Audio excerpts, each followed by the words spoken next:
check two, two, two, two, two, sound check two, two, two, two.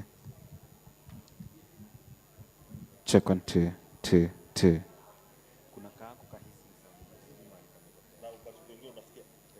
Sikika inasikika ikiwa clear. Check one, two. Check two, two, check two. Check one, two, two.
Well, hi, good morning all, and thank you for being here in this first presentation on this track.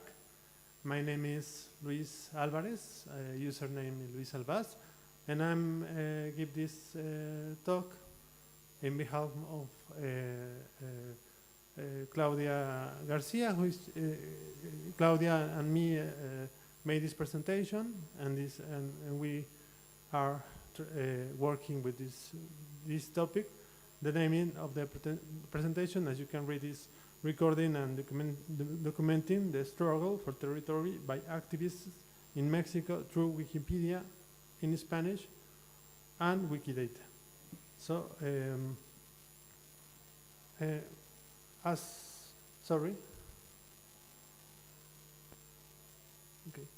As introduction, this presentation will show the documentation of the activists who have been killed for their fight and struggle in Mexico between 2001 and 2000 this year through Spanish Wikipedia and Wikidata.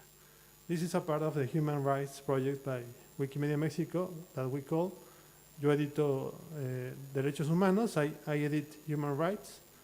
We believe that editing and contributing about this topic is a way to participate in the construction of a collective memory and an archive for the future.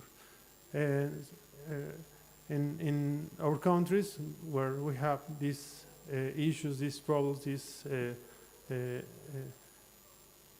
all Latin American, but maybe also in Africa, Asia, also Europe.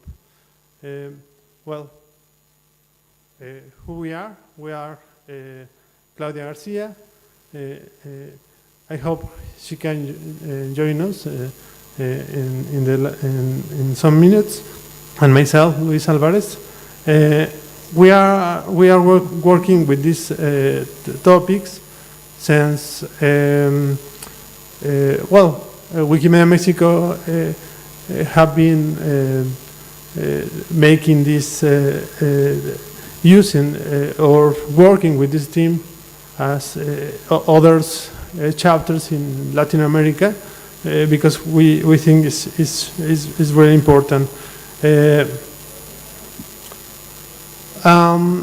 First, a little of context. In Mexico, we have a human rights crisis. Mexico's humanitarian crisis has been going on for decades and is multifactorial. The struggle for land by current activists is intrinsically linked to factors such as colonization, which distributed land unequally to landowners, a land distribution policy that was left incomplete in the 20th century and this century also, the persecution and criminalization of guerrilla groups, community police forces, workers, students, and teachers. Also the privatization of water by business groups, as well as the contamination of aquifers and rivers, the exploitation of land by national and foreign mining companies, which holds concessions lasting 50 and even 100 years. Organized crime, which is allied with business, politicians, military, and police groups. And one example that is really important is the forced disappearance of 43 students from the Normal Rural Isidro Burgos in Ayotzinapa, Guerrero, Mexico in 2014. That is a clear example of the policies of criminalization of the protest and social struggle in which state actors like police, military, and public officials participate, as well as organized crime with the complicity of private actors close to the mining industry. So this movement also is part of the project and construction of the memorial about these topics. Well, I'm going to talk about the annexo, the list that we have been working on. You can enter on this link, on this QR, to visit the list on Spanish's Wikipedia. This is, we started in 2020, and since then we have been updated the list. In the introduction, there are some contexts about the violence that have experimented the activists and the increasing of the murdered people that defend human and civil rights, ambientalists, and land defenders. This is some data of the list of the annex. Annexo is the name of this kind of pages on Spanish Wikipedia. This list was created on April 8, 2020. Since then, it has been edited like 584 times by 36 editors. It had been visited 52,295 times as of the last month, with a monthly average of 830 visits.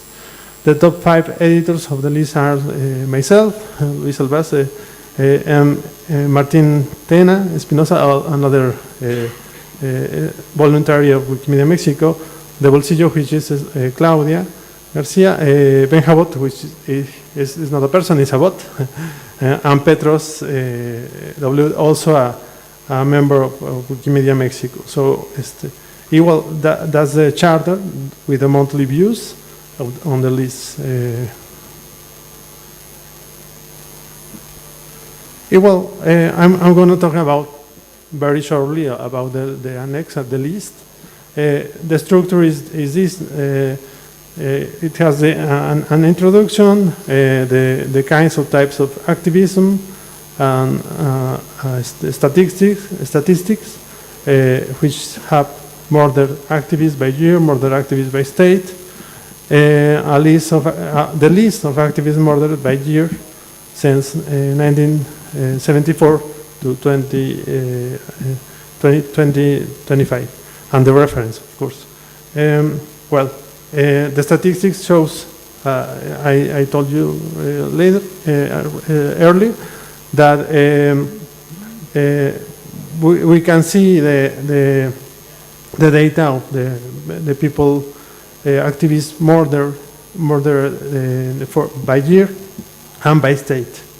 The first is a chart that shows the number of murdered activists by year. The second is a table with all the activists by state and by year. All these data are updated manually. And the most important part of the list of Annexo is all the people, the names of the people. This is a fundamental part of the list. Here you can see the names, the type of activism, the data of their activities, the date and place of the death, the causes of the death, and the sources. In the list currently there are 525 names of activists. So this is really significant. No? 500 people that are murdered by their activism. Well, and the sources, las referencias, it's very important. The list is created with 531 sources at the moment.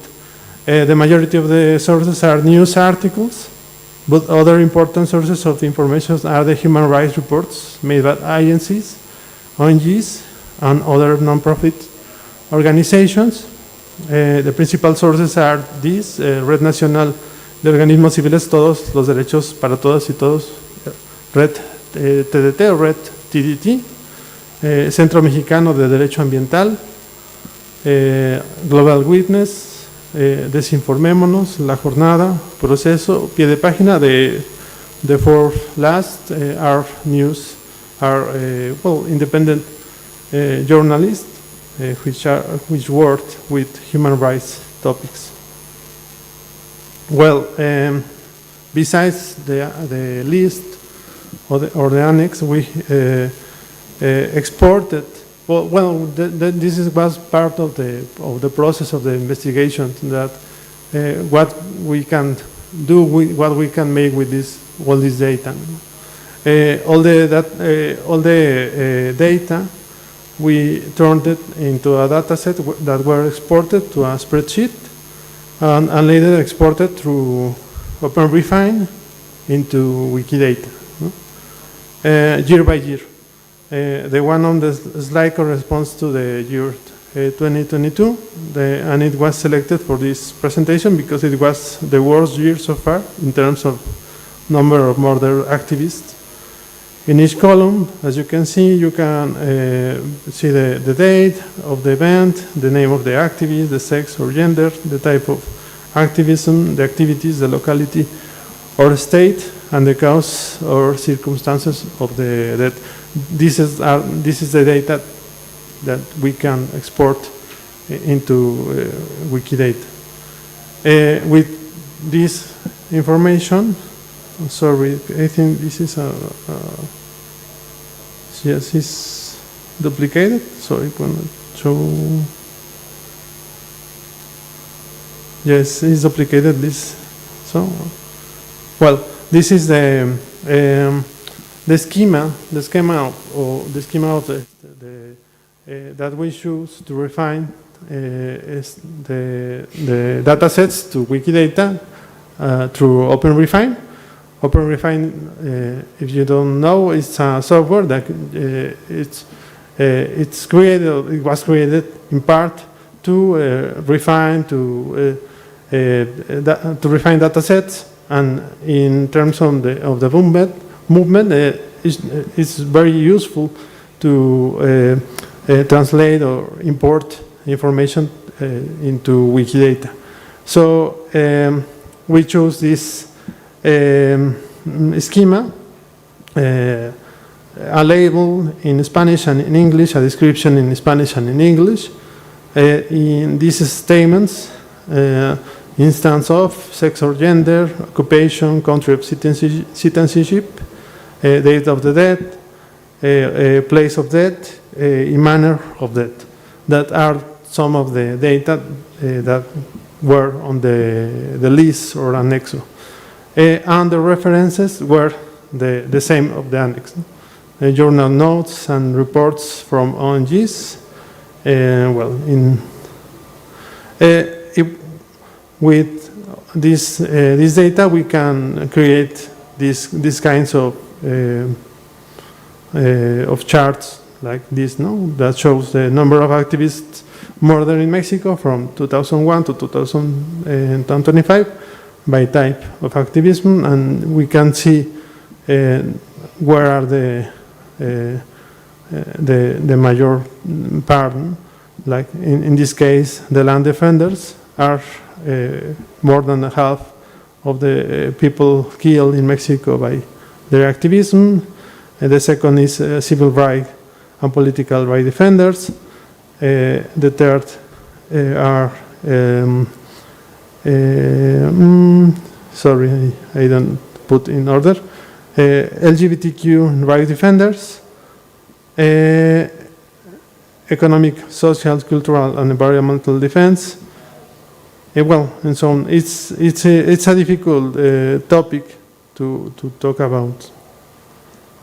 And here it's similar to the table on the annex on the list. As you can see, also the places, the states in this case, where are the most critical struggle in Mexico about this problem. Is Oaxaca. We count 111 deaths or murdered people by their activism. Later, the next is Guerrero with 96, and Chiapas and Michoacán with 42. And you can see this in the next, in this map, or in the maps where you can see also the through Wikidata with the information in Wikidata, we can create this visualization of the data. Geographic location of people killed in Mexico from 2001 to 2025 for defending their territory of land defenders. The south, Oaxaca, Guerrero, Chiapas, and the center are the most affected territories, as you can see. Also with the defending of human rights,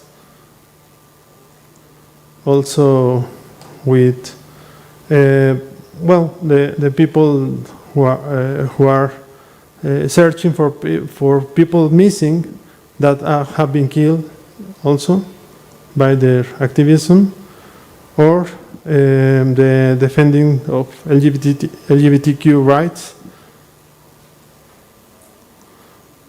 and defending the environment.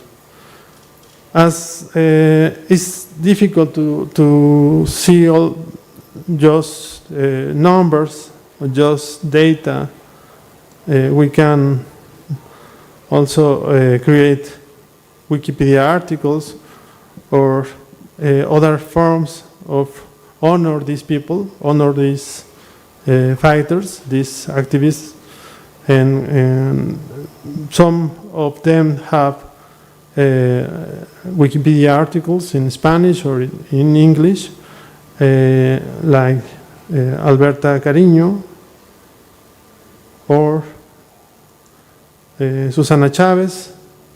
We put the information that we created on Wikidata and some photos that have been elaborated, have been shared on Wikimedia Commons.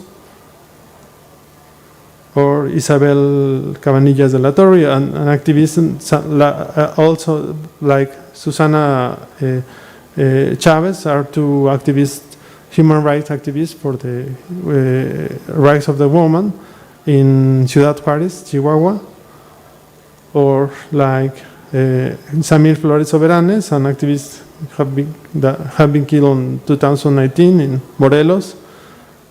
Or young environmentalist and biologist, Eugi Roy Martinez from Oaxaca. So these stories is important to tell. No? Well, this is part of the end.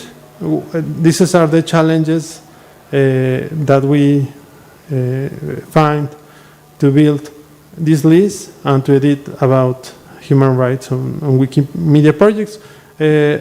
Some of the problems, few sources for majority of the activists, or sources that only mention the death, the causes of the death, and not the activists' work or their daily lives, or sources that are not stable and are lost. Several have been rescued using the Internet Archive's Wayback Machine. Also, this is a sensitive issue or trouble that requires careful handling of information sources and safeguarding personal data, including some of the activists or their families. And the recommendation that we have of working with specialized human rights organizations. So, which are the next steps of the project? Sorry, I think there are a slide missing, so I'm gonna read it. Well, the next steps are to think as a community the psychosocial effects of publishing about serious human rights violations, edit and contribute more about local activists, not only the most rename of names on in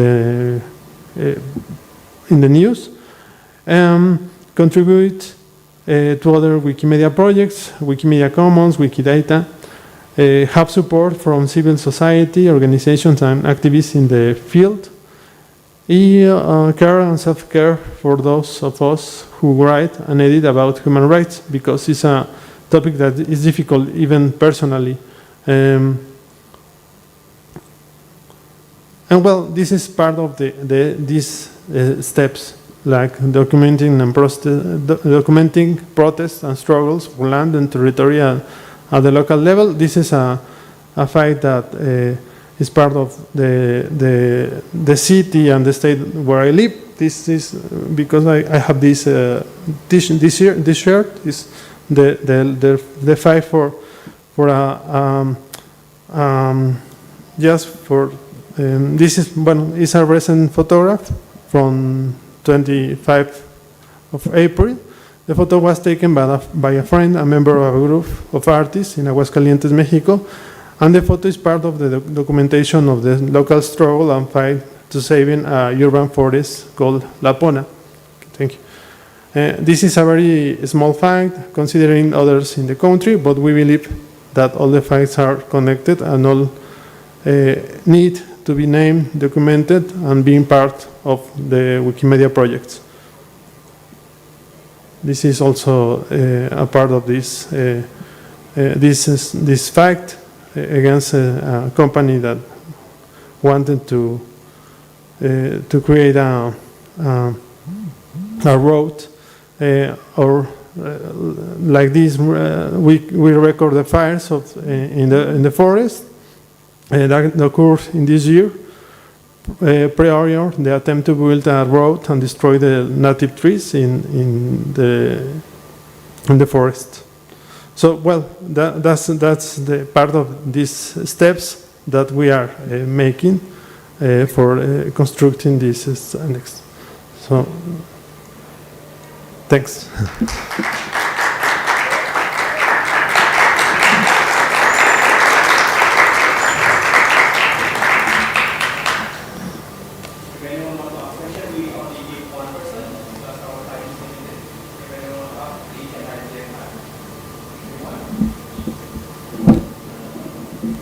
Thank you, Liz, for your presentation. Congratulations. Can you insist or talk more about the sources that it's needed for documenting this kind of episodes? It's complicated. Thinking about the Wikipedia rules, so you can talk more about that. Yeah, we have a. Well, when you construct in Wikipedia a list or an exo in Spanish Wikipedia, we need a principal article. So this annex is orphaned. We don't have the principal article. I started on a taller, like the activism in Mexico, but it's difficult because of the sources. We have the sources, but it's difficult because they are spread in different parts.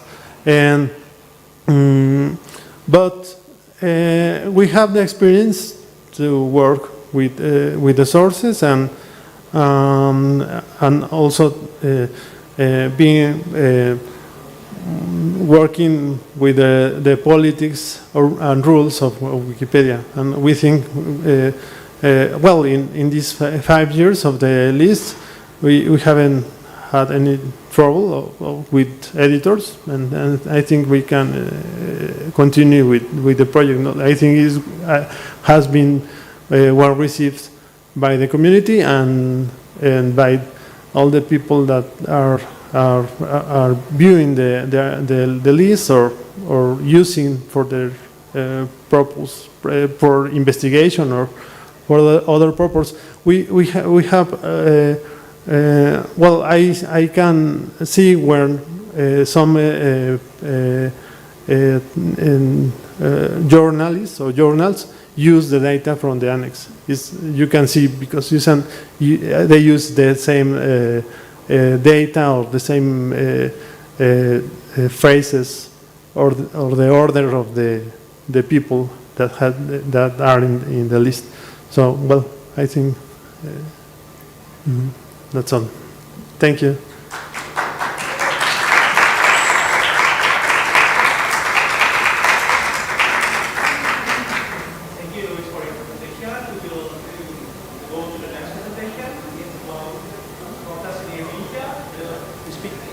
Thank you, Thomas. The presentation will be done by Jerome, coming from Indonesia. Jerome, time, place is yours. Please clap your hand for Jerome, please. Sorry. I just click. Wait.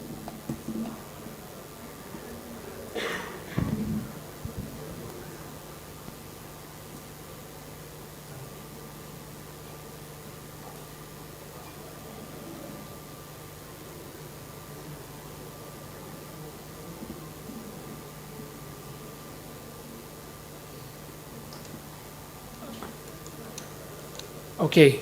Good morning, everybody. I didn't expect there would be this many audience, but I'm so happy to see you all in this morning. Today, I will be presenting about a topic that would be somewhat considered treason in my country because it would be discussing about how the English and the Indonesian Wikipedia are covering the protest in my country. So it would be like a bit selfish to say that my country is not okay. It's the only country in the world that's not okay today. Because all we know is that with all these trade tariffs, with all this extremist government taking power and all the protests happening, Indonesia is just one of them. And the attempt at covering it is just one of the attempts that Wikipedia are covering all of these mishaps happening all over the world. And so I would like to give a brief. So this is what's happening. It has been happening since 2024 with the civil and constitutional arrest since the election of the previous president, because he tried to put his vice presidential son who is underage, even though the constitution say, no, you cannot run. But he persisted. He said that, yeah, I can change the law to let my son run, and then it got elected, and there was protests everywhere. And this new president in our country, he implemented unpopular laws that caused also protests. And you can see, aside from the laws, also appointed several controversial appointments with the military basically taking over our country with even the smallest unrelated military positions in the ministries. We all get to occupied by the military.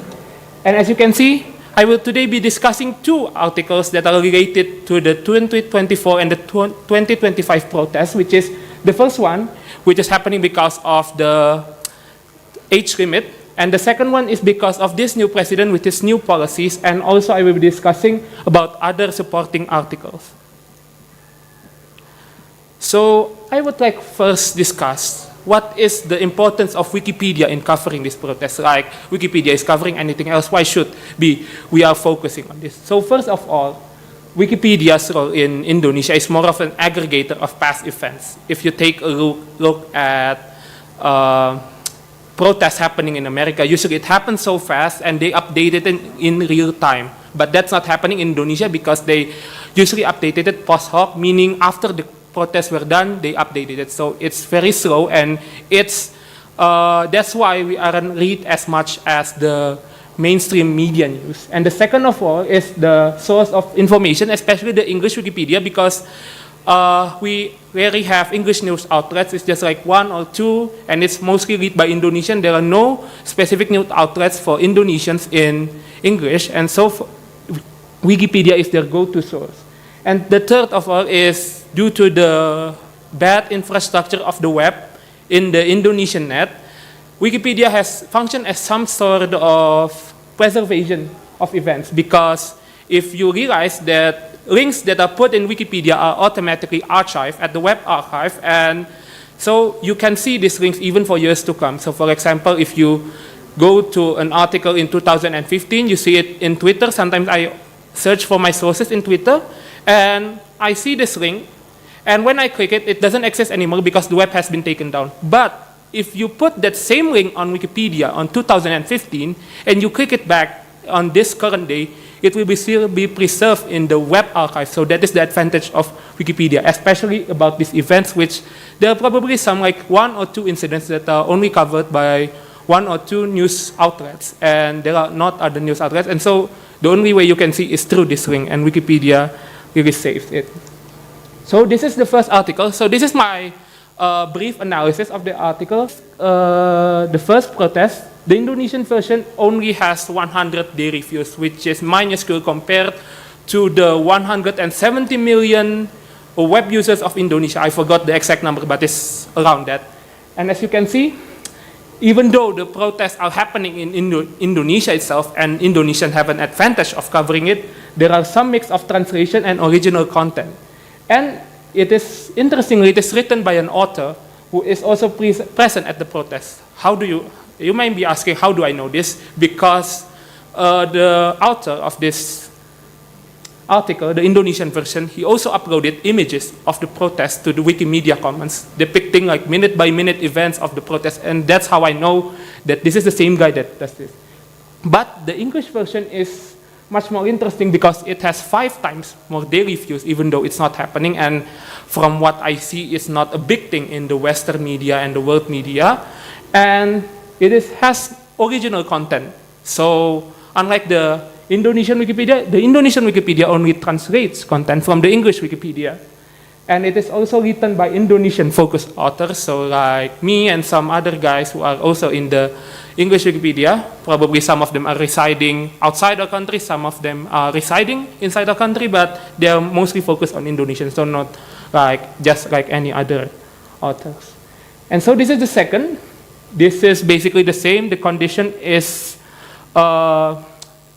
as bad as it is. As you can see, it also approximates 100 daily, peaked in April, even though the protest is not in April. So what's interesting about this article is that the mainstream media in Indonesia, they treated the 2025 protests as 3 different protests. So the first one was because of the military law, and the second one was because of the May Day. It was there was some university college students getting beaten by the police. One of them is my close friend, which is I got some photos in there.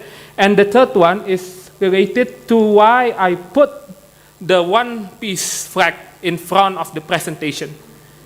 It is now 11 days before our biggest national day, the Independence Day, and some of the resistance movement have decided that they need to hoist the one-piece flag below the national flag as a sign of resistance against the government. And even though this is like, oh, it's just an anime flag, what could go wrong? Like everybody in the government, they have said that this is treason. Everybody that hoists this flag must be arrested. And so this is considered as its own kind of protest. And so let us return. As you can see, similarly, it has original translation.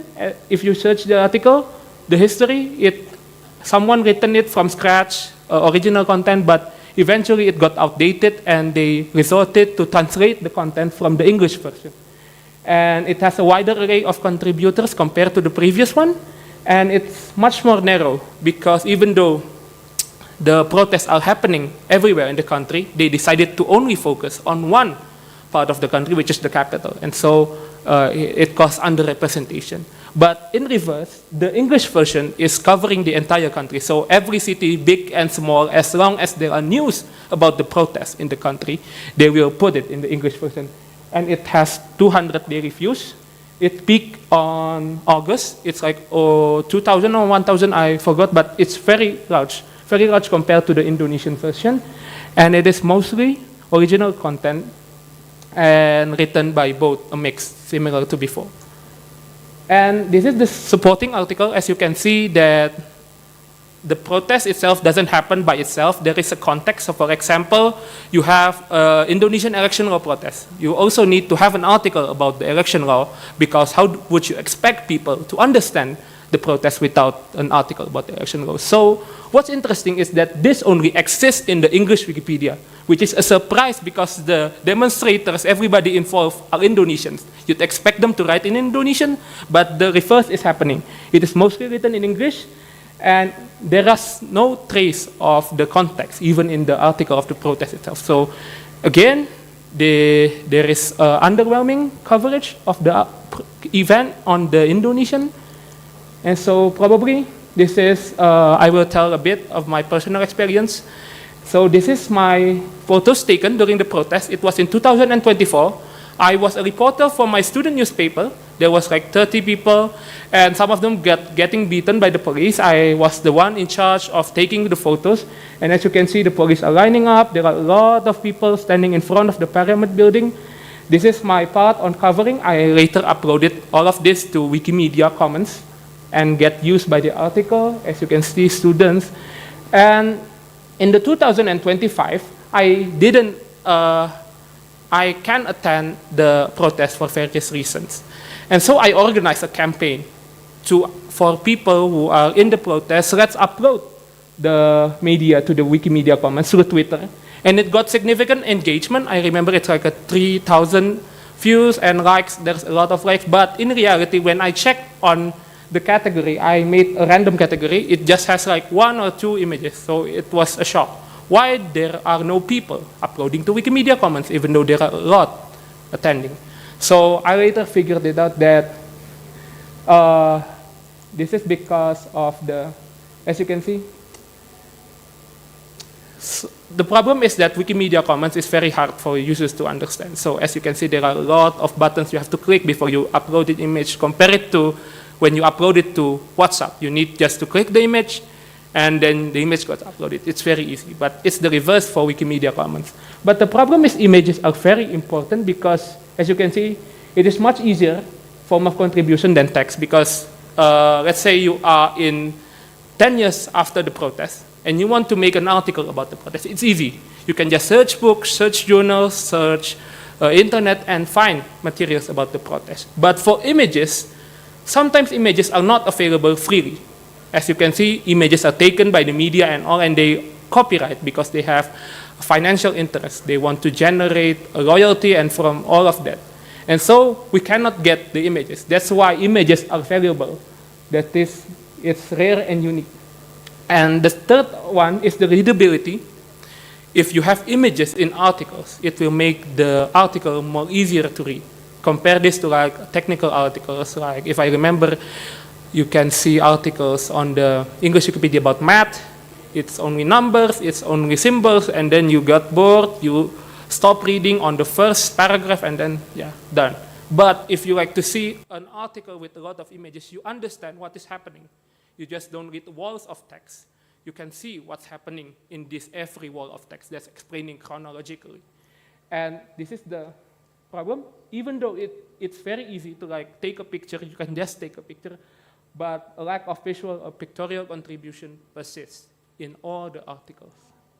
And I have compared like this coverage to the coverage of the January 6th protest on the English Wikipedia, which is happening, as you can see, during the end of the first Trump administration, the transition to Biden, 14 days before he was installed. And interestingly, one of our, if you know,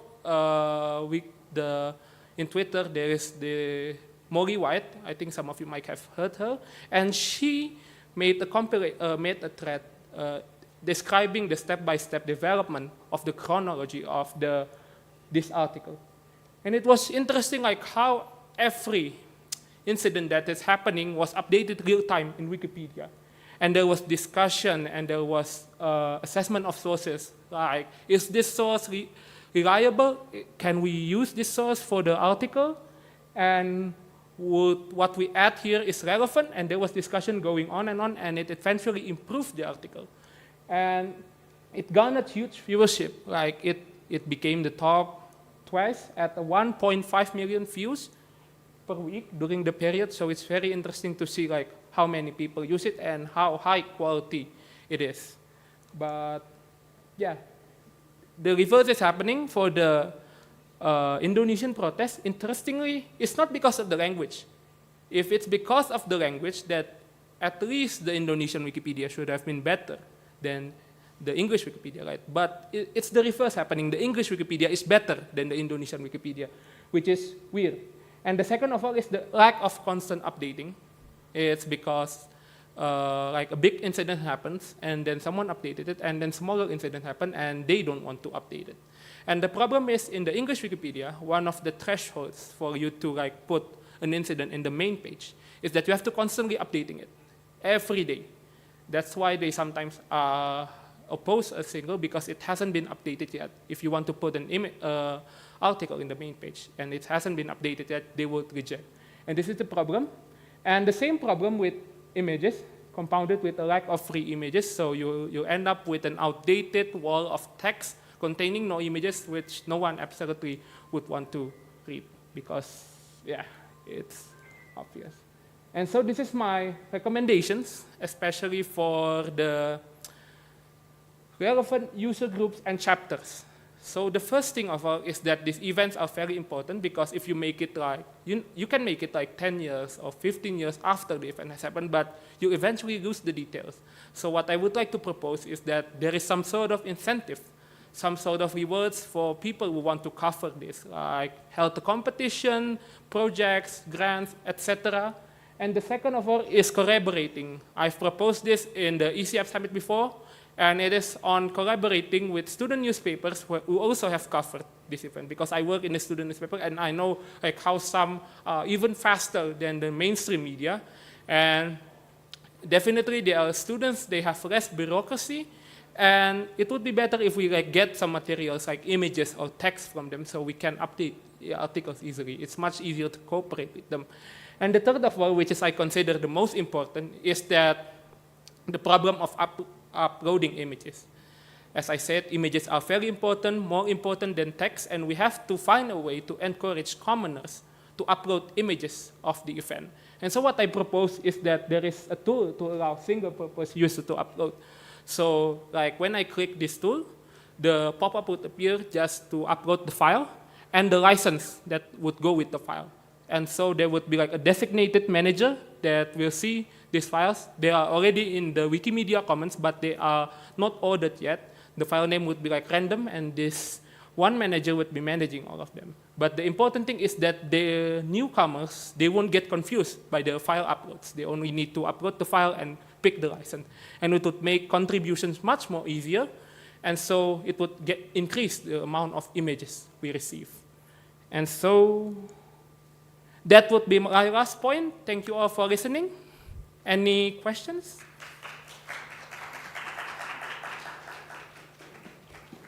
Because we have 5 minutes and everyone can ask. 1, 2.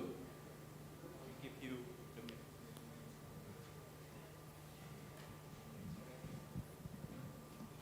mic. Thank you for your presentation.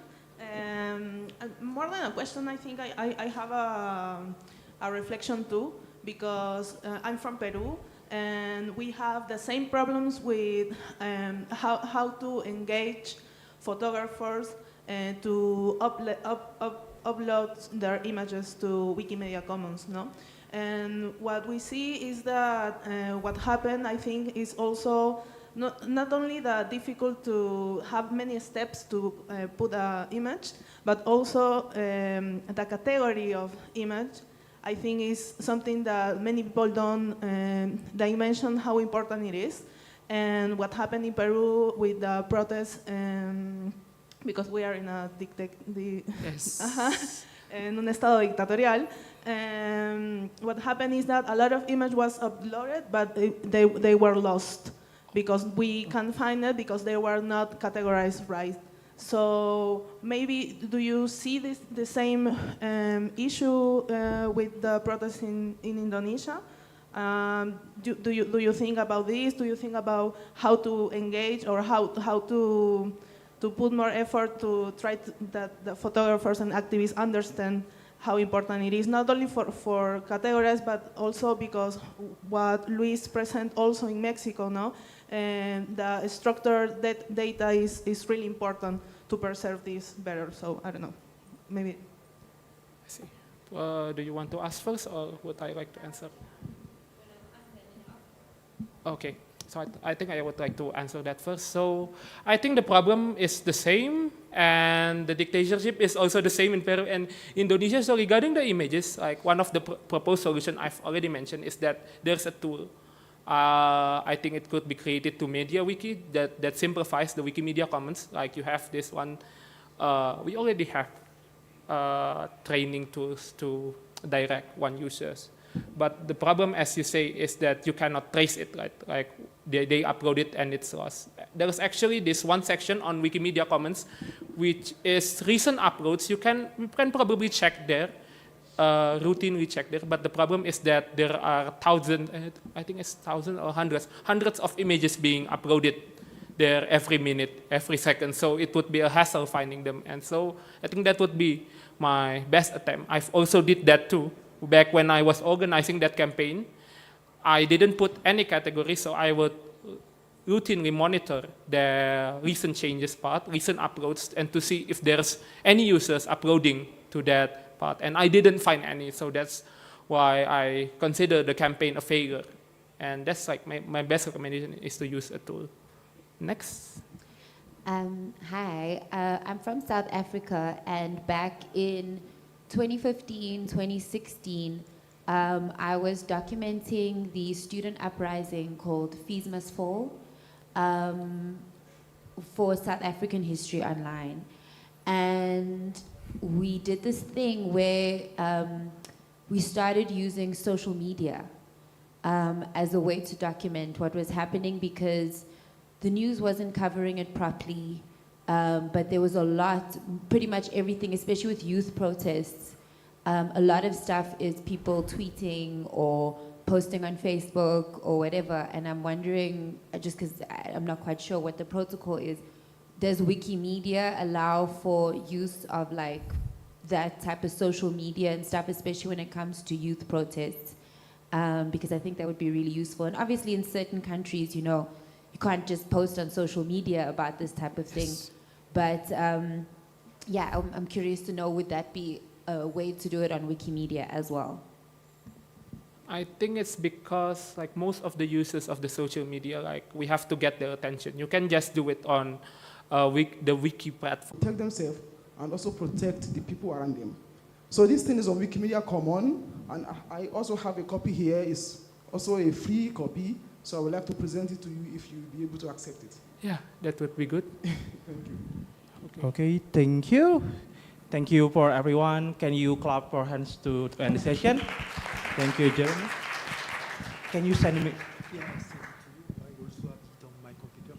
No, it's the wrong email. Can you send it once more? You can see the email. Sorry about it. The next one will be Hugo. I have no idea. You need to send it. I can plug my computer.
Do you want I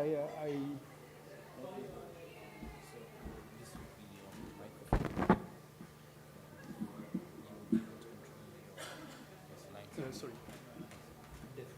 Oh, sorry. So this is your microphone. So you should use your share. Easy.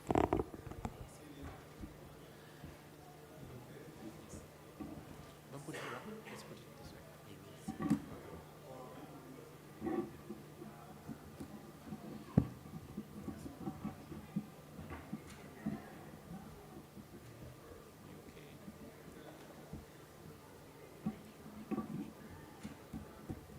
Okay.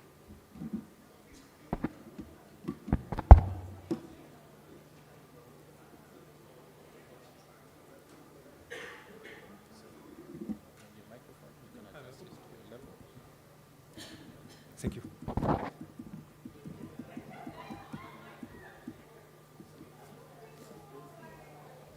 You have both your, that's your timer. Mm, You're able to watch your time, and you can see your presentation. Okay. Okay. That will be mirror. That will be the same than this. Should be. Okay. Good.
Okay.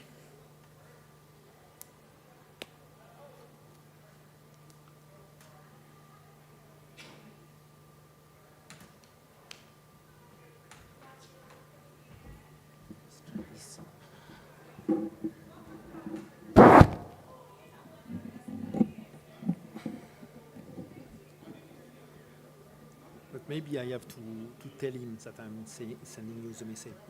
I want You to understand what I mean? project. I need you to project Yes. so that you can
Thank you.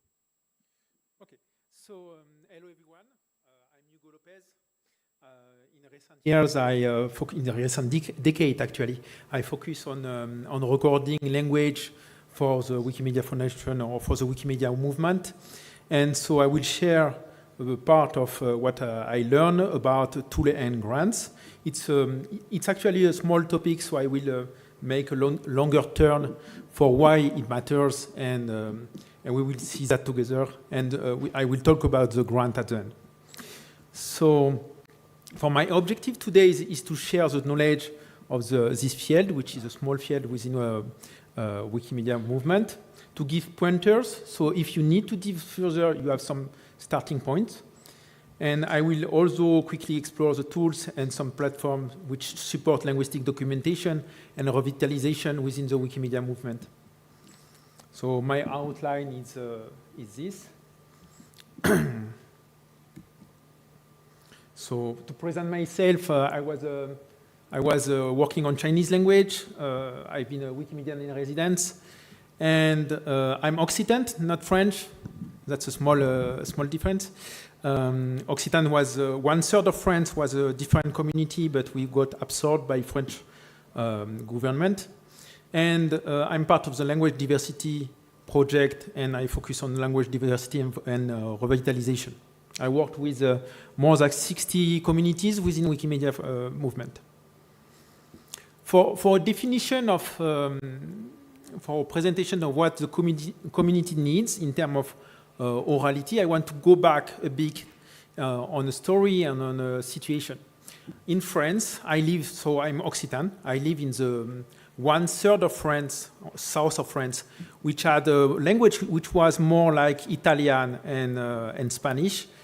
So this language slowly disappeared, absorbed, and under pressure from Parisian government and so on. So our language basically disappeared. We should be a 25 million speaking community, but actually we just are something like 50,000 now, mostly elderly. And I live near the Basque community. The Basque community, which are a language which is spoken in Spain, where the linguistic policy are more fluid. So the Basque community in France kept their language and their culture. And so I'm in the border of these two communities. So I can see my Occitan community and culture which have been erased, and one local culture which have been preserved. And so occasionally I see their folklore ceremony and their dance and their songs, and I see how structured it is, how synchronized it is. So that's something which puzzled me, knowing that my community lost this. And in one particular case, I went to buy some French bread, very classic, and I saw the baker working together in my home city, and they were working together. They had to work in sync. They have to work together, like the first one do something and pass it to the next worker and so on. But they were totally out of sync, and that was like looking like a broken robot. And I was thinking back to what we call the work songs. The work songs are traditional songs that the people, when they work together in the field and so on, they use the song to keep in sync. And in my community, we lost those songs because we moved to French, but when we made the move to French for socioeconomic reasons, we didn't acquire new work songs in this new language. So we lost our language, we lost our songs and our capability to sing together, to dance together, to work together. So orality also have more than just being spoken. That's a sense of community and a practice for the community. So that's important to keep and to maintain, to document, and so on. Also, this is for the one small story, but also with the accent, every community which have an accent, this accent come from when you learn English. Now I'm French. When I learn English, I have the French accent. But when I speak French, I actually have the Occitan accent. So this accent also worth being documented. If you are from Kenya and you speak English, you have a specific accent, but this has value. And when we learn English or when we have dictionary of English, we should not only have Oxford Dictionary and Oxford English, we also should have other pronunciation and other sound. Sorry.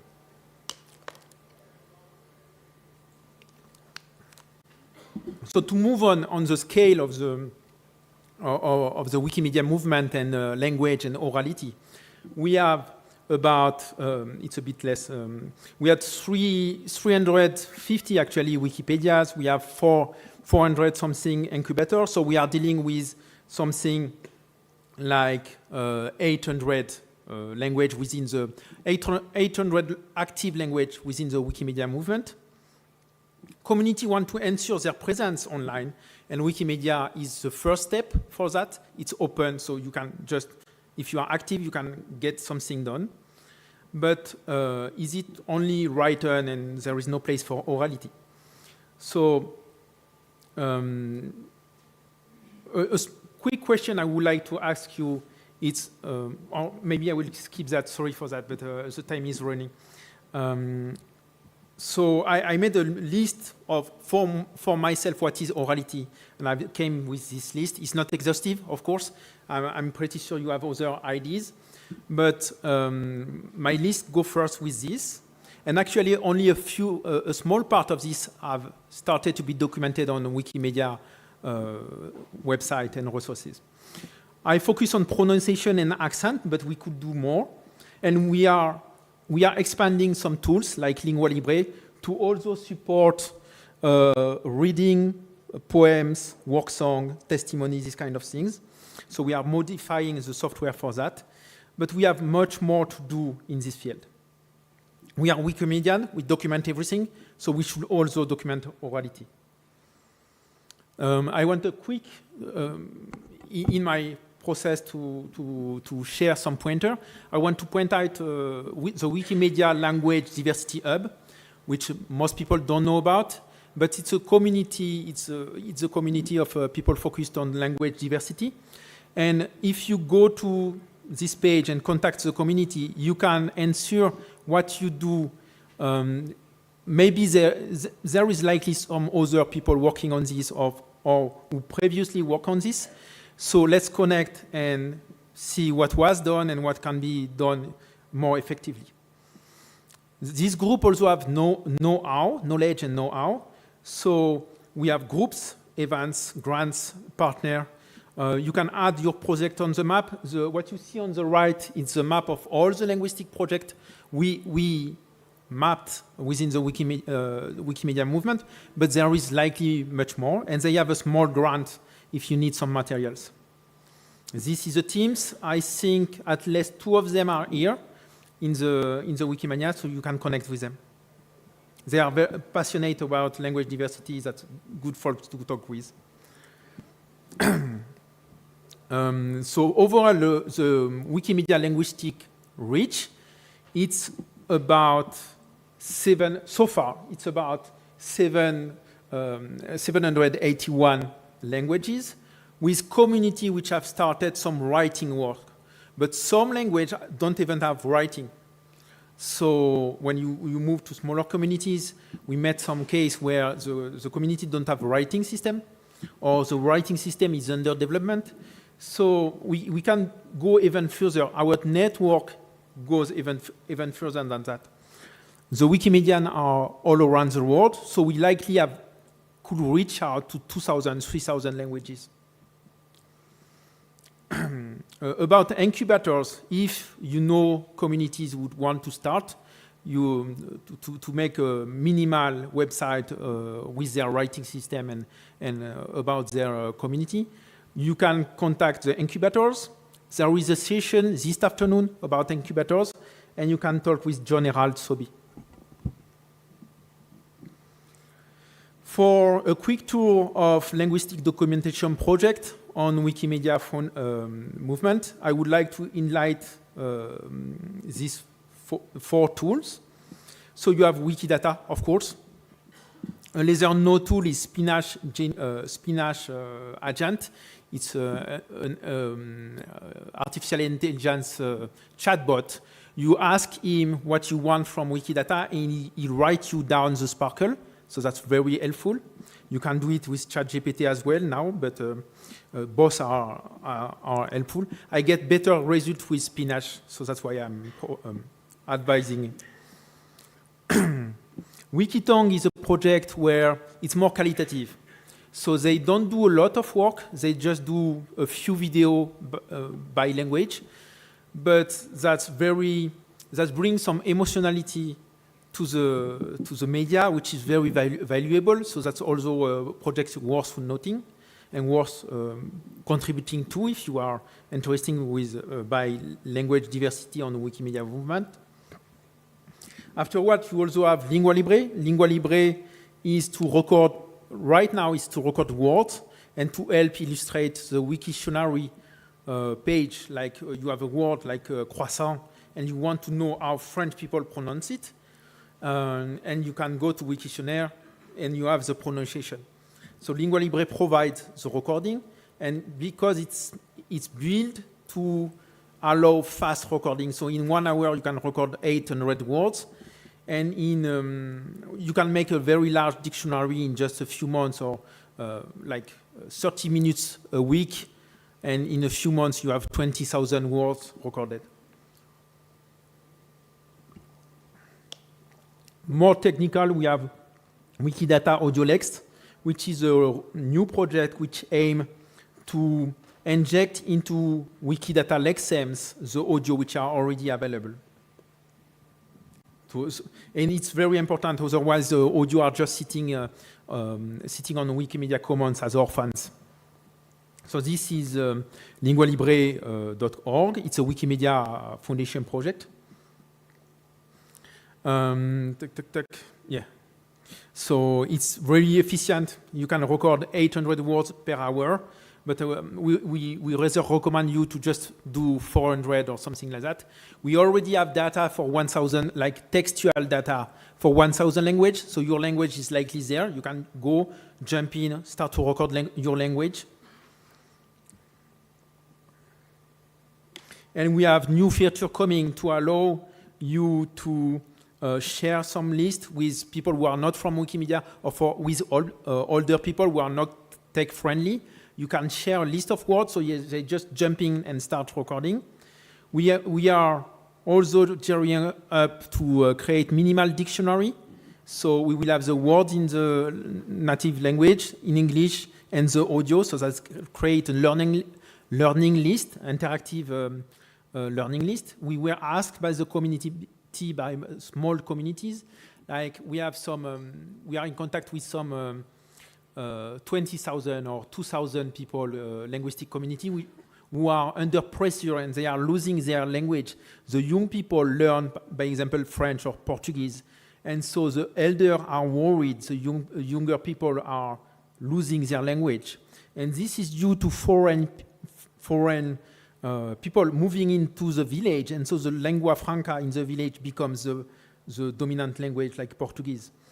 But if we allow the newcomers to have some small learning list where they can learn basic vocabulary in Quechua or in some language like this, then the Portuguese or the Brazilian in the village can learn the local language and can integrate and continue to and stop being a threat for the local language. They can respect the local language and you know. And this was asked to us by the elder within this village. They want basic learning list. Yep. Okay. All the audio we do on Lingua Libre, you can download it, you can see some stats. Here you can see, we also have gender-based on Lingua Libre. We have, when you see in orange is a female contributor, and we have a lot of female contributors coming into the project, but only recording a small subset of the data, and that's a common case. So this also is problematic. we have different kind of communities. We have the large one, the large communities, the medium one, and the very small ones. There are different challenges for this, which report to orality and recording. How do you record and how do you document an audio recording when you don't have the writing system for this audio, for this text? So you have to use translation and so on. Something interesting as well to valorize the pronunciation in local language. We made some map like this with the name of the village with their traditional name, because in this area now we use the French name, but that's not the true name of the village. And so we made the map so the local can see, they can put back on the map and on the territory the name of their village, how it was, they were named for centuries. Because it's not normal to call a place Santa Maria when its local name is Santa Maria. That's not normal to. Okay, so we are fighting back. We also are making, when you have data, you can make maps, you can make physical implementation. So we had some collaboration with a museum to make exhibits to promote the local language. We also want to make a learning list, and we are on the path for that. Okay, so now we move to the project and grants. Some project I want to share with you. Some key project is not all, but I think this is a good representation. The first project I want to highlight, because it's the most successful recently, to get grant and to get moving, it's an Indonesian project. So we have one Indonesian user which started full speed, and which carries this project, this Wikitutor and Wikidata full speed in Indonesia. So Indonesia is a very specific field because that's one of the country with the most language. I think there is 700 language in Indonesia or something like that. And so they are moving to document that. And every year in the past 3 years, they have been asking for $5,000 grants via the Wikimedia Foundation or Rapid Grant, the second one, the Rapid Grant service. And so they've been successful so far. The documentation and the proposal are online. So if you want to do the same for your community, that you have a template to follow. And the concept of this grant is you get funding for organizing the events. I don't think you get salary, so that's not completely satisfying. But if you are like a librarian or you already are working for a cultural institution, then you can get the funding for the events, for the travels, for the food, and you can gather people, make the workshop, document your language, and then everyone spit out with know-how. They know how to work. They can continue to work in their hometown and so on, and they can spread the practice. So I think with this we saw Wikitutor and the rapid grants from the Wikimedia Foundation. You can apply on, thank you. And okay, then you have the language diversity grants, which is $500 US. You just the same. You go to meta.wikimedia.org. You look for this grant and you apply. And then you also have chapter grants. So, by example, Wikimedia France have some grants where you can ask for money to buy a microphone or for travels or food when you are going into an expedition to document something. Just contact your local Wikimedia chapter.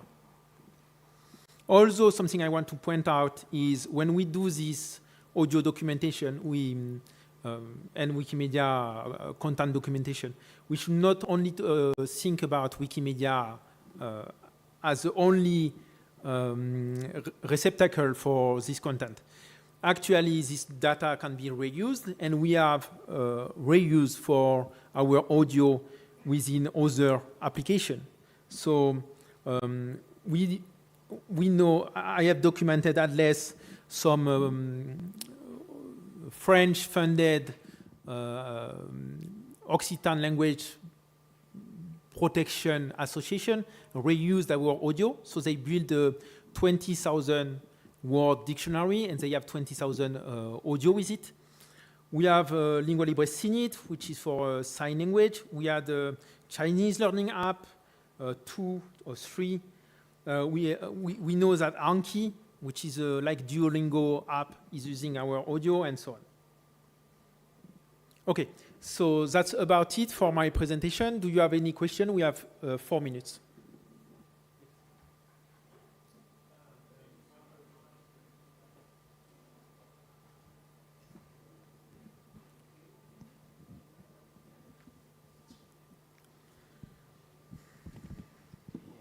Hello. Sorry. Thank you so much. I'm running an incubation project. It started last month. Can we apply for any of the grants that you mentioned? Where are you based? Uganda. Uganda, okay. It's not a French-speaking country? No. Okay, so so you can apply to most of them, but not all. So, like the local chapter grants often have the condition you should be part of this community. So if you want to apply to the French funding, Wikimedia France funding, you need to be part of the French-speaking user. So that's the limitation. So the, can we see my slide?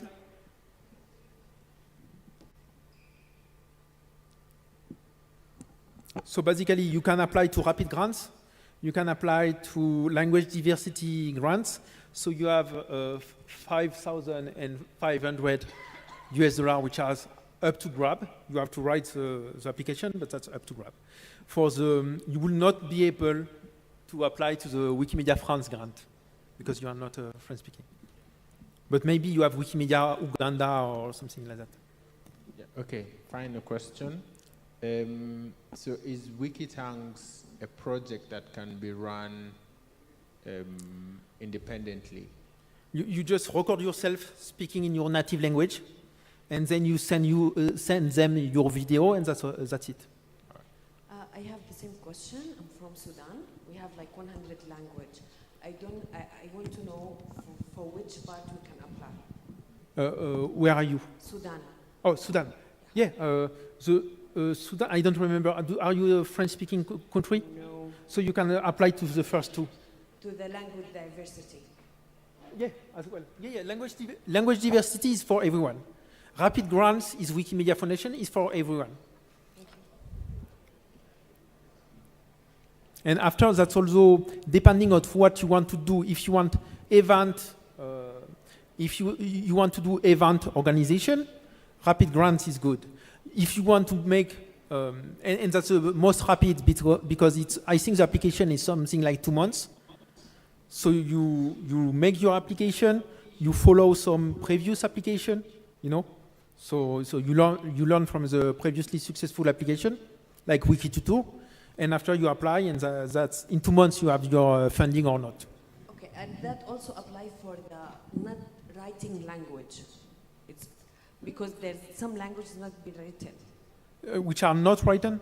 Some of them not written, some of them are written. Yeah, I think it's okay. It's like all the Wikimedia Foundation project. The question is, are you focused on material, like documenting something and you will upload it to Wikimedia website? Okay, one more last person before we wrap up. One more? And you can contact us online if you have more questions when you apply. Is there nothing else? Thank you. Other question? No question? Okay. Thank you for your session, Hugo. If anyone wants to ask a question, maybe you can asking outside.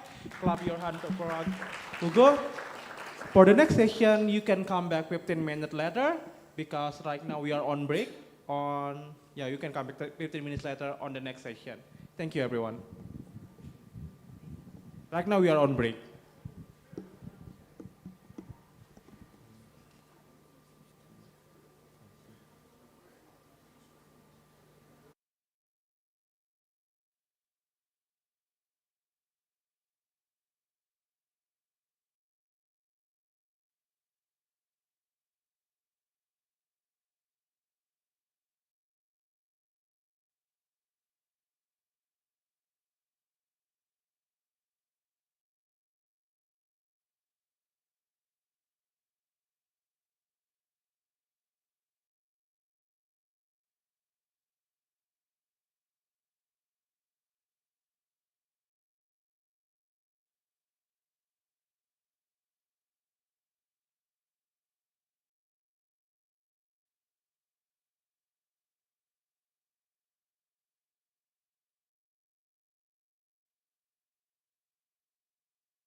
francophone. In total, 22. For instance, when we had to do with challenges women face in participating in Wikimedia movement as editors, these were the findings that came up. Majority of women identified lack of awareness about existing opportunity. For us, it was surprising, but again, we also noticed that it's something that is real.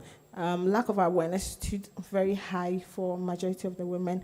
And if you look at how we segregated the data, we had wanted to see how both men and female responded to each question. So 62% of women said voted lack of awareness versus 50% of the men. And when it comes to lack of mentorship, it came second for the women, lack of mentorship forming 57% and 48% of the men.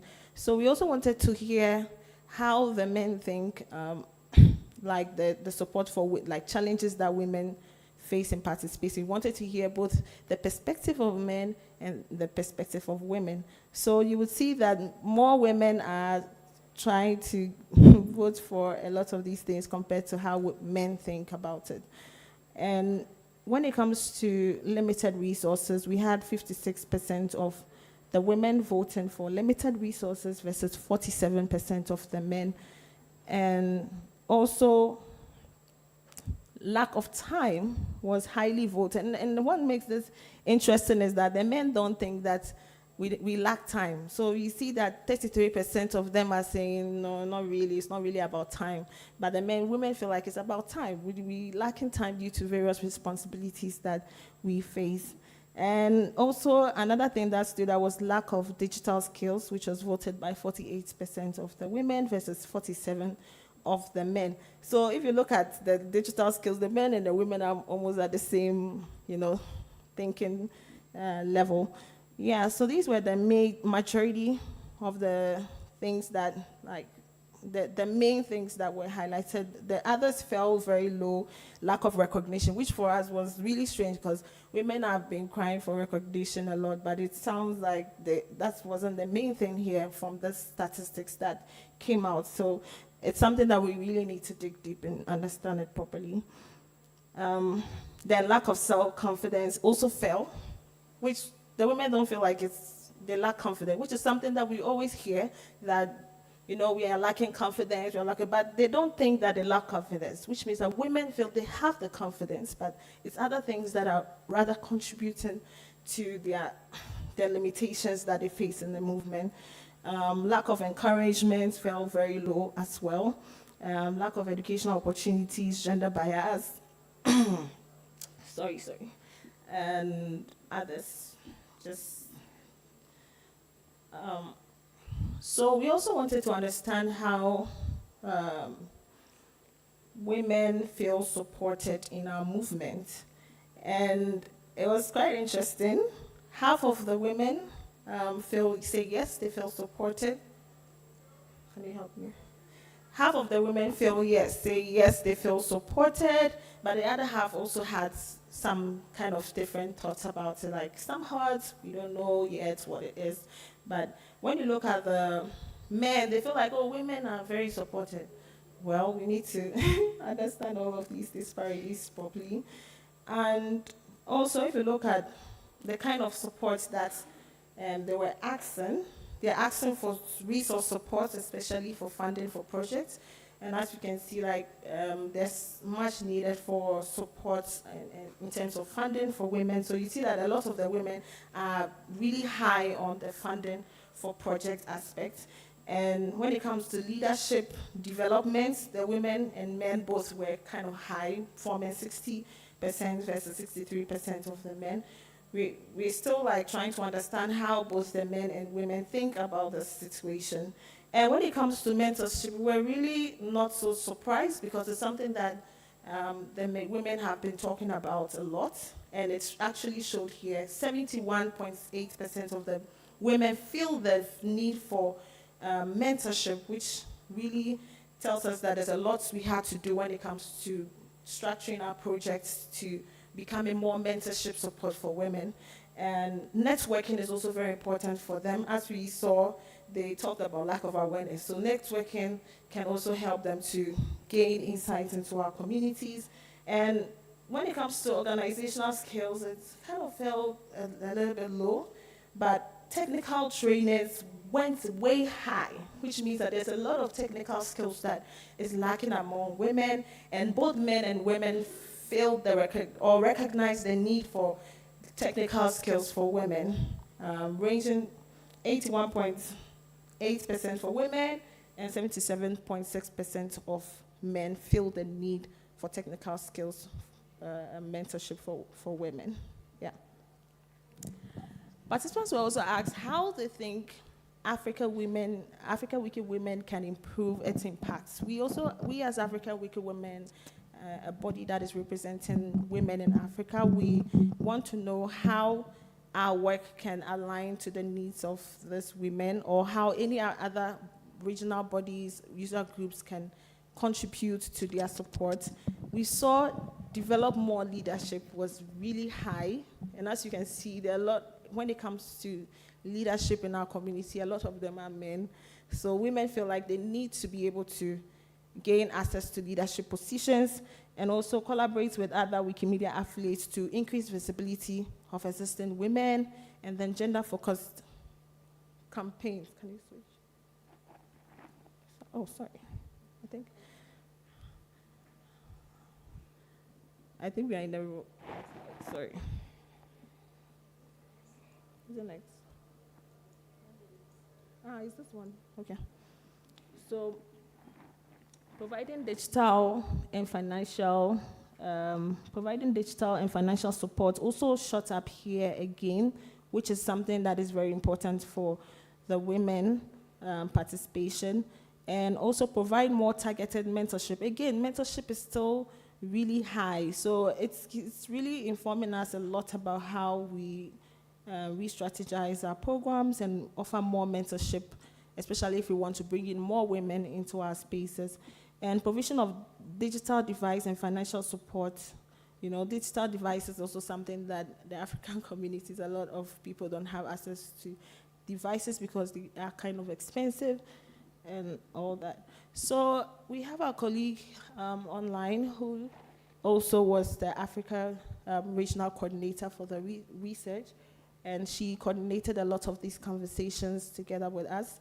And I'd like her to come on stage to talk to us about the qualitative research report briefly, and then we'll be wrapping up. Is Pascaline online? Are we able to switch? Okay, Pascaline.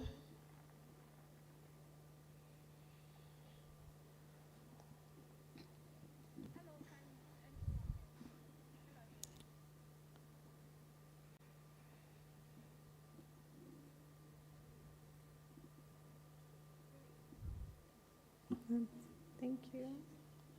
Hello, can you hear me? Okay, good. We can hear you, Pascaline. Please go ahead. Okay, thank you, Ruby. Hello, everyone. My name is Pascaline, but in Wikimedia it's called Pascaline. I run African Regional Coordinator for this technical research. So I had the opportunity to work with these women, to speak to these women, to hear what they had to say, to listen to them share their experiences. So I will be sharing my screen. I think the screen is also. I'll share my screen now, so I can walk you through the technical.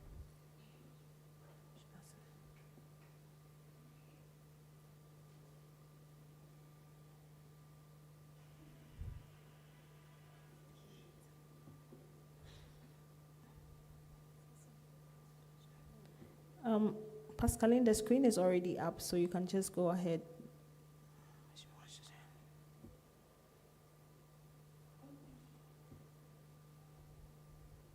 All right. So I'll be walking you through the qualitative research report, where we had to speak to the women. We asked them some questions about the challenges they face, because we wanted to hear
to promote women's contributions and also help to address these existing gender gaps, especially in Africa and in the Wikimedia movement. We also asked them to tell us the level of engagement of women in their community. How are they actively participating? Are they even coming to activities at all? Are they participating? Are they engaging with events? So we wanted to know all of these things. And we asked them to also give us recommendations of how to ensure that women in their region and women in the African movements and in the Wikimedia movement are highly represented globally. So here are some of the responses from the participants, from the women that we spoke to. These are not all the responses, but these are the key challenges that the women were mentioning. Just like the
for those who are aware and can contribute to the movement. Some of them find it difficult finding sources, reliable sources to Okay. contribute, Um, add to their contributions. thank Some of them you. also mentioned that poor internet connectivity, lack of access to quality devices, time constraints, the poor internet connectivity, in those in rural areas, they mentioned that they have poor internet connectivity, and one thing that they suggested that we can do for them, is to create a wiki club, offline wiki club in different in all of these regions, right? So that women who do not have access to internet connectivity, who lack quality, who do not have access to internet connectivity, can go there and contribute. And we should also work on the time when we are, and then we should also consider them in the timing so that they can contribute Okay. after they have responsibility. And then they also talk a lot of quality devices where they mentioned that they have Thank you, Pascaline. Thank you so much. I think a lot of the things she's saying already aligns with the quantitative research, which really tells us a lot that these findings were not just quantitative, but also have that qualitative backing. I'd like Peggy to tell us what happened afterwards. Yeah, thank you so much. So I have only some minute or 1 minute. So one of the challenges that we mentioned about we need lack of awareness and mentorship programs. So as a solution, we came up with a program known as Africa Wiki Women Mentorship and Leadership Program, but also on Wiki Skills Program, of which for the Africa Wiki Women Leadership and Mentorship Program, we had first cohort. We had 10 women. We mentored them for 6 months. We equipped them with skills, wiki skills and off-wiki skills for 6 months. Then we have another cohort this time from different countries in Africa. So we mentored them for 6 months for the Africa Wiki Women Leadership and Mentorship Program. And for this program, it has really had a very positive impact because these women, they gain more skills, and once they come, they go back in the community, they always mentor other people, or they always lead campaign in their community. And also on Wiki Skills, we have more than 15 women from different countries in Africa, such as Burundi, Congo, DRC, and Anglophone and Francophone communities. So we also train them for 6 months, and we are really inviting anyone who is in Africa who is willing to has to mentor women from her community. We really invite you in Africa Wiki Women. Thank you. Thank you. What makes this space special is it's an all-women space, so we understand ourselves. It's not really an environment that we really put in so much pressure, but then there's enough time to learn, there's enough time for women to lead certain section. And for most of the women who join our spaces, they've never used certain tools before, they've never led online sessions before, but now they are doing all of these things, confidently leading projects, and these skills goes back to improve their respective communities where they came back from. Thank you, and thank you so much for your time. Thank you, everyone. Is there any question? Thank you for the session.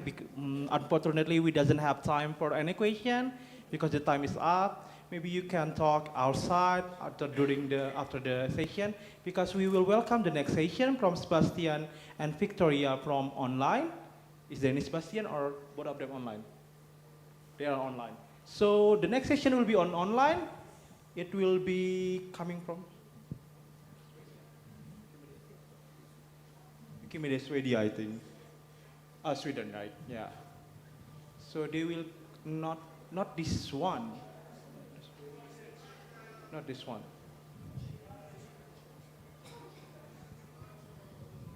Hello, guys. Hello. Is your slide ready? Is it seen there? Yes. Is it ready for presenting or?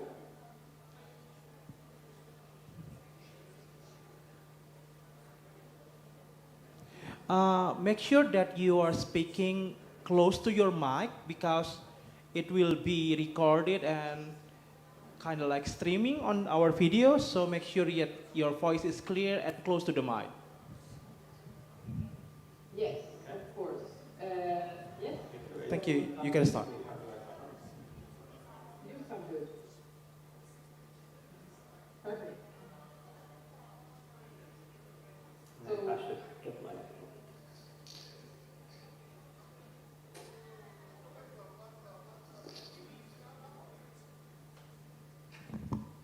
and you can see my screen, right?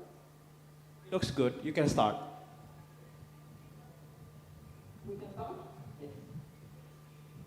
Okay, so welcome to this talk about wiki speech. My name is Victoria Hillerud, and together with my colleague Sebastian, we are developers at Wikimania Sverige. And today we are going to talk about wiki speech, your audio companion to Wikipedia. So let's dive right into it. What is wiki speech? Well, theoretically, wiki speech is a project aimed at making Wikipedia and other Wikimedia projects' content more accessible by converting text into speech, a so-called text-to-speech solution. And what this means is it enables users to listen to Wikipedia articles, and this can be especially helpful for those with reading difficulties in different sorts, or visual impairments, or those who simply prefer audio.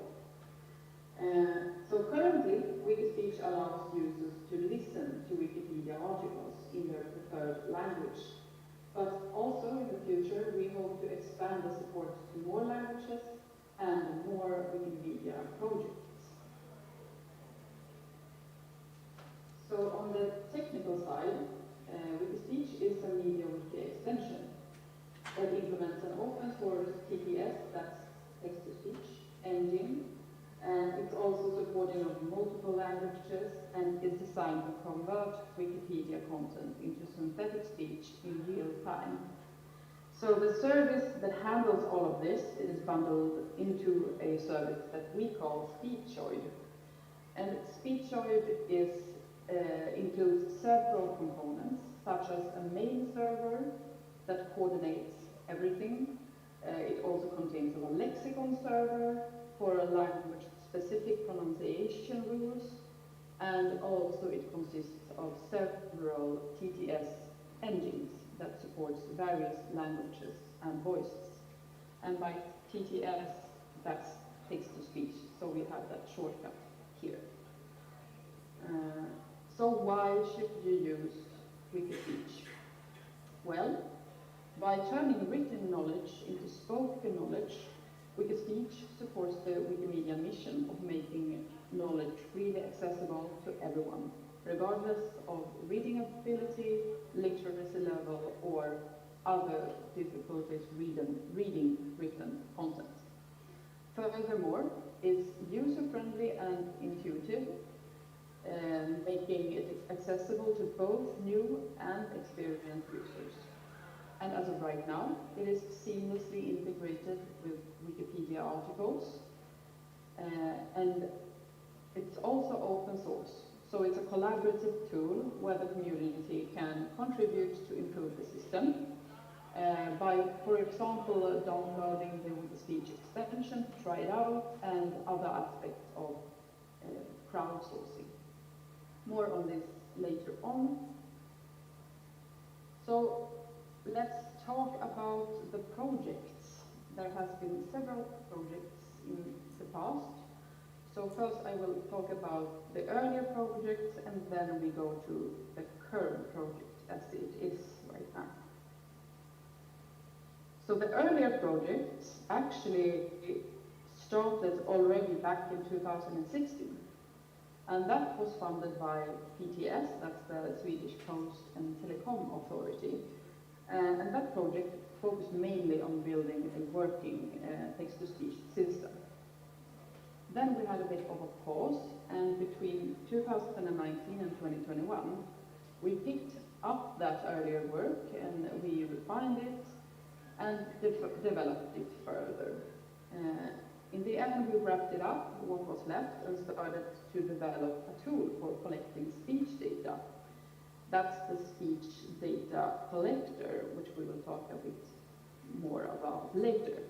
And this is important for training and improving voices, especially for underrepresented languages. So that was the earlier projects, but let's go to the current project.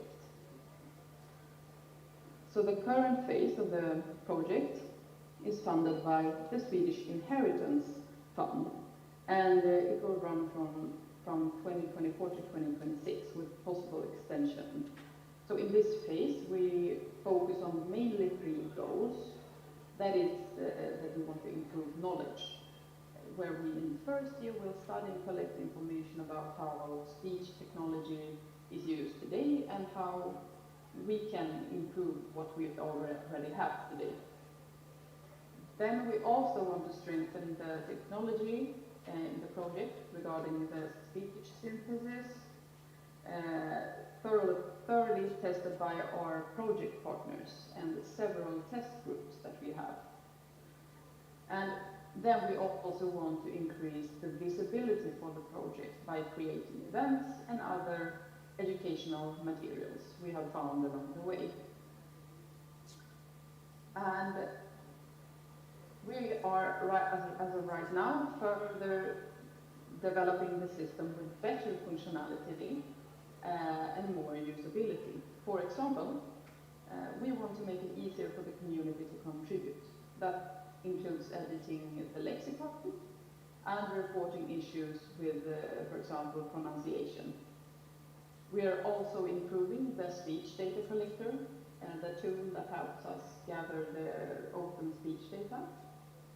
And on the technical side, we are enhancing the player even more. So things like better pausing, smoother speech, and support for new types of content in a Wikipedia article like tables, images, and info boxes. Since right now it reads only the main content text of a Wikipedia page. Then we also want to make it available for download, so users can use it offline or in some other ways.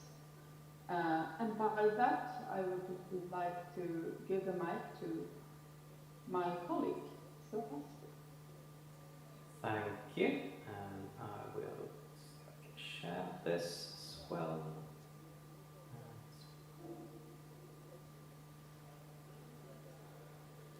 That looks about right. Let's just make it a bit nicer. Oops.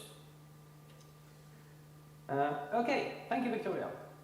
I'm going to talk a bit more about some of the points you mentioned so far. So first, kind of going a bit more about the new functionalities that we plan to implement in this project. One such functionality is to add more modern TTS. That's the text-to-speech generates the audio. And the one we're using now primarily is quite old. It's one that was most promising back when it started, but that was 9 years ago, and a lot of things have happened in this area. So some improvements of a more modern TTS is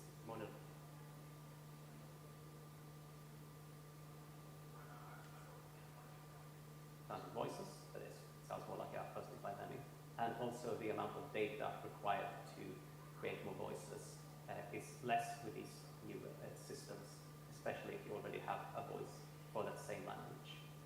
And talking about languages and voices, that's another thing that we plan to expand, where we want to add more of those. And more languages, of course, means that more people can use it, and more people can use it in the language they prefer, which means it's more widely used. And voices, more voices means it's more customizable to the person listening. So you can pick a voice that you prefer, because this is a situation where there's no such thing as one fits all. People prefer different voices for various reasons. And doing this within a project would also give us a base for when we want to continue even beyond this project to add even more voices and more languages. We already have done that groundwork, we can build on that. That said, there's still quite big differences between languages, so there probably be some more hurdles along the way, but at least we have a place to start. And another thing that we're focusing more on in this project is to work with target audience.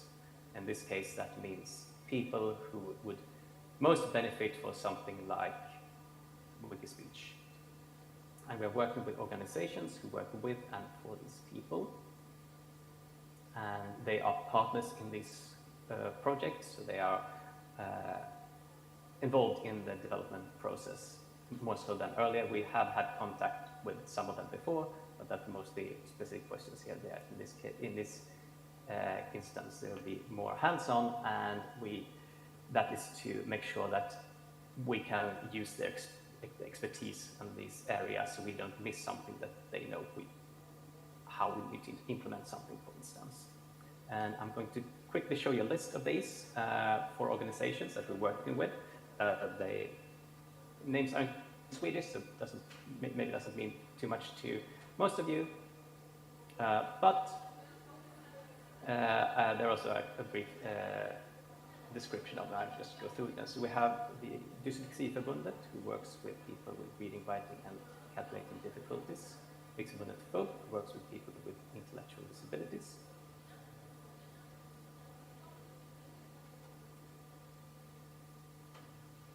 Vipsam, who more in general works who works with people with aphasia and other language disorders. And let's have a look at what's currently available. And Victoria mentioned some of these earlier. We have the extension. So this is an extra piece of software that goes onto a wiki, like those running Wikipedia, for instance. Has extra functionality. That means that anyone who runs have their own wiki of the same type will be able to install it with some technical know-how. We have some technical instructions for that, although they are somewhat outdated. So that's something we need to work on, but we still have them linked in the end if someone wants to have a look already. And it requires this speech choice service, which is the thing that actually generates the sound. And that's what requires most of the resources. Then, in parallel with that, we have another solution with a gadget or a user script. And this is similar to extension, but instead of running on the server where the wiki is installed, this runs in a web browser for you, the user who is viewing and listening, which makes it a bit easier to use. It also means that you don't need to install Wikispeech necessarily on the wiki that you are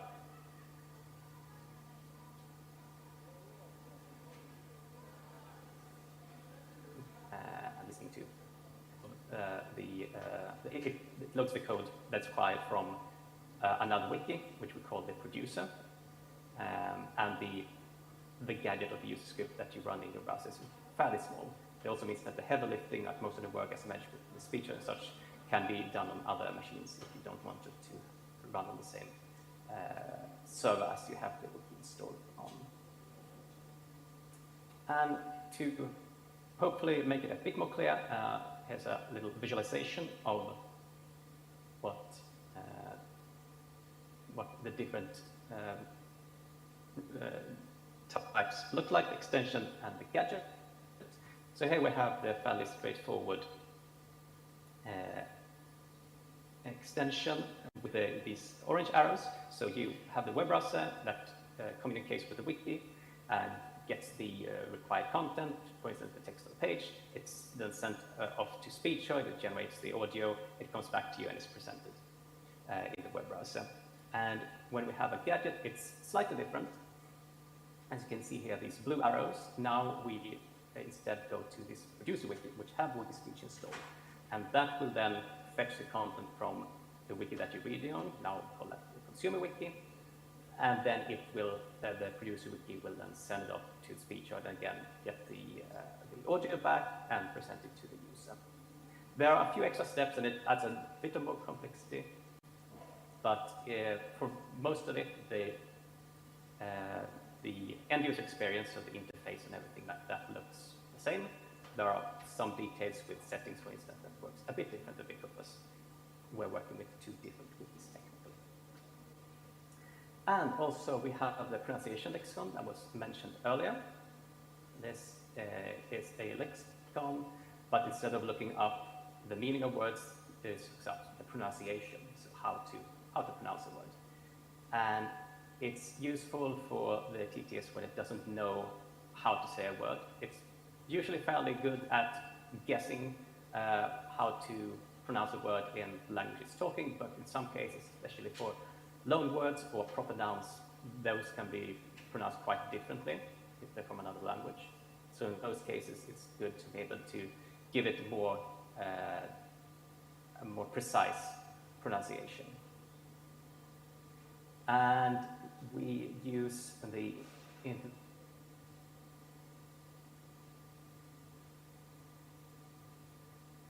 phonetic alphabet, or IPA.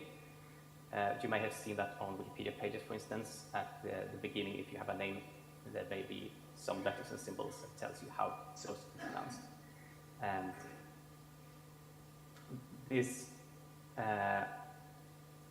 and then we have a special page where you can edit this lexicon. You can look things up, you can change things, you can add, you can change pronunciations, you can add new ones. And this allows, in the true wiki spirit, allows anyone to edit, at least anyone with the know-how, because you need a bit of knowledge on how transcription works and how pronunciation works to do this.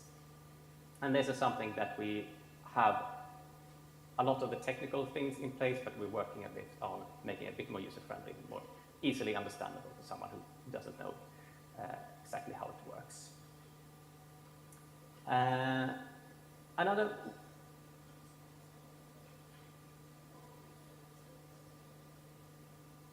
that people maybe don't know or can't fix pronunciation yourself. Instead, you can say that something sounds wrong here, and there's a button in the player, so very close to the other controls for Wikispeech, where you can click, and then you will be sent to a wiki page where we store these reports. Currently, it's a simple table, but we're working on to make it easier to add some automation, so you don't have to maybe input all the fields yourself. So, for instance, it knows what language you listen to, what page you're in, and fill those out automatically, so you can make it as easy as possible. And speaking of helping, what can we do to help at the moment? There are a few things you can already do. You like this project. And one of them is just to test it out and see how it works. Poke around, see what sounds good, what doesn't work. And there are the two easiest ways of doing that are the demo wiki, which is a wiki that we have with Wikispeech installed, where you can listen to a few sample pages. And then, as I mentioned, the gadget solution, which is fairly simple if you have done anything with Wikispeech before. You can, and you will see the links towards the end as well. And another thing is to check with your community. So, for instance, your language version of Wikipedia, if something like Wikispeech is something they would like to have in the future. Maybe it's something they've been looking for and didn't know about. Maybe it's something they will realize when you talk about it. Oh yeah, that would probably be good for us. So that would be helpful for us to know how much interest there is for these things. And lastly, if you know of any resources that we can use. So that can include, if you know, for instance, a text-to-speech engine, especially if there's something that's more a bit more niche, especially when it comes to open source. There are not that many of us, and they usually are for the more common languages. So if you know that, I know this piece of software that works very well for our language that's not present in most of them, that would be good to know to see if we can integrate that into Wikispeech. And also if you know of any freely licensed resources for speech data, so recorded speech in usually as much as possible, but in fairly large quantities we want. So that will help us when we want to create more voices and enable more languages as well. And it looks like we're doing very well for time, because that's the end of our slide. Thank you for listening. And we also have now quite a bit of time for questions, if anyone have those. And I will, in the meantime, just leave the links up here for you to see if you want. Hello. Yeah, so Sevdi Turkey from Tunisia. Yes. Yeah, I was asking how many languages are supported right now. That's the first question. And if there is any plan to actually add more languages to Wikispeech. So the second thing, is there any get method actually that can be used by tools, web tools, to actually access Wikipedia pages using Wikispeech without having to add the extension and so on? Thank you. Can the question? Can the question be heard?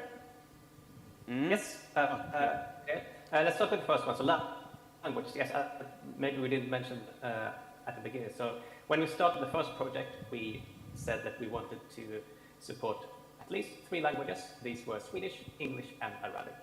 And those are the ones that are still supported, albeit with a somewhat older TTS.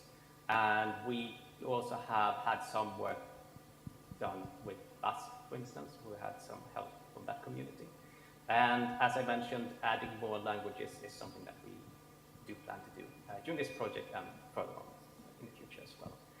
And the second question, I don't know if I fully understood the question. If you could use Wikispeech without... Yeah, let me reformulate it. Actually, to add the extension, we need the administrators to add it to the MediaWiki namespace. That's the whole concept of gadgets and how gadget tools and how they work. So actually, if we don't have that thing, and actually we want to get the data, we want to get the voice of a Wikipedia article, is there a tool that we can use to get the voice without having to get through all this stuff? Yes, that is part of well, I call it a gadget solution, but you can also use it as a user script. So in that case, you don't need to install it centrally on the wiki itself. You can add it to your own user page. There are some instructions for that on the link page here. Yes, the end user documentation, where you go to your page to the common.js, I think it's called, and then you copy. Yeah, I know that, but actually actually the end user does not have to go through, because there are some people who are not Wikipedia users and who do not know how to do that. Is there a way to get them use Wikispeech somehow? Currently, I don't think so now. That's why it's important to get discussions going in the communities to actually enable these stuff, because that will make it easier. Yeah. Thank you. People may not know how to install the user. Thank you. Thank you very much. Hello? Only one last question. Okay. I have 3 questions. The first one... Can you make it only one, because we only have 2 minutes? Okay, all right. I just wanted to know, I work with Dagban Wikipedia, and Dagban is selected as one of the first language for wiki functions deploy. deploytation, and I want to know if this could impact the committee if they are going to work on Wikispeech. The second is I'm working on another project with Mozilla Common Voice where we produce audio data for automatic speech recognition and text translation application. We are building an AI model for Dagbani using Common Voice data. I want to know if it can be integrated into this project since we already collected these data as well as those that we have on Wikimedia Commons and Lingua Libre, through Lingua Libre. And then the second one is the infrastructure requirement. What is the infrastructure requirement for the language, and what kind of languages, wikis, can you work with this particular project? Thank you. Okay, let's see. The first question was about, I would have forgotten, sorry, you remind me. I was talking about the integration with Common Voice. Oh yeah, Common Voice, that was that one. Yes, we have been in contact earlier projects with Mozilla. I talked a bit about that. This was quite some time ago. We didn't get to anything concrete, but we were like in agreement that yes, we have two projects that are quite similar. So we definitely want to talk with them again about when we start our data collection. It's slightly different user cases because it's text-to-speech versus speech recognition, but I'm sure there's some overlap this year. We'll definitely be in contact with those again. The second one is infrastructure requirement. Yeah, so that's to create a new language. That's something that we need to look into when we enable new languages. We have a partner in this project who knows more about those things specifically. So we will, when we create a new language model, we'll make sure to document that and keep it in place. I'm afraid I don't know details at the moment. How that will impact Wikispeech necessarily, I guess we'll see. Thank you. Thank you, everyone, for attending this session. Can we clap for the presenter? Can we clap our hand? So, thank you, guys. I think they are close to that, right? Okay. So the next session will be in Spanish. Someone will translate into English. So, Zezet will translate, and you can come over. Is your slide already present? Sure, you can just take it. The next session will be in Spanish. I don't understand the translation, so bear with me, please. Yeah, sure, you can take it.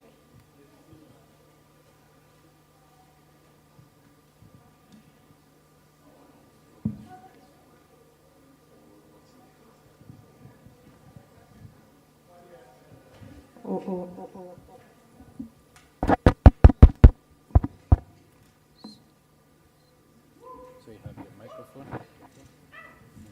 and you have this clicker. Okay. So we shall put your PowerPoint slides on the screen, and you can use this. Are you conversant with it? Sorry? You know how to go about Yes, it, right? yes, I Awesome. think so. Then you can have I will have my your slides presentation here. here and your time on that side. Oh, okay, thank you. All the best. So, in 2 minutes I will start, right? Always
Okay, so vamos a comenzar. ¿Todos hablan español o hay alguien? Do we need translation or do you all speak Spanish? You do need translation. Please raise your hand if you need translation. Okay, so we will have translation. So I'm going to speak in Spanish, and Gisette, she's from Peru, she is going to translate into English. So my name is Carla. I will do this part in English. My name is Carla. I'm from the Bolivian user group, and I am a member of the Wikimedias de Bolivia user group since its foundation in 2018. So I'm going to change to Spanish, and then Gisette is going to translate. O sea, vamos a hablar un poco de los concursos Wikimixtura, que son de cómo Bolivia ha documentado su cultura viva, pero con una mirada local. We are going to talk about how Bolivia documents his culture locally. Thank you, Gisette. So maybe I can try in English, and if I need something from Gisette, she can translate it. Okay, let me know. Okay. So a lot of people ask me, where is Bolivia? What is Bolivia? A lot of people didn't know about anything about Bolivia, so I just want to give you some context. We're in the heart of South America. You can see my country in the map. We're next to Peru, to Chile, to Argentina, to Paraguay. We are 12 million people in Bolivia, 12 million persons in Bolivia. It's actually a big country. We're not that many people in Bolivia. And we have a lot of climate, ¿cómo se dice, Gisette? Climas y We pisos have diferentes. different climates. Yes. Different type of climate. So Spanish is the main language in Bolivia.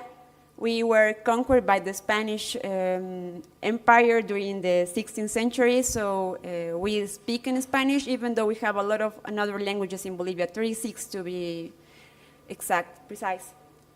And we have a lot of languages and festivities. And I'm really sorry, but I will be more comfortable if I speak in Spanish, so I will change the Spanish again. Okay. So, este es el logo de los concursos Wikimixtura. This is the logo from Wikimixtura. Y los concursos de Wikimixtura son concursos de escritura y de fotografía. Tenemos una categoría para escritura y una categoría para fotografía. Y cada concurso Wikimixtura, porque son varios, tienen diferentes temáticas. We have a different type of concursos of writing and photograph, and we have a specific category for each of these two. Sí, y bueno, el foco de los concursos Wikimixtura es la cultura viva boliviana, no solo la cultura boliviana, sino la cultura viva boliviana. The focus of this type of events are about the culture in Bolivia, not only living culture. Not only the culture of Bolivia, but the living culture in Bolivia. Y bueno, la razón de por qué los concursos Wikimixtura se llaman Wikimixtura es Wiki por Wikipedia, Wikimedia, todos los proyectos Wiki, el universo Wiki, y mixtura es confeti en inglés, ¿no? Entonces es este papel que se tira sobre la cabeza para desear buena suerte, para desear prosperidad. Es como tirar dulcecito en la cabeza para que a la persona a la que le estás tirando ese papel tenga buena suerte. Sorry. Wikimixtura came from two words, wiki, that we all know, and mixtura, that came from the confetti word. It's this little colorful paper that you threw up in the head of the person, like little sweets, and that. Okay. Bueno, entonces hemos tenido ya varios concursos de Wikimixtura. El primero ha sido sobre comida boliviana. Hemos tenido sobre el carnaval en Bolivia, hemos tenido sobre ritos funerarios y también sobre artesanía en Bolivia. We have four main topics. The first one is gastronomy of Bolivia. The next one is about the festivals and the funerary rites. No, rites. I don't know. And handmade art from Bolivia. Sí. Bueno, y esta es como la parte más importante, yo considero, de Wikimixtura, que tiene que ver con tomar la calle. En Bolivia la historia sucede en las calles, no en los edificios, no en el gobierno, sino en la calle. In Bolivia, it's important for us to document the history that it's happening in the streets, not in the government, not in other places, but in the streets. Take the streets. Sí, y esta imagen ha sido tomada durante el carnaval en Bolivia y la principal avenida de la ciudad más importante de Bolivia, de Bolivia, que es La Paz, ha sido cerrada por completo para que la gente baile. Entonces, es muy importante lo que pasa en las ciudades, en las calles todos los días en Bolivia. For these type of celebrations, all the streets in Bolivia are closed.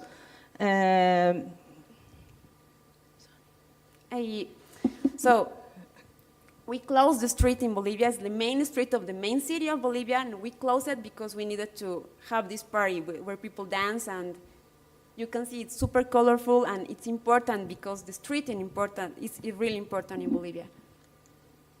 Y bueno, como les decía, hay una importancia de la calle porque la historia de Bolivia se gesta en la calle. Tenemos una cultura de la protesta muy grande en Bolivia que se hace en las calles.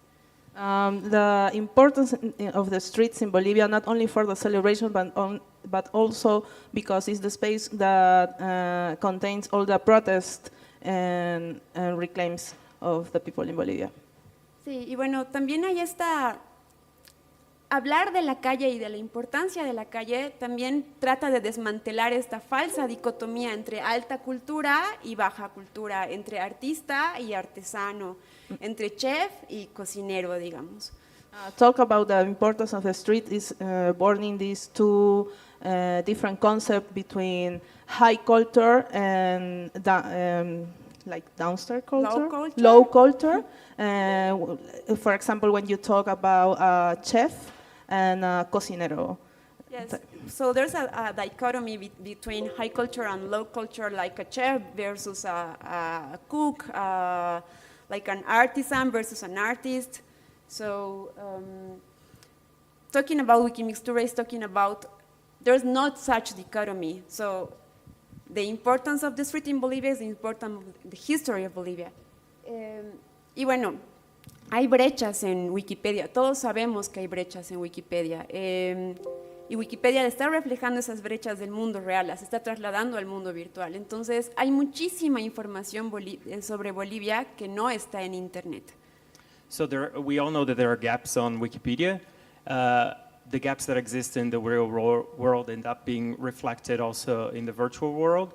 And specifically about Bolivia, we know that there is a lot that's missing. Thank you. Y bueno, después hay un problema igual de que no hay autorrepresentación. La mayor parte del contenido sobre Bolivia está en la Wikipedia en alemán. Entonces, no hay gente hablando sobre Bolivia desde Bolivia. Hay muchos más artículos en la Wikipedia en alemán de Bolivia que en la Wikipedia en español de Bolivia. Yeah, so sadly, there isn't much about Bolivia that's written by Bolivians, so representation isn't really there. Surprisingly, there's more articles about Bolivia written in German Wikipedia than actually in Spanish Wikipedia. Sí, y la idea de los concursos Wikimixtura es que seamos nosotros las personas de Bolivia quienes escribamos sobre lo que está sucediendo en nuestro país y tomemos fotografías de lo que está sucediendo en nuestro país. So the idea of this whole endeavor and initiative is really to allow Bolivian people to tell the stories and register the images of its culture. Y bueno, ¿por qué hemos hecho un concurso propio que se llama Wikimixtura y no nos hemos unido a Wiki Loves Folklore? ¿Por qué hemos tomado esa decisión? So here we're going to talk about why this is a unique thing named Wikimixtura, standing aside from Wiki Loves Folklore, which is something that already existed. Sí, bueno, cada concurso tiene sus pros y sus contras. ¿Vamos así? Oh, yes, ¿Lentitos? okay, Sí, sorry. Each one of them will have their pros and cons in terms of approach. Entonces, Wiki Loves Folklore tiene un alcance más global, pero es un concurso que está pensado sobre todo en inglés. El mismo nombre del concurso está en inglés. So if you look at Wiki Loves Folklore, it has global reach. It was designed for such. And it was also designed in English, to operate in English. Sí, y bueno, Wikiloves Folklore tiene una temática abierta a todo el mundo, y muchas de las fotografías que al menos yo he visto que son tomadas en Wikiloves Folklore tienen una mirada como más de turista. So the themes for Wikiloves Folklore are intentionally open, and there's also an additional point made on the pictures that you see there are usually taken by tourists, so not necessarily by the locals. Sí, y bueno, la diferencia con Wikimixtura es que Wikimixtura es un concurso muy pequeñito para las personas en Bolivia, pero tiene un alcance local, pero está en español y con un lenguaje más cercano a las personas que contribuyen en Bolivia. And the idea on Wikimixtura is really for it to be hyperlocal, really something that speaks to the local community, and therefore it's also in Spanish. Y una diferencia importante entre Wikiloves Folklore y Wikimixtura es que Wikimixtura tiene una curaduría previa de las temáticas que faltan sobre el país. And for Wikimixtura, there's actually a selection of themes that will be covered during the challenge, and it's done previously, so not as open as Wikiloves Folklore.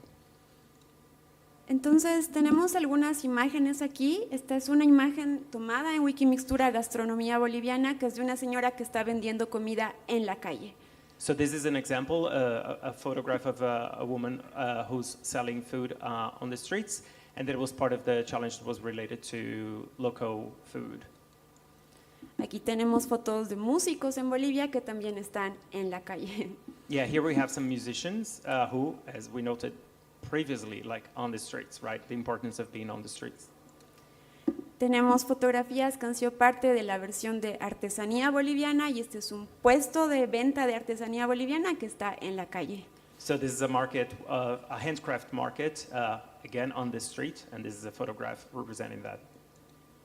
Y bueno, como les decía, Wikimixtura es un concurso no solo de imágenes, sino también de creación de artículos, y este es un artículo muy importante en Bolivia porque es una tradición que tiene que ver con la muerte, y han sido mejorados con el artículo ya existía y ha sido mejorado con imágenes de alta calidad sobre cráneos humanos que son parte de la festividad. So Wikimixtura is not just about images, it was also the idea of generating more content for Wikipedia. So this is how this specific festivity, the article about it was enriched. It already existed, it was already there, but then they brought, it was possible to bring newer pictures, and for instance, an image of a human skull, which is something that's very important and very connected to this specific festivity. Y bueno, esos han sido los primeros pasos de Wikimixtura, pero hemos dado ya bastantes pasos más. So these were the first steps of Wikimixtura, but there are many more to be taken. Y así como falta mucho contenido sobre Bolivia en Internet, hay regiones de Bolivia que están muy mal representadas en Wikipedia y en el Internet en general. And just like Bolivia is not that well represented in Wikipedia in general, if we zoom in and look specifically into some regions of Bolivia, there is even less representation. Y por eso decidimos hacer Wikimixturas enfocados en regiones específicas de Bolivia. So that's why we started doing Wikimixtura for specific regions in the country. Este es Wikimixtura Beni. Beni es el tercer departamento más grande de Bolivia, uno de los más ricos en biodiversidad del mundo, y estaba muy mal representado. So this one is about Beni. Beni is the third biggest region in the country. It's very rich in terms of biodiversity, and it's being very poorly represented on Wikiproject. Y bueno, hemos ido haciendo varios concursos ya sobre regiones específicas de Bolivia. Este es Wikimixtura Beni y este es Wikimixtura Titicaca. So yeah, we did it with a few regions already. That was about Beni, and this is about Titicaca. Titicaca es el lago navegable más alto del mundo y está compartido entre Bolivia y Perú. Entonces Wikimixtura llegó un poco más lejos porque nos aliamos con Wikiacción Perú, un grupo de voluntarios en Perú, para llevar a cabo este concurso. So Titicaca is the highest in terms of altitude lake that you can sail in the world, and it's located between Peru and Bolivia. So this was actually a partnership with Wikiacción Peru. So a really cool story of actually also forging partnerships in order to forward the Wikimixtura. Y a diferencia de los anteriores Wikimixtura, nosotros como bolivianos también podemos ser turistas en otros lugares más pequeños. Entonces, los nuevos concursos tienen un foco más local para que las mismas personas que viven ahí, no necesariamente bolivianos de una ciudad, digamos, sino de esta región en específico, contribuyan con conocimiento en los proyectos Wikimedia. Yeah, and just like it was mentioned before that so many pictures are taken by tourists, the same can happen within the same country, right? So someone coming from a big city going somewhere further. The idea here is really for local people to be representing their own regions. Entonces, bueno, hemos tenido varios concursos de regiones en Bolivia. Esta es una señora que vive al sur de Bolivia que está vendiendo comida en la calle una vez más. So here is in the south of the country, Tarija, and this is a lady who's selling food on the street again. Yes. Important to highlight, on the street. Y quizás este es uno de los más importantes porque es la primera vez que un concurso Wikimixtura ha sido exclusivamente enfocado en que las personas que viven en la región únicamente, ni siquiera nosotros hemos tomado fotos, nadie, solo ellas, sobre todo mujeres, han tomado fotos que son dentro de Tarija, una comunidad indígena dentro de Tarija. And what made this one very special, this Wikimixtura challenge, was that all the photographs were taken not only by local people, but actually mostly women who are from this indigenous community within Tarija. Y bueno, hay una pregunta que nos podemos hacer es que ¿qué se necesita para organizar un concurso Wikimixtura o el nombre que le quisieran poner ustedes, ¿no? So now the question is, what do you need to organize such a thing, either Wikimixtura or something inspired by it? Y lo más importante es reflexionar sobre las brechas. So the most important thing here is really to reflect on what gaps exist. Y bueno, cuando nosotros hicimos Wikimixtura la primera vez, los platos de comida favoritos de todo el equipo no estaban en Wikipedia. So when we started, I'm sorry that I'm Yes, laughing. yes. It's just that food, I always think about food also day, every day. So that's why I was laughing. The first thing that the group that's been working on this realized is that all their favorite dishes were not on wiki projects. Sí, entonces comenzamos a hacer esa reflexión sobre qué brechas hay en Wikipedia y a partir de ahí decidir qué contenidos faltan y en qué contenidos podemos enfocarnos. So that's how it started. We started reflecting on what gaps existed, and from there, what is it that we could develop?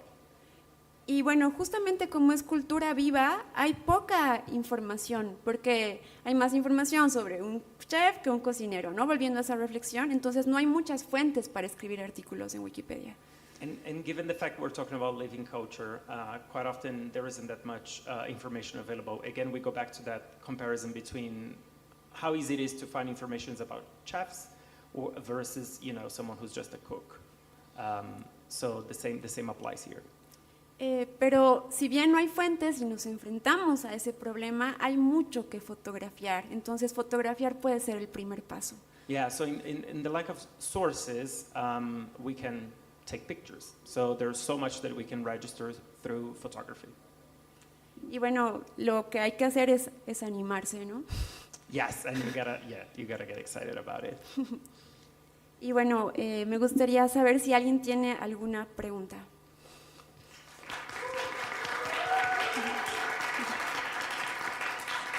Nakaru. So yeah, any questions that folks might have? Should I ask in Spanish or English? As you want. All right. So as you commented, one of the biggest problems that I have experienced when writing about content, local or indigenous content from the global south territories is the lack of sources. Mm-hmm. Have you considered, for example, making part of the Wikimixtura project something like gathering oral, like sources from oral indigenous or local cultures in order to have a registry that we can later use to build articles? Yes, but we face a problem. When you upload a video to Wikimedia Commons, you need the video to be in a specific format, right? And it is difficult for the people to upload in this format. So sometimes we need to be with them, convert the video to the specific format, and then upload it to Wikimedia. So it's extra step, and it can be difficult, yes. But we tried, and we did it.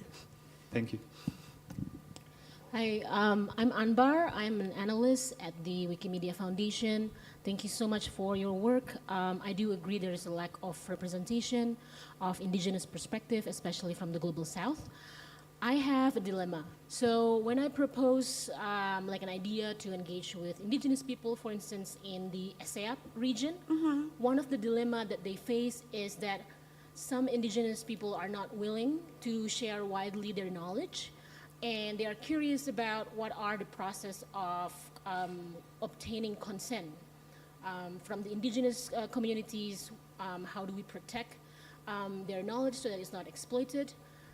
So do you have any best practices from Wikimixtura? How do you engage with the indigenous Yes. people, and how do we respect them in that engagement? So there's two, I will do it in Spanish, I'm sorry. Hay dos tipos de Wikimixtura, el Wikimixtura como más de la ciudad y el Wikimixtura como más de las áreas rurales. So we're talking about, so at Wikimixtura we have two approaches, one that's more urban and one that's more rural.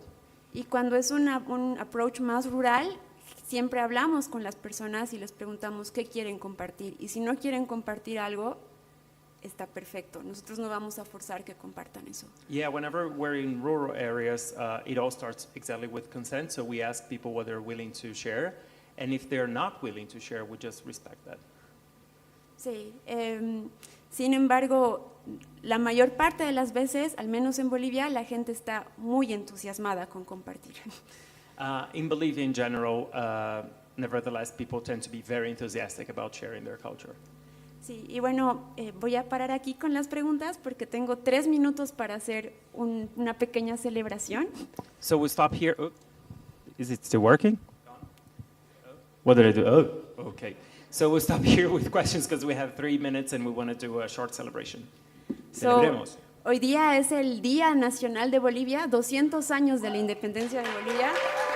Today's Bolivia's National Day, so 200 years? Yes, Yeah, 200 yes. years of independence. Es una pena que estemos aquí en nuestro país, pero igual estamos muy contentas de estar aquí en nuestro país. Yeah, sadly we're here and not there to celebrate, but then we can bring the celebration here.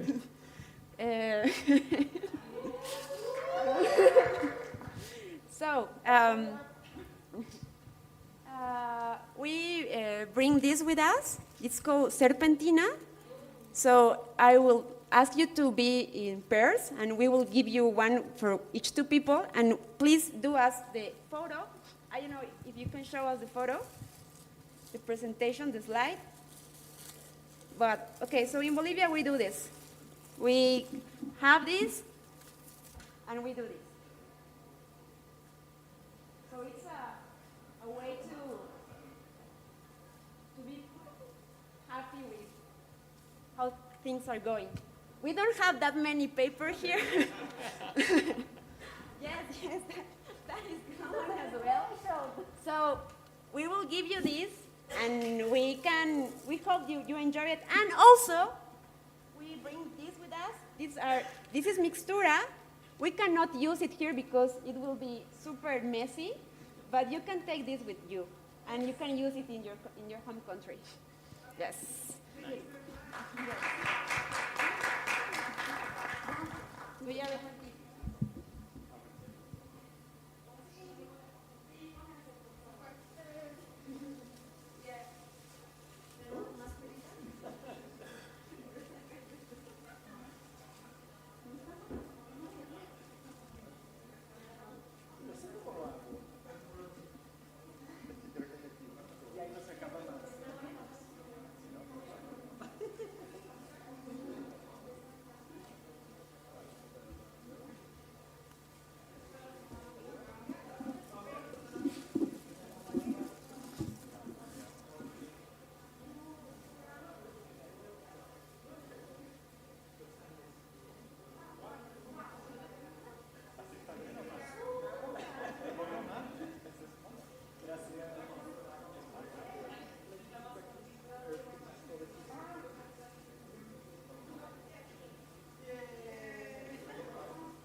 We estimated around 50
Get started with the Wikimedia Incubator.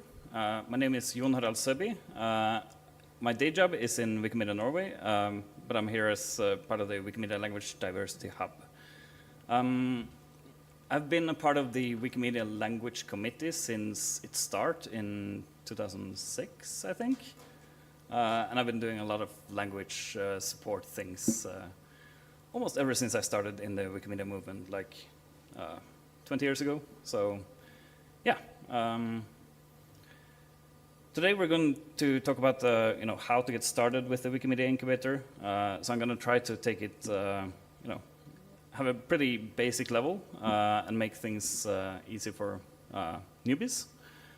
So first a question, how many of you here speak a language that doesn't yet have a Wikipedia? Good, good. Can you say which languages quickly? Yeah. Uh-huh. Kimberly? Mm-hmm. Yes? Mm-hmm. Yeah. And you? Okay, nice. Yeah, you're, yeah, I forgot to ask. Is there an incubator version for your wikis already, or is it not started yet? Do you know? Oh. Okay, great. So, anyways, let's get started. So the first thing is, like, what is the Wikimedia Incubator? I'm assuming that most of you know, but still, some might not. So, Wikimedia Incubator is the project where you start a new edition of a language project in the Wikimedia movement. So what that means is that these projects, Wikipedia, Wiktionary, Wikibooks, Wikiquote, Wikinews, and Wikitravel, are hosted in the Wikimedia Incubator before they become like live versions. And in addition, we have some projects that are not in the Wikimedia Incubator, and that includes, of course, the multilingual projects like Wikidata, Wikimedia Commons, because they're not separated by language. But also Wikisource and Wikiversity have their own process for having new language versions. So the Wikisource has the multilingual Wikisource, where all texts in all languages can be hosted. And Wikiversity has something called a beta Wikiversity, where where you can start new languages. But that hasn't happened for a long time, so yeah. The Wikimedia Incubator uses a system of test wikis to separate the projects from each other, because the idea is that a test wiki inside the Wikimedia Incubator should function almost like an independent wiki. But it's still part of the incubator, so it has some benefits from that. Some benefits and some downsides, yeah. And the prefixes are a 2-letter code, which is like a abbreviation for the project. So WP for Wikipedia, WT for Wiktionary, and WQ for Wikiquote, and so on. And then slash, and then the language code for the project. So the example here is WP/MAG for the Wikipedia in Magahi, which is a language spoken in Eastern India, I think. Yeah. So we're going to have a brief history of the incubator. It was started in 2006, and it was started before the language proposal policy and the language committee. So the reason it was started was that when people wanted to create new versions of Wikipedia, they would use the same prefix system as we have in the incubator, but they did that in MetaWiki. And then recent changes in MetaWiki became really cluttered by all the changes to those versions. So one of the developers just decided, oh, we should create a new wiki for this. And thus the incubator was born. And then a few months later, we formed the language committee, which was then a subcommittee of a different committee. And then we were tasked with creating the language proposal policy, because we needed to have some guidelines for which languages can and can't get the new Wikimedia project. In 2009, the SPQ Robin, a user, created the Wikimedia Incubator extension. And what that does is that it handles a lot of the prefix stuff in the incubator and makes some quality of life improvements, hopefully, to deal with that. But still, like every time you would add the link inside a page on the incubator, you would have to include the prefix every time you put the link. And that's pretty, not very user-friendly. So in 2022, I made a couple of new gadgets. One is called the Add Prefix gadget. And that one adds the prefix for you automatically when you edit. So it should feel more like editing a normal Wikipedia, even though you're inside the incubator. So hopefully now users don't really have to, think about the prefixes or deal with the prefixes as much as they did before that. And then in 2024, last year, that was the top year by the number of projects graduated. So we call it graduating when a project is approved and moves out of the incubator. Yeah. So the requirements for new projects are outlined in the language proposal policy, like I mentioned. And the highlights from that one is, well, it's split into two. One is about the eligibility of the language as a Wikimedia project, and the other part is about approving the final project. The first requirement is that the language must have an ISO 639 code, either a 6391 or a 6393 code. So the one codes are the ones with two letters, like EN or SW, for example. Like those are pretty much used for the biggest languages. And then all the other languages have three-letter codes. And there are way more three-letter codes than two-letter codes, obviously. The language must be a living and general-purpose language. So what that means is that we do not allow dead languages like ancient Greek or Old English or whatever.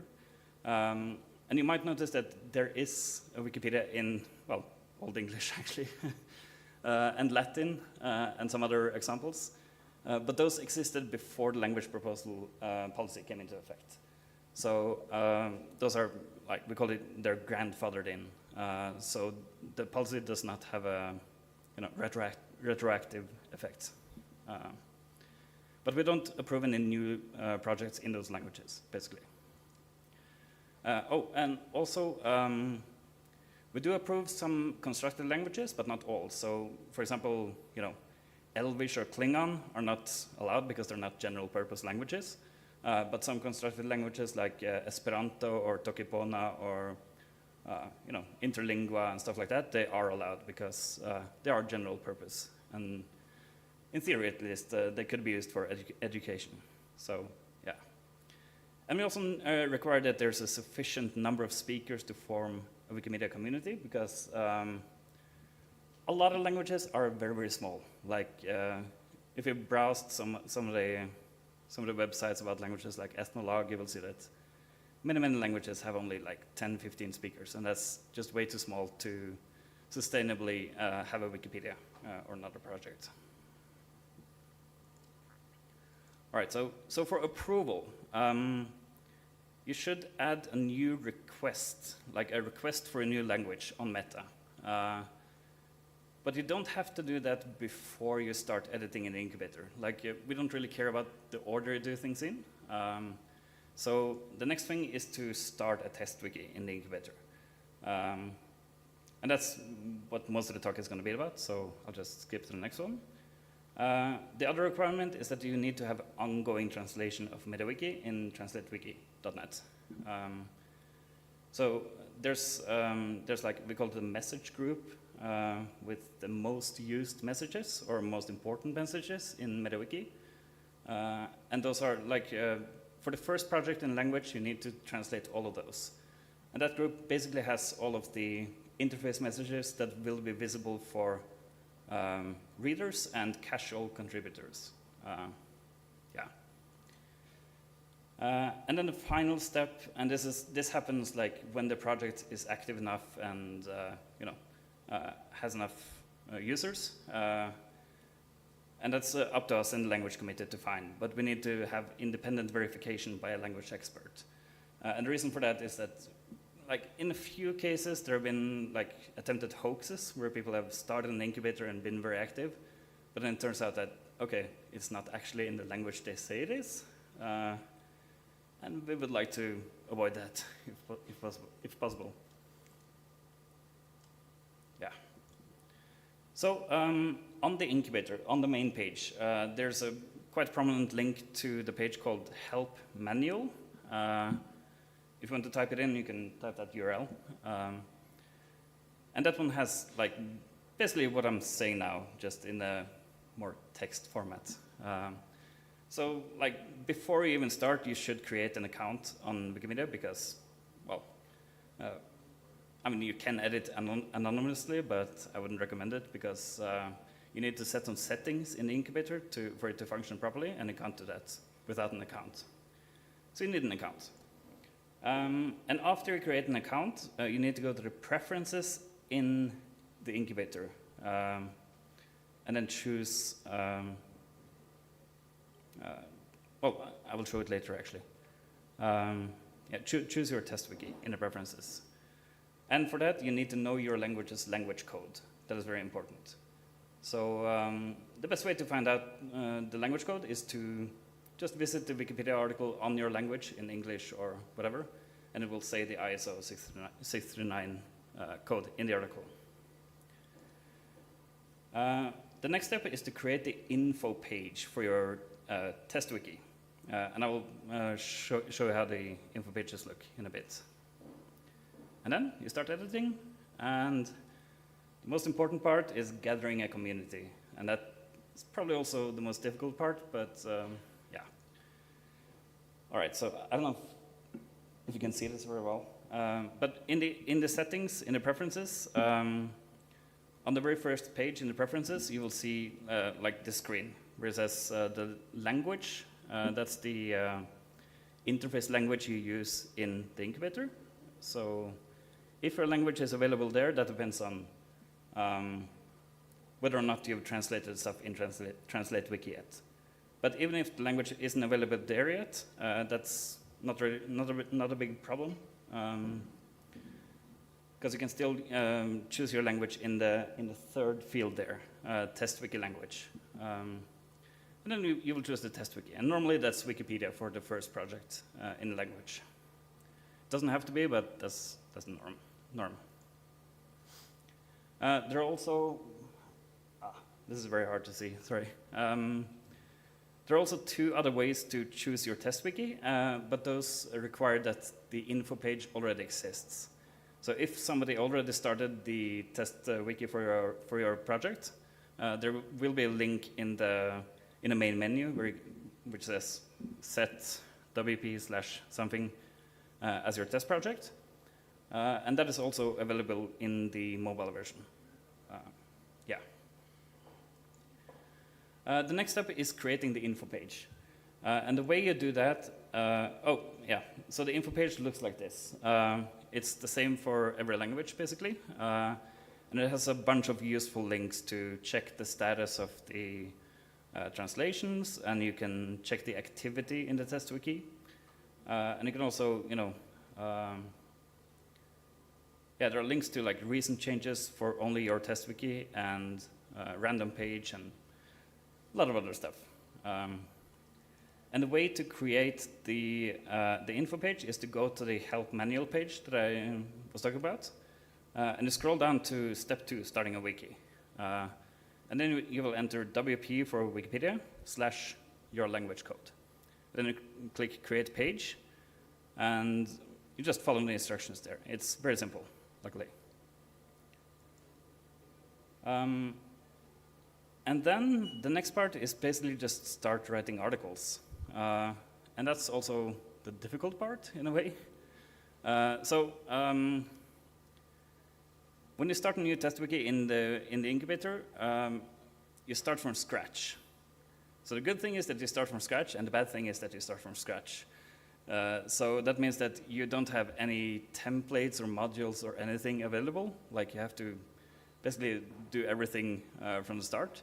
And that can be a bit daunting because if you look at existing Wikipedias in English or Spanish or whatever, there are so many templates they use and modules, and like there's basically a whole bunch of infrastructure that most Wikipedias have, but that's not available in the incubator. So you get to start at fresh, and which means that you can put your own spin to it if you want to. But we find that a lot of people, they want to have the same functions as the big Wikipedias have. So what ends up happening is that they have to import templates from bigger Wikipedias. And that can be really difficult, actually. So I'm hoping to find a way to make that a bit easier, but yeah. So my tip is to start simple. When you start an article, just write the text and don't care too much about info boxes or templates or stuff, and just start simple, and then you can improve on it as you go along, because it's a wiki after all. I mean, wikis are meant to be edited by anyone, and they're never finished. Yeah. So the way you create an article is to just enter the name of the article in the search bar, and then you will see, you search for my first article. That doesn't exist, but you can create a page in your wiki and then your prefix / my first article. And then when you click that red link, then you get to the create a page edit screen. Yeah. The fourth step is gathering a community. And that's probably the hardest thing because for small languages, there aren't that many people online, perhaps, and not many people who are, as geeky as us who write Wikipedia articles. So you need to figure out ways to do that. And I don't have any, any fast or good solutions for that. It's basically just hard work, like contacting people, asking them to join you in creating a Wikipedia in your language, and hope that people are interested. Because the criteria for approving a wiki is that we see activity, sustained activity over several months from several users. So if you're only one user editing the Wikipedia, we won't approve it, because we need a viable community in order to approve. So I have some tips and recommendations for people who are starting out in Incubator. The first one is that you should probably get experience from an established project before you start editing in the Incubator.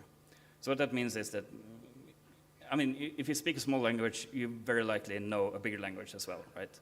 So you should try to get some editing experience in the majority language, just to see how the Wikipedia works and how you can edit, and how they do things there,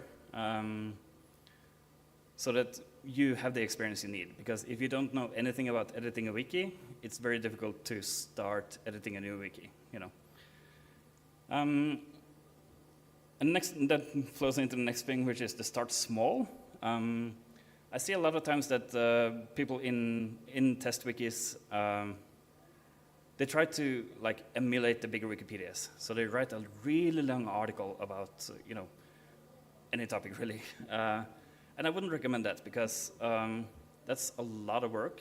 And you have to remember that articles in the English Wikipedia have had 24 years now to mature, but you're starting out fresh. And a small language can never reach the level of English Wikipedia. We have to be realistic about that. So you shouldn't try to,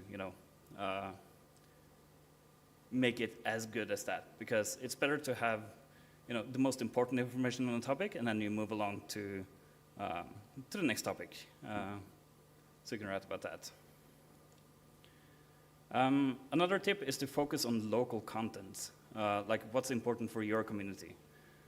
Because we do have a list of, in MetaWiki, there's a list of articles that every Wikipedia should have, which is about 1,000 articles on, worldwide topics, basically. So like countries of the world, and, famous scientists and historians or whatever.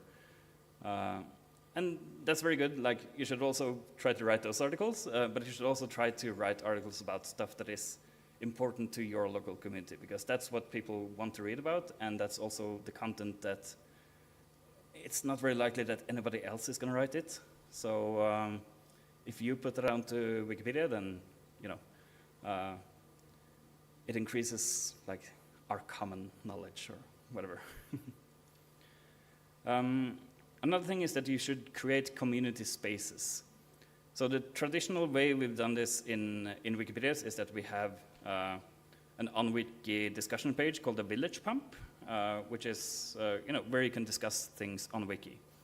But we see in a lot of cases that communities that participate in the incubator don't actually use like discussions on wiki as much as they probably should. But what they use instead is like more informal chat groups, like Telegram groups or WhatsApp groups and stuff like that, to coordinate between themselves and get activity, like encourage people to contribute. And I think that's probably a good approach, because that lowers the bar for people who are not familiar with wikis, and because most people probably don't use wikis, but they do use WhatsApp or Telegram or something like that. So, yeah. There are a bunch of places where you can get help, even though it might seem very lonely trying to write your writing your test wiki. There are still a lot of people who can help, but in order to help, they need to know that you need help. So one of the best things is probably to ask for help from neighboring communities, like I said, the majority language in your region, or neighboring languages, like say if we're from Nigeria, then you can ask users from the Igbo or Yoruba Wikipedias or something like that, because there are likely a lot of people who have experience with wikis in those big languages. And there's also like a bunch of Wikimedia affiliates all over the world, especially in Africa. There's very many nowadays. And they should have some resources and people who are able to help you with getting a wiki set up. And if that doesn't work, you can always ask in the community portal in the incubator. It's linked from the sidebar, the main menu. And that's the community portal is the name of the Village Pump in the incubator. It's the same thing. And in addition to that, there's also a bunch of Telegram groups in the Wikimedia sphere. So the main one is probably the Telegram group called Wikimedia Language Diversity, which has a lot of people who are who care about smaller languages and helping out small languages. So that's the URL for that one. In addition to that Telegram group, there are many other Telegram groups with more general, with people who are experienced with a lot of different things. And there's also, of course, the Language Diversity Hub, which I'm part of. And you can find us at languagediversityhub.com, and we're happy to help. .org, sorry. And we're happy to help out with any issues they have. And there's also very many different Discord servers, in case you prefer using Discord over Telegram. I don't know if there are any like general purpose WhatsApp groups for Wikimedia. Maybe some of you guys know, but yeah, I haven't seen any. But I know that WhatsApp groups are used a lot for more local endeavors. Yeah. So finally, I want to have give you some statistics about the incubator since it was launched. So we've had, since 2006, when the incubator was launched, we've had 252 projects that have graduated. That includes projects from the Beta Wikiversity and Multilingual Wikisource. And out of those 252, 127 of them are Wikipedias. And like I said at the start, Wikipedia is normally the first project in language. That means that basically 127 new languages have been launched since 2006 in Wikimedia, which I think is pretty good. Oh, and there's also actually one more language, because there's one language that has a dictionary, but not the Wikipedia. So, yeah. And like I said, 2024 was a record year for incubator graduations. So we had 26 new projects that were launched in 2024. And out of those, 6 were from Africa and 14 were from Southeast Asia. And I think from Southeast Asia, most of them were in Malaysia or Indonesia. Yeah. And in the past, I don't know, Sadiq, when was Dagbani launched? Yeah. So since around that time, we've had like a boom of African languages in Wikimedia, because Dagbani was sort of like one of the very first African languages that were launched like in recent years. And since then, we've had quite a lot. I didn't count them, but I would say at least 20 new languages. Does that sound right, Kimberly? Yeah. So I'm very excited to see this, a lot of activity going on in Africa with new languages. In 2025, we've had 216,000 edits so far. And we're only in the start of August, so we have 4 more months. And last year we had 274,000 edits. So we're looking to have even more edits in the incubator this year than last year. So that's very good. That shows that there's a lot of activity going on and a lot of enthusiasm for creating new languages. Yeah. And I think that was the last slide? Yeah. So if anybody needs help with, setting up their language, and if I haven't been clear enough, then please feel free to reach out to me or somebody else. There are plenty of people here who are experienced with the incubator already, so we can help out, getting you started and getting things up and going. So yeah, are there any questions?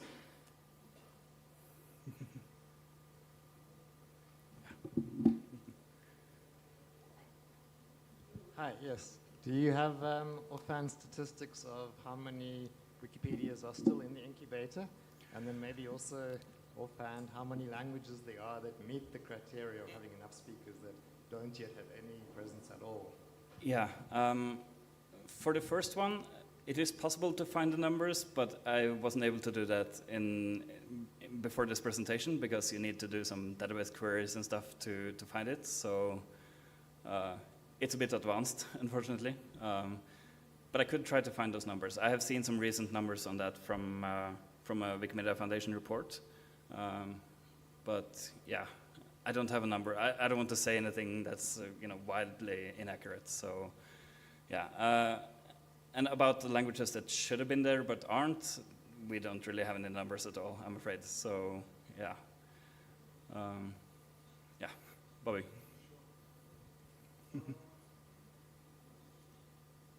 So the ISO code number, how do I find that? Yeah, the easiest way, I think, is to find the English Wikipedia article about your language, and then it should say the ISO code in the info box there. But you can also use the Ethnologue website or the official ISO 639 website. So if you Google ISO 639, they have a website where you can search. But you need to, make sure that it's the right language, because some languages have the same names and stuff, so you need to make sure that it is actually your language. But yeah. Anyone else? Yeah. There's someone in front here.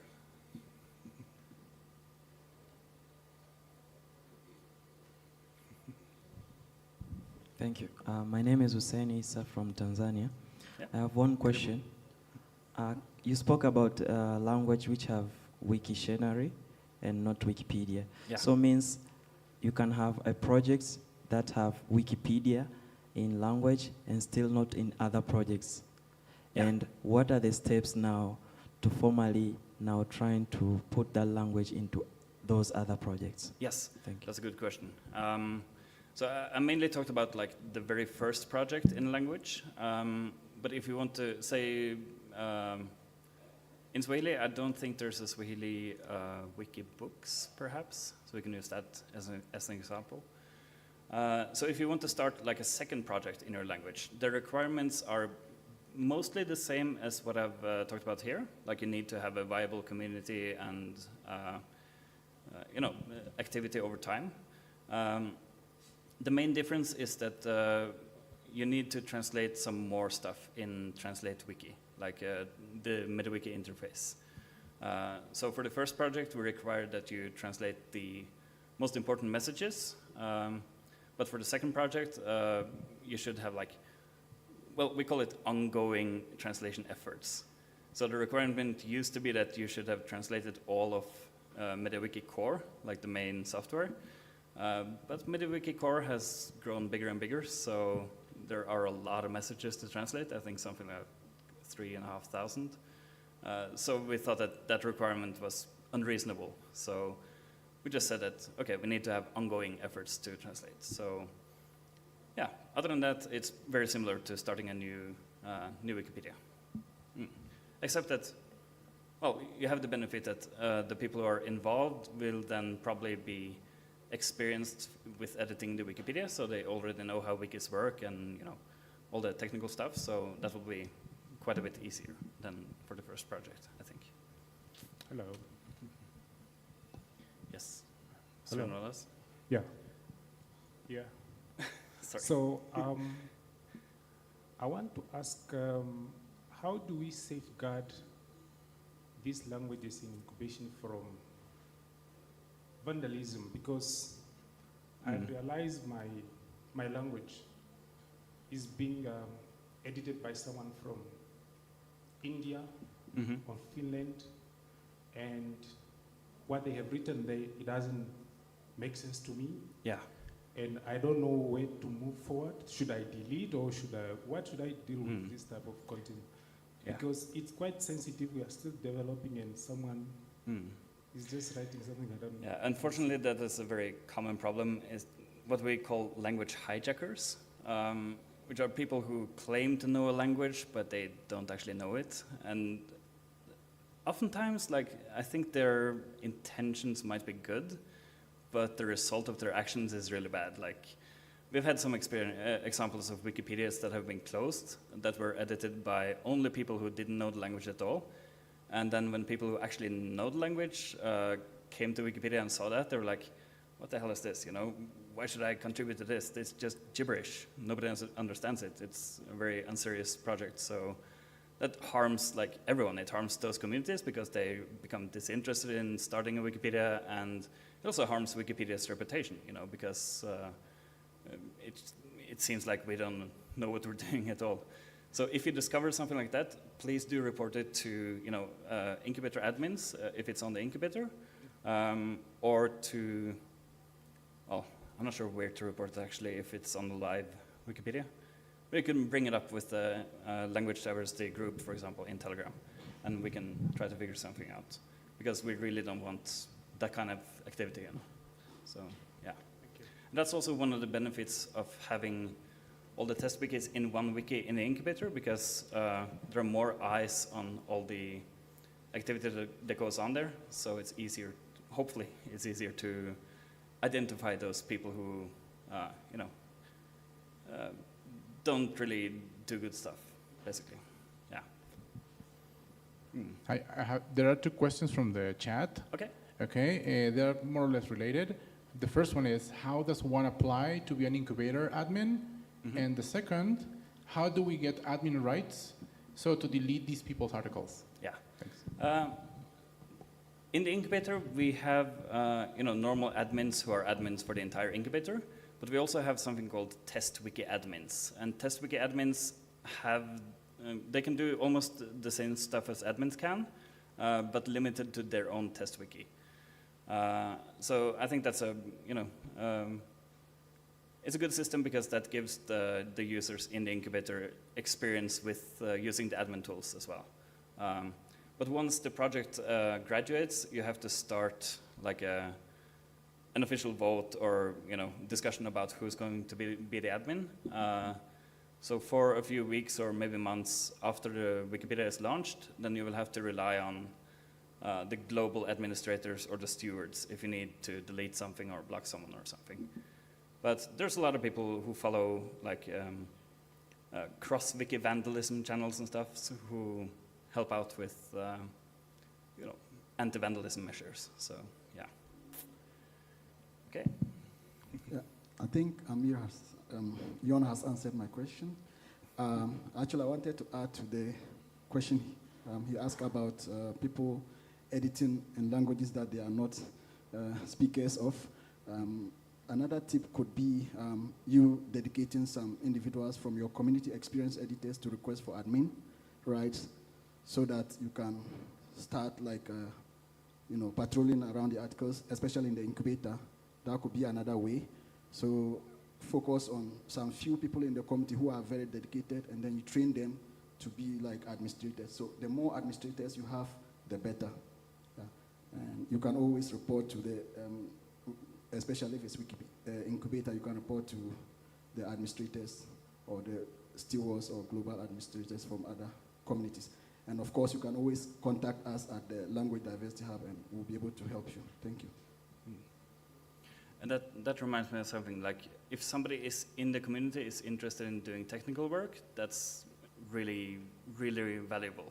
Because in the Inarisaami Wikipedia from Finland, they have one user who is very into technical stuff, and that helps them a lot with getting stuff up and going. So if you can get some tech-minded people to your project, I would recommend that. Yeah. Thank you very much. Please, at what point do we say a language is ready for graduation? Ready for? Graduation. Yeah. At what point is the language ready? It is when the translations in TranslateWiki are almost finished, and we see that there is sustained activity we don't have a set number, but my rule of thumb is that we see at least 4 active users every month for 4 months. Once that happens, I'm like, okay, this probably is ready to graduate, and then we start the process. So, yeah. So we don't actually care about the number of articles at all. So we have had some projects that I graduated that only had like 150 articles, but they have good activity, so that's what matters. And I also have projects that have had like thousands of pages, but they only have one user who created all those pages, so that's not a sustainable community, so we can't approve. So, yeah. Okay, my question has a link with what he just asked.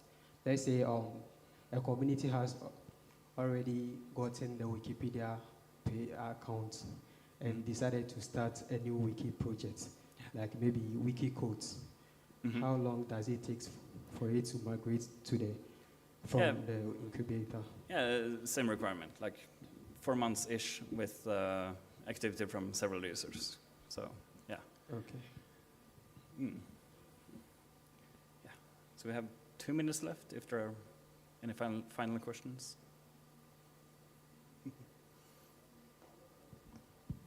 Just to add to that, there's also the need for you to follow the encyclopedic standard.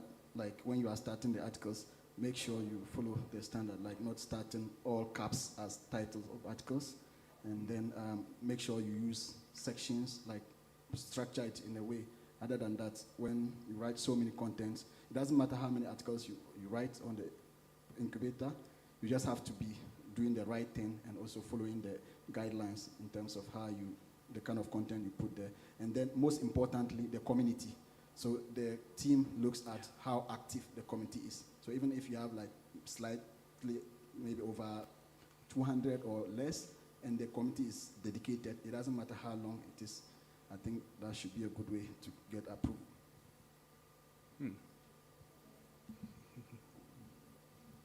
All right. Yeah, so less than a minute left, so I think that's it. Thank you everyone for coming, and I hope you want to go and incubator. Thank you.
Hi everyone.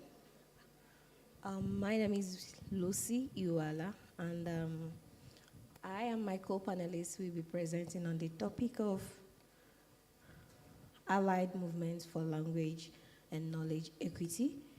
And this discussion is sparked from the collaboration that we had from our different Wikimedia communities, and this is as a result of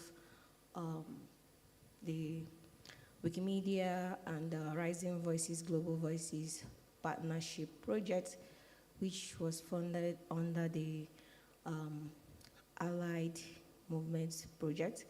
And we, as the 5 communities that took part in this digital language activism workshop, carried out different workshops in our different communities, and the essence of this session is to share with you the highlights of our discussion and the highlights of what transpired during this session, these various workshops.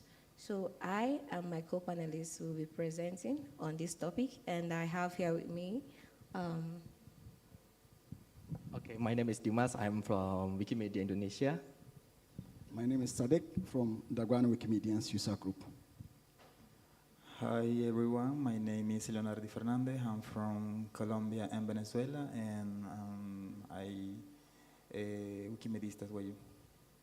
Okay, thank you very much. So we'll be discussing on the digital language activism, which we carried out in our different communities, and just be giving you highlights. And I'll be inviting Sadiq from the Dawane Wikimedia User Group to share with us the highlights of the workshop in his community in Ghana.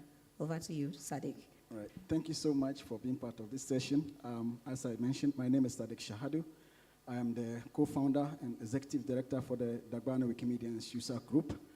Dagbana Wikimedians User Group is a language affiliate based in Ghana, Tamale, and we are also a registered spoken across Ghana, Benin, and Burkina Faso. But right now, we are currently working on 5 projects.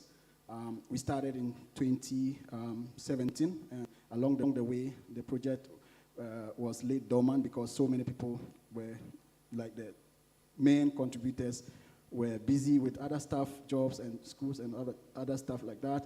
And then in 2019, when COVID started, we came back again as a committee.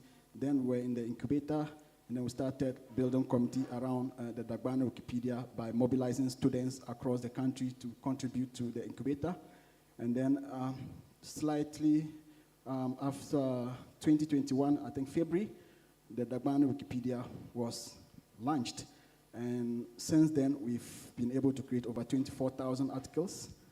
And then as a user group, since we support multiple language communities, we've been able to also onboard 5 language projects, which is the Dagare Wikimedia community, also the Dagare Wikipedia, the Kusal community and the project Wikipedia, Mori, and then Grone. And we've been working extensively on Wikipedia, Wikidata, and Wikimedia Commons.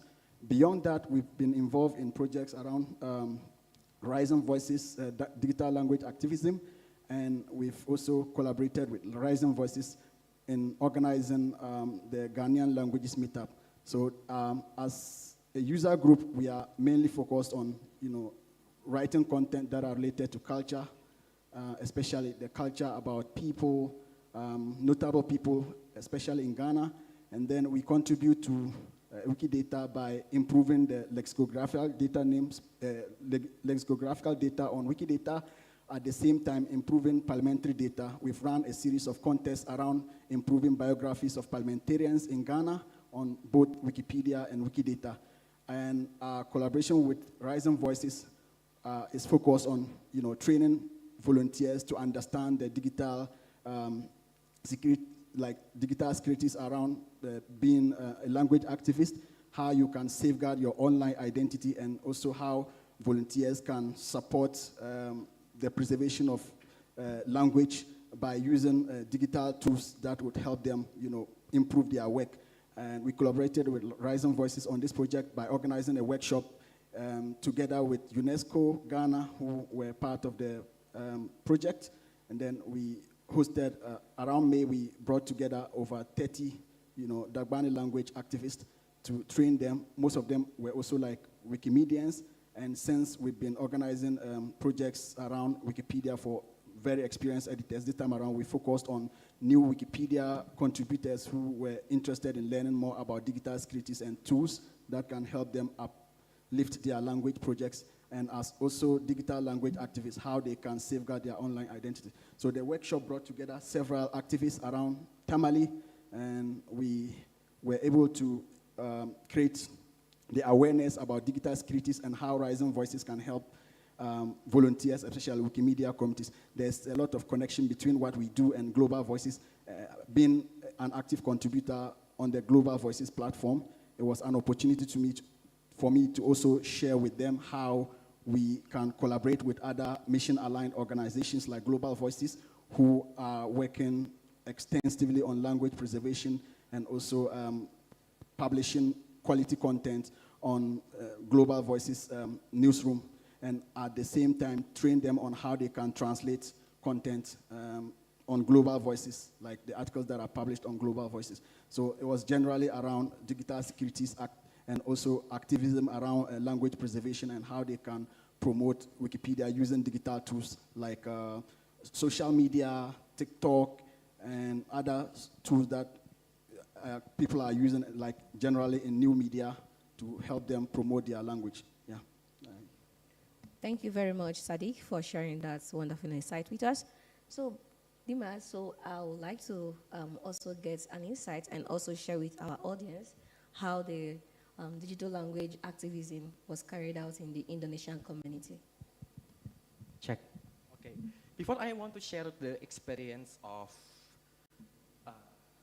preserving the indigenous languages in Indonesia, I want to give some context that how diverse Indonesia is. Can you take a guess how many languages in Indonesia spoken? Can you take a guess? 10? No. That's too many. No.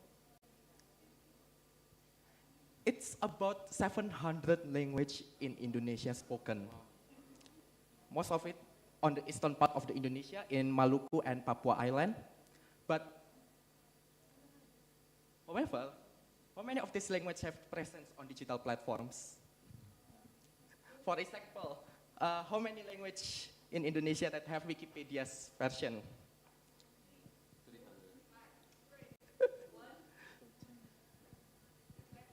Just 18. Just 18 Wikipedias that have, just 18 language in Indonesia that have Wikipedias or other Wikimedia projects. It's only 2 or 3% of the 700 language that only have, maybe have a digital presence in Indonesia. Well, our digital platform is mostly dominated by Indonesian language as our official language, and unfortunately, English. And many of them, users on Indonesian social media or in digital platforms in Indonesian, mixing this language, Indonesian and English language, created the monstrosity called Jaksel-Lengian language, or South of Jakarta language, which is, South Jakarta is a place where Indonesian hipsters take a flock and just hang out. So yeah, that's a bit a set of reality that it's actually Indonesian and English that have presence on digital platforms in Indonesians and not our indigenous language. So thankfully, we have several indigenous language speakers who are concerned and introduce their language on the digital sphere. So we recently organized the online meeting Digital Initiative for Indigenous Language of Indonesia on July 2025 as a platform to share their experience, difficulties, and results during introducing their language into digital platforms. So the online meeting is attended by several activists from Mandailing language in North Sumatra, in the western part of the Indonesia, to ranging from Mandailing language to Biak language in Papua Island, so the eastern part. So yeah, that's pretty diverse for the participants in online meeting in Indonesia, which may have different problems and approach. For example, some of the eastern language in the eastern part of the Indonesia is actively repressed by our government because, well, it's more like a political situation where Papuans wants independence from Indonesia. So actually the language of in the Papuan island also actively repressed by government because it is a symbol of the Papuan independence. But some of the language in the central or maybe western part of the Indonesia is also actively promoted by the local government or provincial government. So there is a different situation between the language in the part of the Indonesia where the western part or central part is actively promoted by our provincial or local government, but in the eastern part it's actively repressed by our government. And also we have several differences, but also we have some common problems that we encounter during documenting or preserving the local language in Indonesia. So the first one is, the most prominent one is in our indigenous language is based on the oral tradition rather than of written tradition. So this is a problem because the digital platforms itself is mostly using written platforms instead of oral tradition. So how we can record the pronunciation of the words, for example. So some of our communities already address this problem with Wikitutur, where they are recording the pronunciation of each word in Indonesian, and also we expanded the projects to more specify to the vulnerable and endangered language. So we have collaboration with the Indigenous People Alliance in Indonesia to documenting all of the vulnerable and endangered language in Indonesia, which also actively repressed by our government. And also during online meeting, there is also activists that mainly using TikTok to create the indigenous language more appealing to younger generations. For example, they are using some of the excerpt of the famous series on the Netflix, and they are translating to the indigenous languages or maybe the classical Indonesian, which is created the comedic effect situation where the local languages is not it's a bit unfamiliar in Indonesia. So yeah, that's created a bit a comedic effect. But also we have some of the problems that we may not easily to address. For example, that the digital infrastructure in Indonesia is not equal. So for the indigenous language, it will be difficult to document all the indigenous language because, well, the digital infrastructure is not equal. So after the online meeting, that we know that documenting the indigenous language is not an easy task. Sometimes our government actively prevent our work and also lack of digital infrastructure. But all of these barriers, all of these challenges, we will not be stopped and continue to preserve our language, our culture, and our identity. Well, this is the experience in Indonesia, how diverse, but sometimes the government preventing to documenting or preserving even our identity. Okay, thank you very much, Dimas. And could you also give us a brief highlight of how you carried out the digital language activism workshop in collaboration with the Rising Voices in the Indonesian community?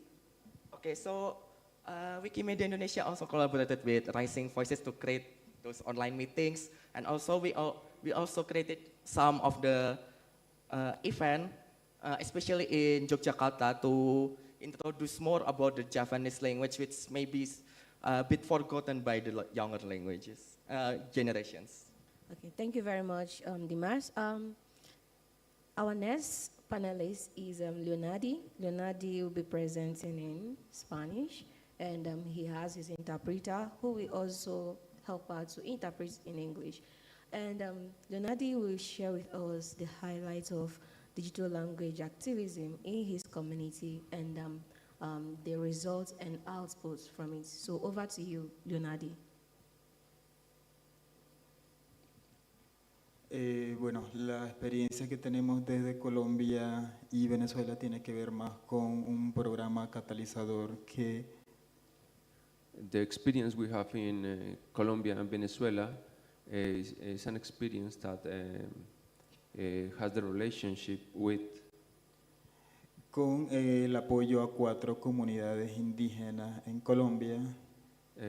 It supports for indigenous communities in Colombia. Lenguas como el Nasayue, language like Nasayue, el Namtrik, el Wayunaiki y el Quechua Cuastu.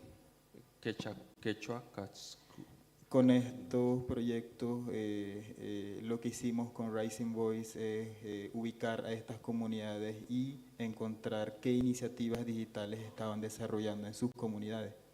We find these communities and we look for what were the projects they work for and they develop in these communities. Y nos encontramos con la realidad de que las comunidades en Colombia, las comunidades indígenas, sí están haciendo cosas en lo digital para fortalecer y reafirmar sus identidades.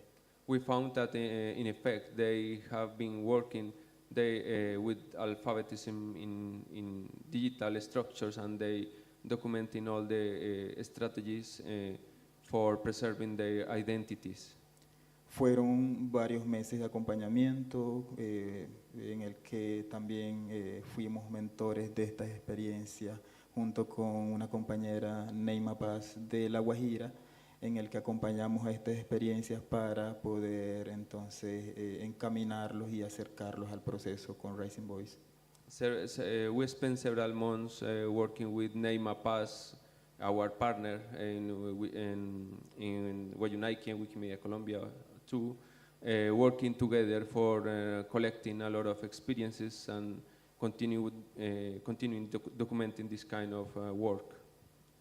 Y de eso se trató más que todo lo que hicimos en Colombia en relación a las comunidades indígenas. And it was the main aspects we found in our communities.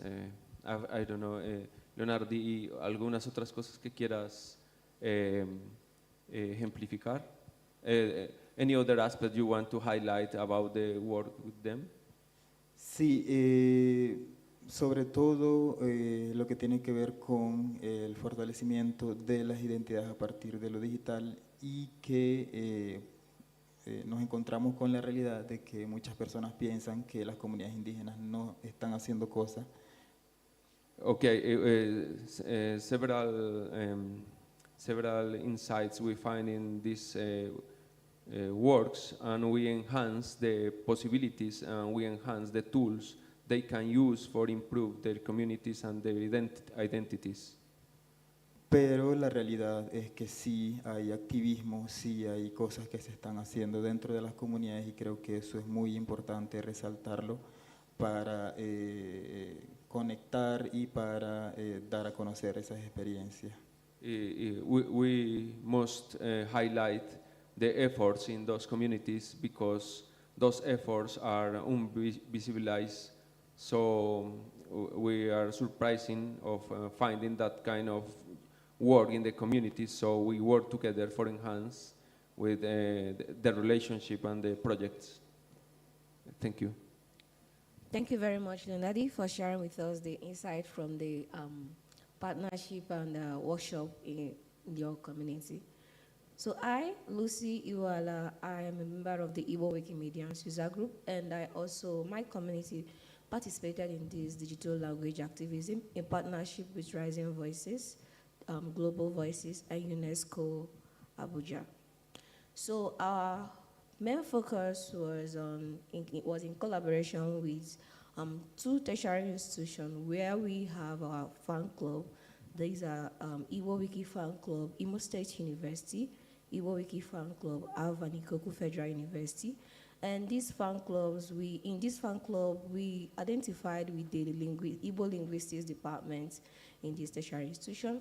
And we had this workshop together with about 20 to 25 participants who are students studying Igbo language in the university.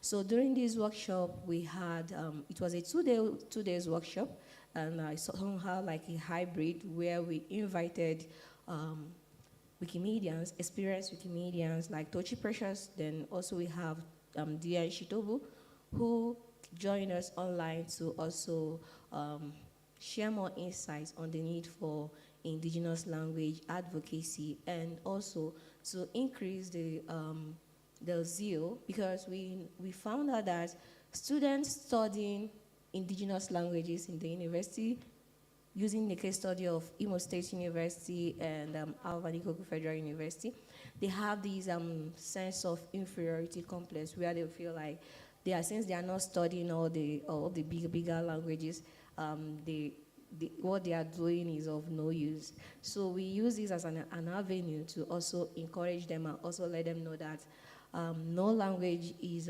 superior to each other. So every language matters, and that is the essence of inviting these experienced Wikimedians to share with us.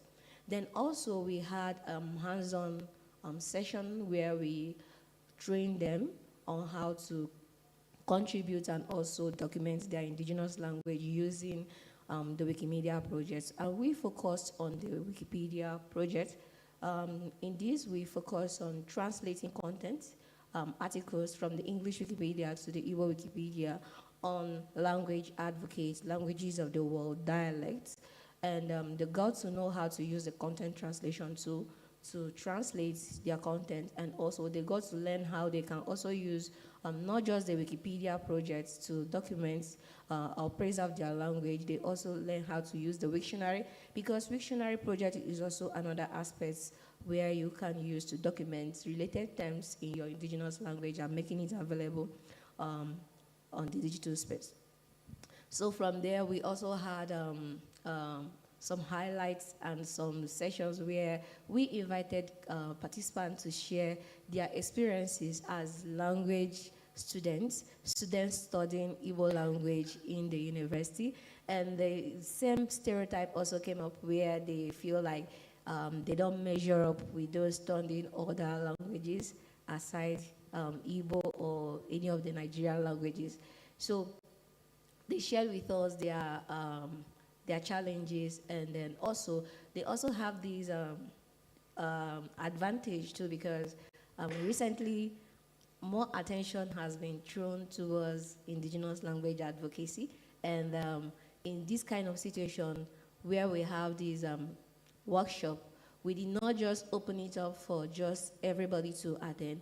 We were focused on partnering with language students studying indigenous language, students studying Igbo language, because in the Igbo Wikimedia user group, we advocate for anything that has to do with preservation of Igbo language, preservation of Igbo culture, and documenting it on the digital space. So we partnered with this institution, partnered with these two institutions where we have our fan clubs, and taught them how to use the Wikimedia project in preserving their language, and also inviting experienced Wikimedians to also improve, kind of boost their morale and encourage them in their academic pursuit. And also, these are the highlights of our digital language activism in the Igbo Wikimedians community. Then we also have another one that is carried out in another community by Mayora, and she's not here with us, but her video will be played soon. So over to you, to the tech, so that we can have a look at it.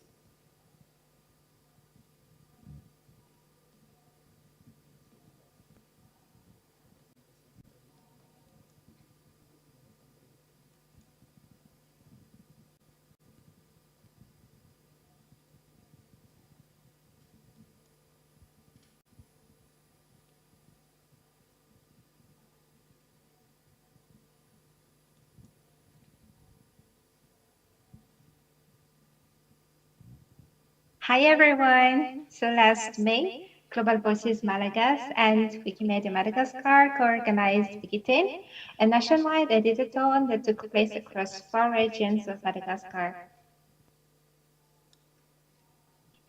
The main goal of this collaboration was to use Global Voices translations in Malagas as references to improve existing Wikipedia entries or create new ones, and also to strengthen the presence of our language on the global stage.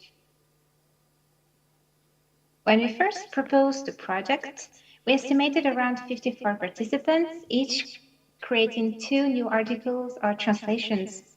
But we were amazed to see the final result far exceeded our expectations, because the number of articles more than doubled, and we ended up using over 1,000 references, including 307 from Global Voices articles in Malagas.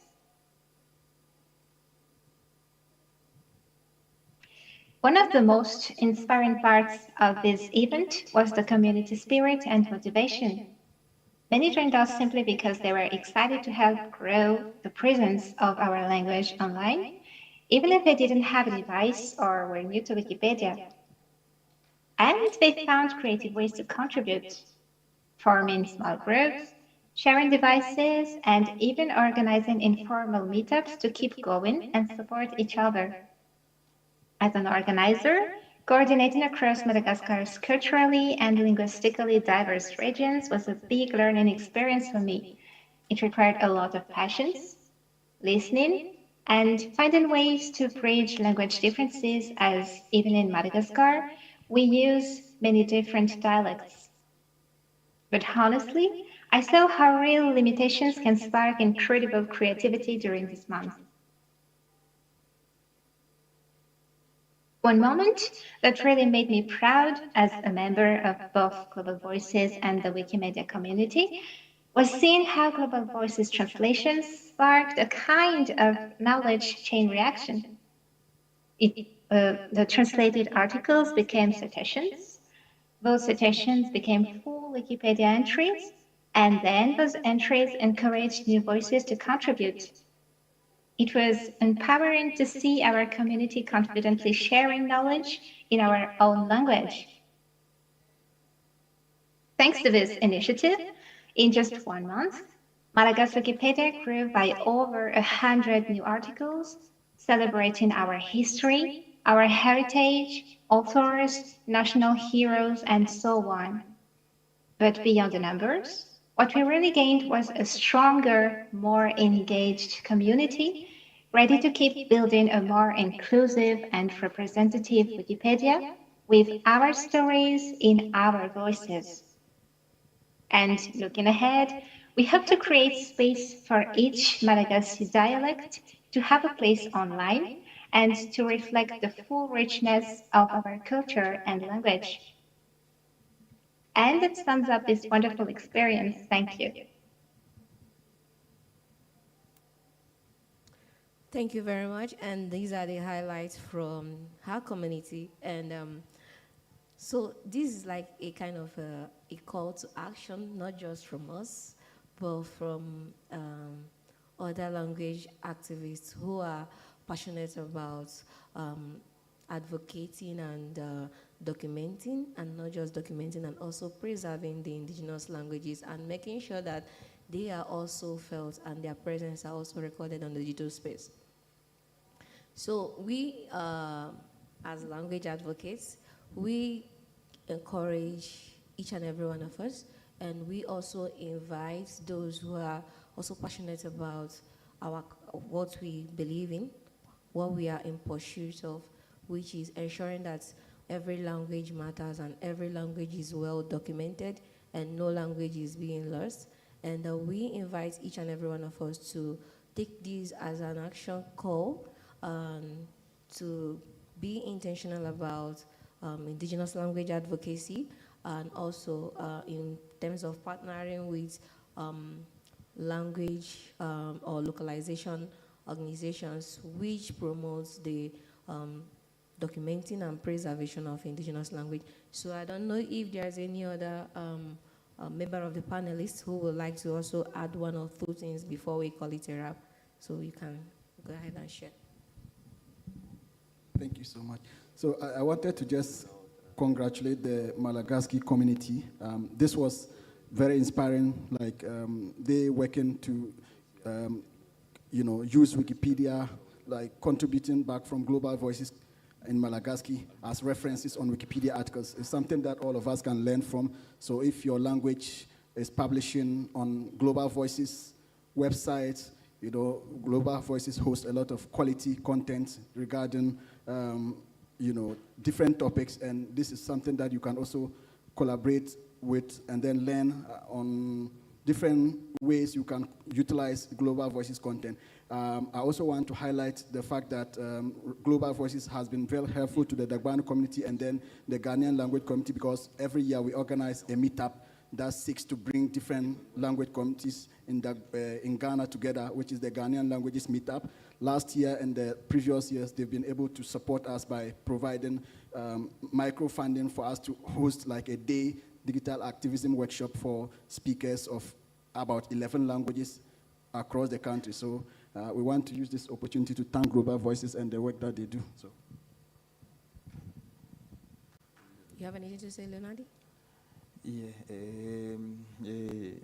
hamaya hain pushwa tanuri takuhit pahamin sain wamin wayakana wayukana tu wanaikika shia wane washira wane kohuta min wanasma washain tu wanaikika musika sain wane kirahawa musika sain wane kohuta min shia skahe tia wawraka wane pia wawraka wane pispura stecherraña hatin suruweki. Para nuestra comunidad, hablar el idioma, hablar desde nuestro sentir y desde nuestro pensar en la lengua representa riqueza, representa identidad, representa territorio. For our community, speaking our language means identity and means preservation and historical heritage of our community. Es por ello que trabajamos en su documentación, es por ello que trabajamos también en reflejar esa riqueza cultural en espacios digitales para que llegue a las posteriores generaciones.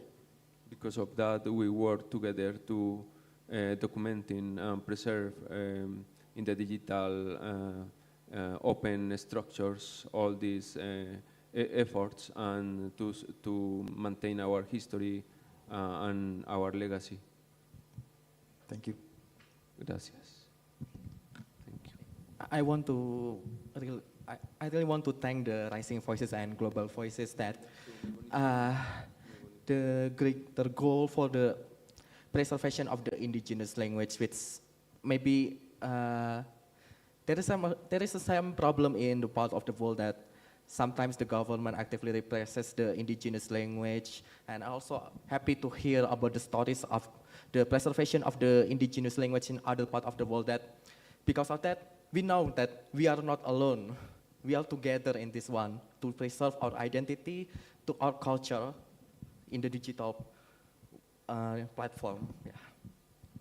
Thank you very much. And this also made me to remember a question being asked in our discussion that revolves around language in our pre-conference session yesterday about writers, maybe in terms of writers that are not yet known, and maybe they want to write about maybe a particular language, a particular culture that is not fully documented on the digital space. Now you feel like how can we create visibility for these languages? How can we create visibilities for these authors so that they can also be used as references, just like the Malagasy community did in creating their articles. They cited that about 307 references were sourced from the Global or Rising Voices blog websites. Now, for writers or for indigenous language advocates that needs more visibility or crave visibility in the language of a particular culture that if not fully yet represented. This kind of partnership helps sustain that because partnering with global voices or partnering with rising voices brings about writing about this culture. And when you want to now write about it on the Wikipedia project, we now serve as a kind of a reference to back up your source because contents published on the Rising Voices or the Global Voices website are kind of said to be reliable and has this authenticity attached to it. So this is also like a kind of a recall or a reminder to anybody or anyone still struggling to create that visibility or have that visibility about a particular culture or a particular language that is not yet fully recognized or fully documented on the digital space. In partnership with Rising Voices or Global Voices, we can have something there and which will help us in our article writing or in our various content creation on the Wikipedia project. So on this note, I want to thank you. I want to also use this opportunity to announce that Global Voices is embarking on a fundraising campaign that all of us can contribute to keep the work going. And a special thanks to Rebecca, who is one of the co-founders. She's seated over there. And Eddie, who has been the brain behind all of these projects that we are doing with Wikimedia. And thanks for everyone who has already donated. Please donate. It doesn't matter how much it is. $1, $5. Thank you.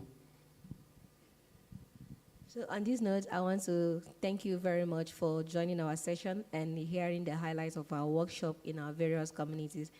This workshop, just one shop, bettered 5 different digital language activism in the African continent, in the Asian continent, and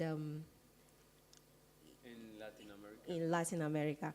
Thank you very much, and do enjoy the rest of the sessions ahead. Thank you.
the Internet in a Box movement.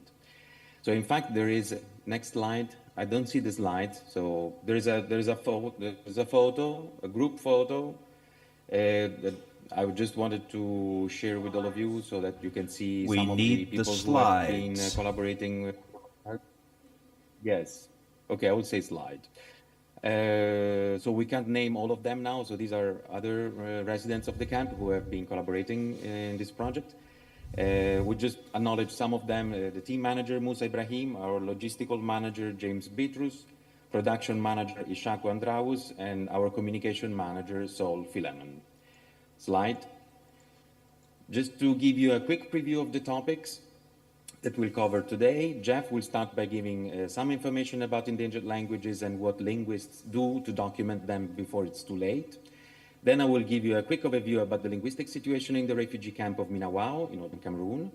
Then Tim will tell us more about Internet in a Box and how we are using it in the camp. At that point, Gudi and I will summarize our ongoing projects and we'll finally share with you some plans and hopes for the future. Slide. Now, Jeff will give us some basic background. Right. Thank you very much, Pier Paolo. So let me just start by giving, as I said, some general background on the world's linguistic diversity for those who may not be familiar with the global picture. As you can see from this chart, current estimates put the number of spoken and signed languages in the world at around 7,000, but these are very unevenly distributed across the world's population. According to figures from the Ethnologue, the most comprehensive resource on the world's languages, there's a small number of languages, just a few hundred, that are used by 95% or so of the world's people. So that's only around 6% of the world's languages. The other 94% of the world's languages are distributed across the remaining 5% of the world's people. One thing to bear in mind, I think especially in a setting like this one, is that the vast majority of the world's languages are not widely used in writing. Even if they have a writing system, the people who use that language may hardly use it. Next slide, please. Can you go ahead one more? Yeah, that's fine. Thank you. We'll just move ahead for time. That's the chart of language distributions. But now I want to move on to language endangerment. So many of these, go back, please. Great, perfect, thanks. So many of these languages, of these 7,000 languages, are severely endangered. Maybe around half of them will be no longer used by the end of the century at current estimates.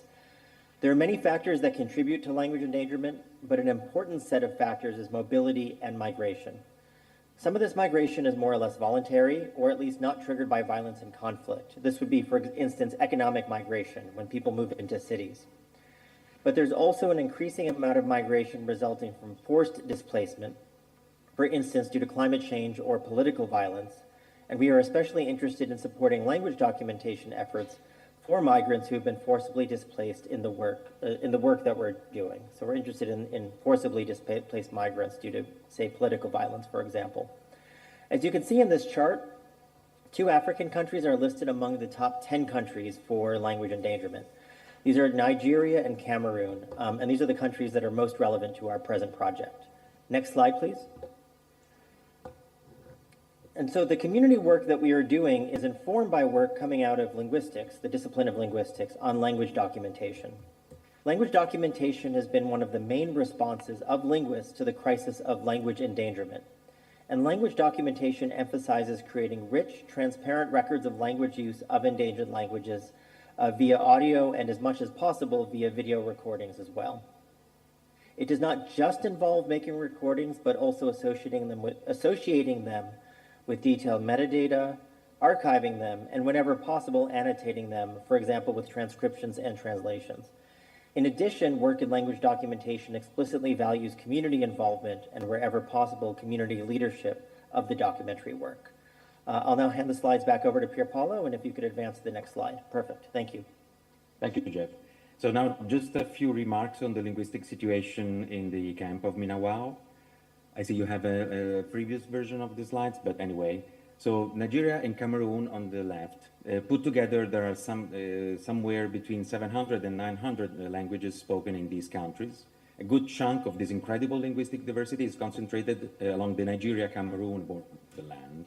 One of the many sub-areas located in this strip of hilly land is called the Mandara Mountains, which is, if you click, you will probably see, I hope, an arrow. Can you, next slide? Yes. So that area more or less is the Mandara Mountains, and this is where our work is unfolding. In the map in the center, in the middle, each of the small numbers that you can see corresponds to a separate language. Look at the scale up on your right. The segment is 30 kilometers in the real world. So you can see that every, say, 5 kilometers or so, we find a different language. And this is the norm in this part of the world. Then you all know Boko Haram, I guess. So mostly young, jobless, desperate men who, under the influence of self-defining Islamic reformists, committed unspeakable atrocities since 2009. In 2013 and 14, Boko Haram became so powerful and violent that it pushed all the people who were living in these areas in the Mandara Mountains out of their villages to seek refuge elsewhere. Towns crossed the border with Cameroon, brought along their land. The United Nations built a camp, Minawao, not far from the border with Nigeria, to protect refugees. And this is where thousands settled over the past 12 years. When I was today, after substantial cuts to international aid, the population has shrunk to about 50,000 people. The diversity of the refugee population, however, stays the same. There are no less than 25 different language communities living in the camp today.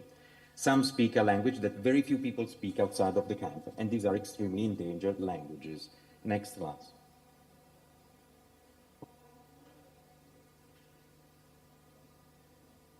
Yeah.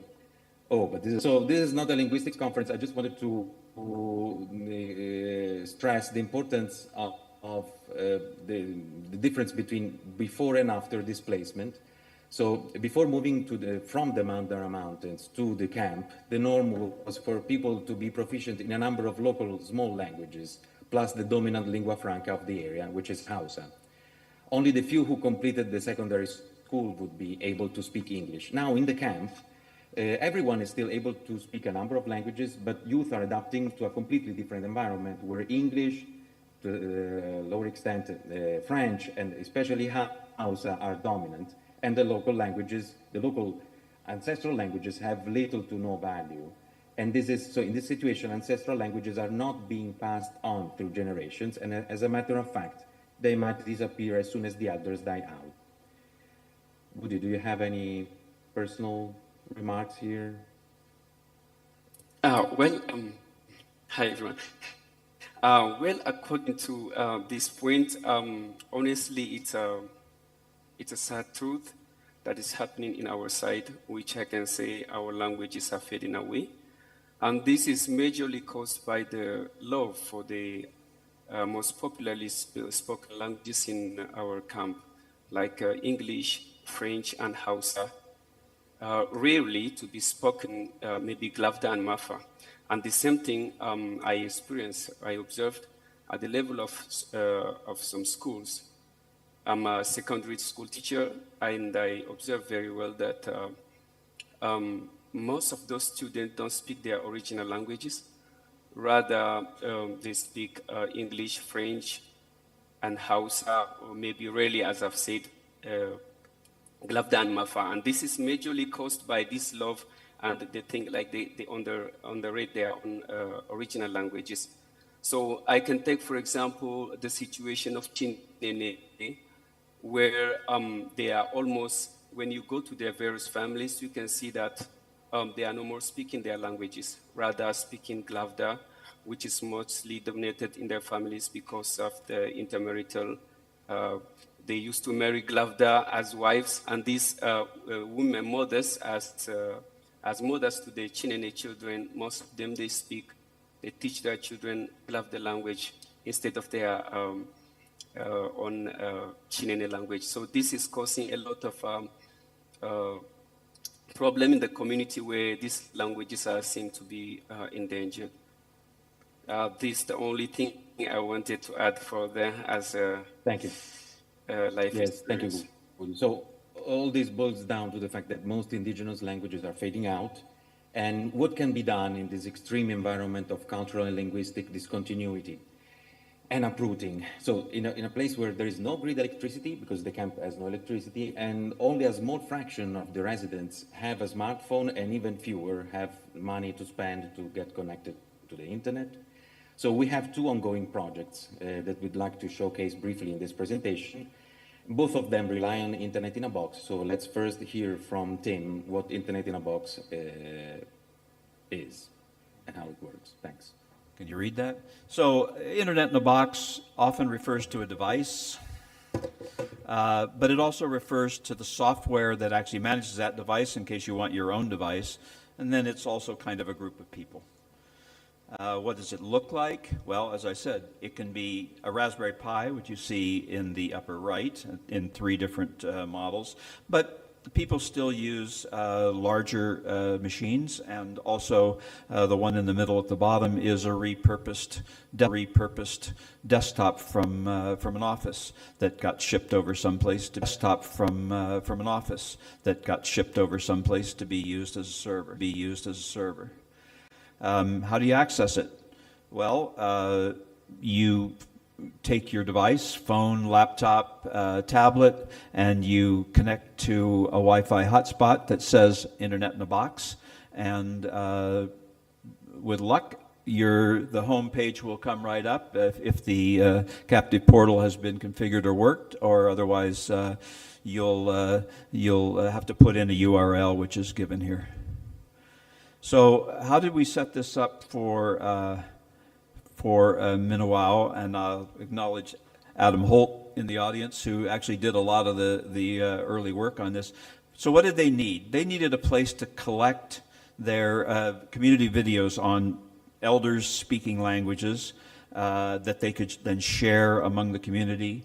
And they wanted a cloud-like archive to keep that, some of which is actually sensitive, and so they wouldn't want everybody looking at it. And then in addition to that, they wanted what people often want, some reference material, English and other languages. So in order to do that, we took them into the admin console of Internet in a Box, IIAB, and you can see that there are some services checked. Kiwix is checked. We need that for the Wikipedia, and Calibre Web, which we're using for the library to hold the videos. And further down, you'll see Nextcloud, which is more of an archive.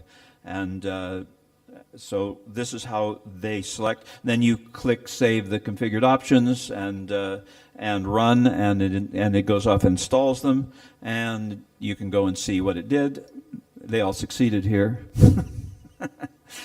So then, once you have the services you need, you want to start getting some content. So this is a picture of uploading some videos into Calibre Web, and you can see they're actually videos from the camp. So you would go in, you can organize that into different shelves and things to make your library of videos. Nextcloud, this is just a dashboard.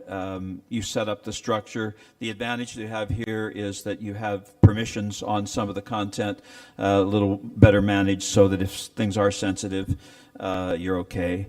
Then let's go get some content in the form of the Wikipedia type content. And so first of all, we need to decide what languages we want. And I've been a little liberal here. They don't actually use all these languages, but most of them are African languages, so I check them.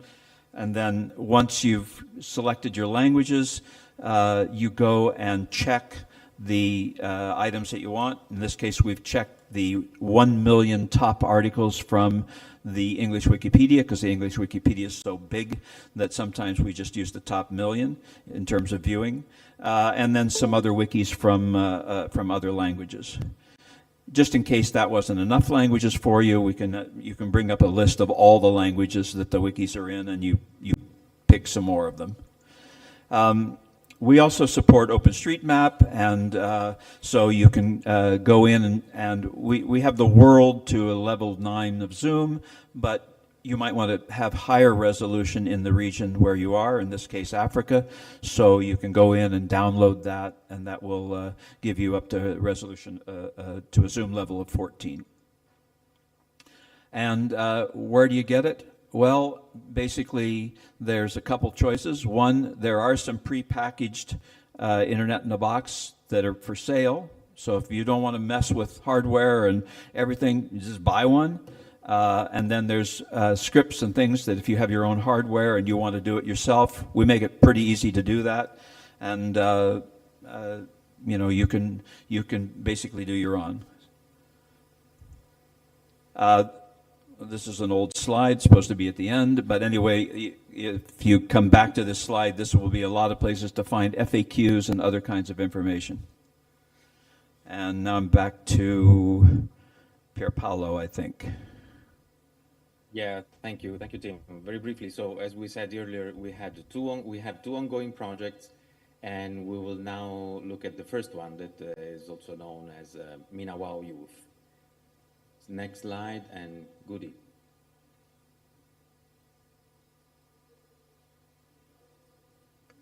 All right. As we can see on the slide, that the project started in February 2024 with a motto, my culture, our future. This is intended to reconnect the camp residents and beyond to their various languages, cultures, which is a sustainable way to linguistic preservation. And the goal is achieved through the strategy of sharing the produced videos and documents online, which is our Facebook page, and offline, which is locally accessible on the IIB network. All this mentioned could never be achieved without the availability of the hardware tools as follows, like Vlogger kit, audio recorder, computer, internet modem, and Raspberry added maintenance that facilitate our production.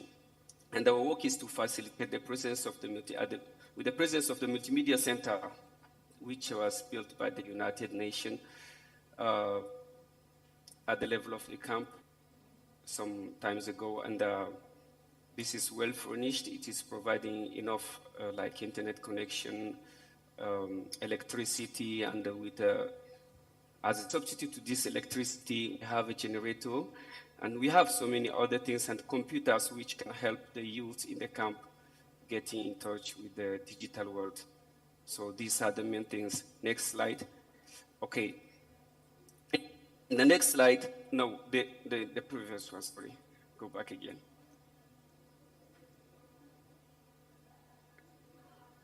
Yeah. All right. So on this, all right, I mean the previous slide, sorry. Maybe I'm confused. The one with the images of people practicing some cultural activities. These are the videos we used to produce, although I can't see it. Yeah, I'm seeing it now. We can see the first photo, the first picture that appears. We can see some people, one part, the woman playing our traditional game, which is having 12 spots, and it can be played by 6, 4, 3, or 2 people. So this is very good to improve mathematical skills traditionally for Glavda. And again, the other one, we can see 2 ladies discussing, and this grandma is explaining the recipes to produce traditional medicine from plants.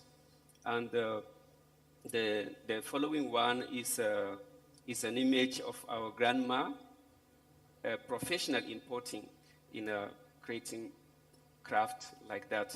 She's made pot. And the other one is a tool, is a traditional tool. It's not a weapon though. It is just a sickle formed tool which we use to celebrate in terms of dancing. We have festivals or ceremony. In Glavda tradition, we used to go with it to show our joy with it. And the fruits that you can see in the middle is, it's a fruit, we call it mbulugwa in our dialect. This has a deep meaning. Not every youth can have maybe come across this fruit. It is rare now. It has a deep meaning in our tradition. So, and the last one is our journalistic activities in the camp, where we make our situation known to the world.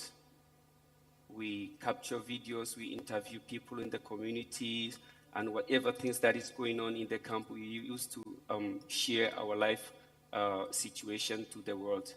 Next slide. All right, here we can see how the steps we take to produce these videos and we share to the people.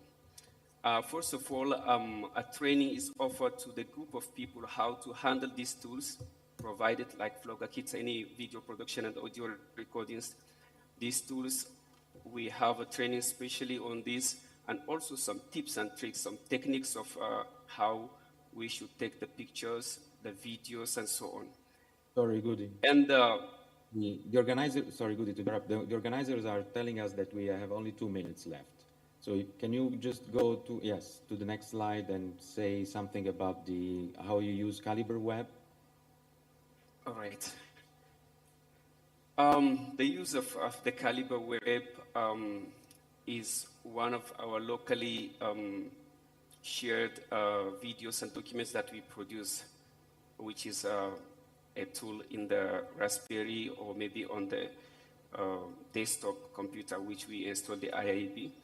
And here we have some videos that we produce and we store them here for people to view anytime they want to see, anytime they want to watch. Not only the videos, anything like documents or whatever thing that we produce, and we can store them there.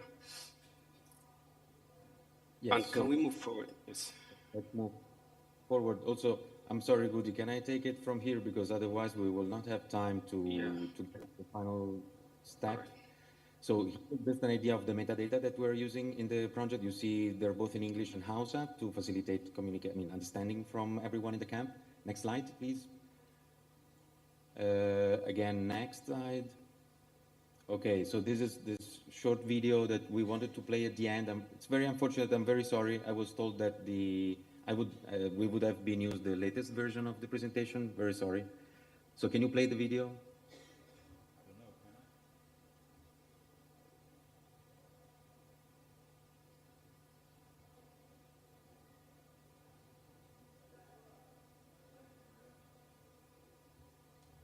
He wants to play the video. Does he do it at his end, or how do you play it?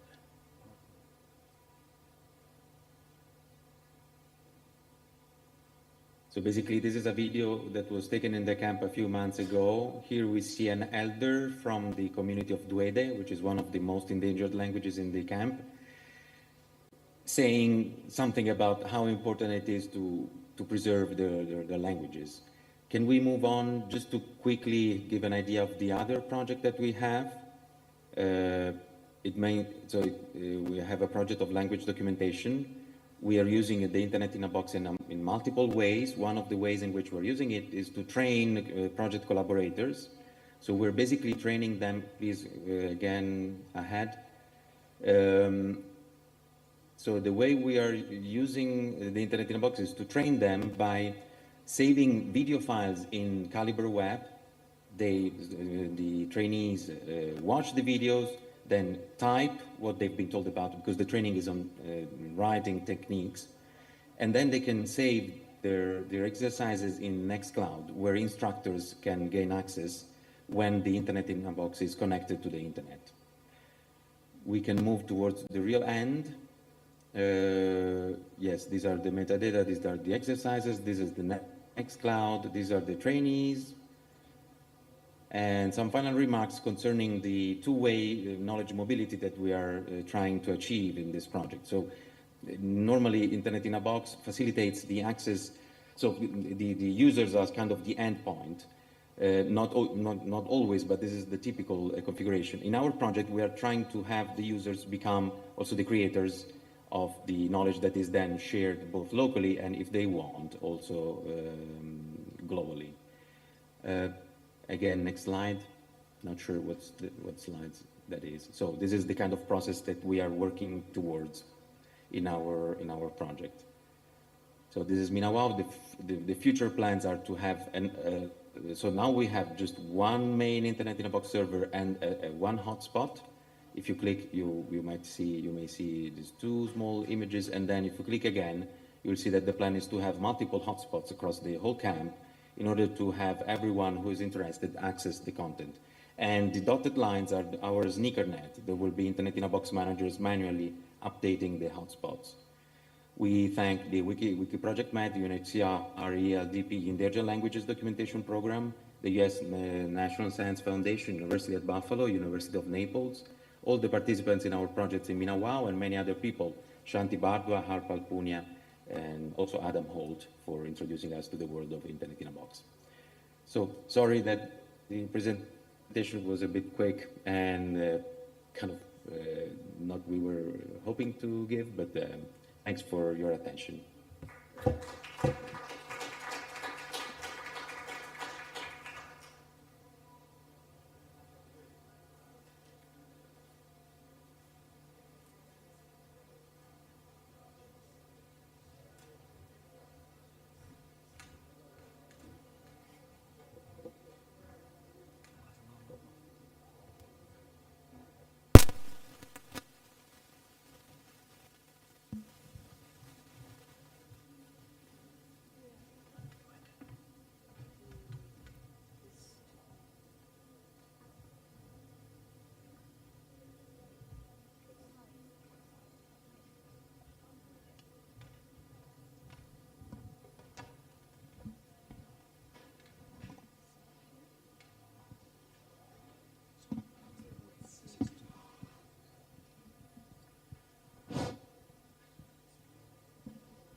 We should have Roger joining us on Zoom.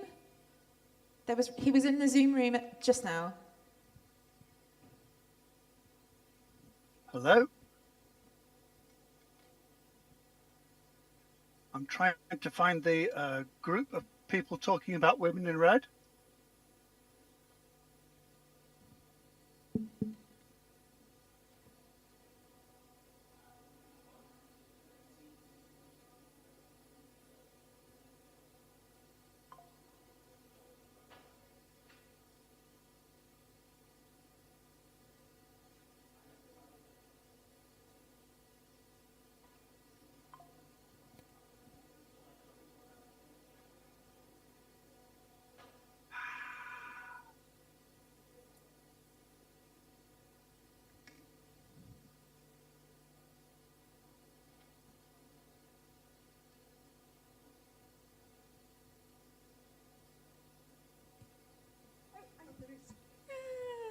Hi, Roger. Hi, Roger. I'm here. Is there anybody else there?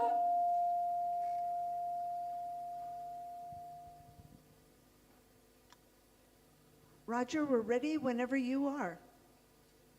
Can you hear me?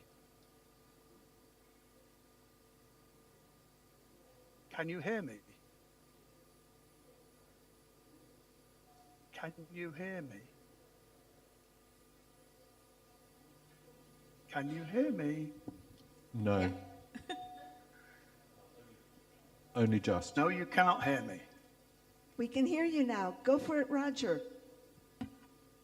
Okay, off we go. Thank you for your attention. Hello, everyone, and thank you for inviting us to share our story with you today. My name is Roger Bamkin, and with me is fellow co-founder of Women in Red, Rosie Stevenson Goodnight. We're joined by David Palfrey and Lucy Moore, who are both leading contributors to the project. Thank you, Roger. It's truly an honor to be with all of you here today at Wikimania 2025 Nairobi, 10 years after establishing Women in Red at Wikimania 2015 Mexico City. We're going to start by telling you, how did we get started? The Women's story began with a simple observation. For years, while Wikipedia has been growing rapidly, the percentage of Wikipedia biographies about women was stubbornly low, and it wasn't getting any better. For the first 15 years of Wikipedia's existence, the number and the percentage of women's biographies was embarrassing. Surely there must be more examples, like the American abolitionist Sarah Remond. Next slide.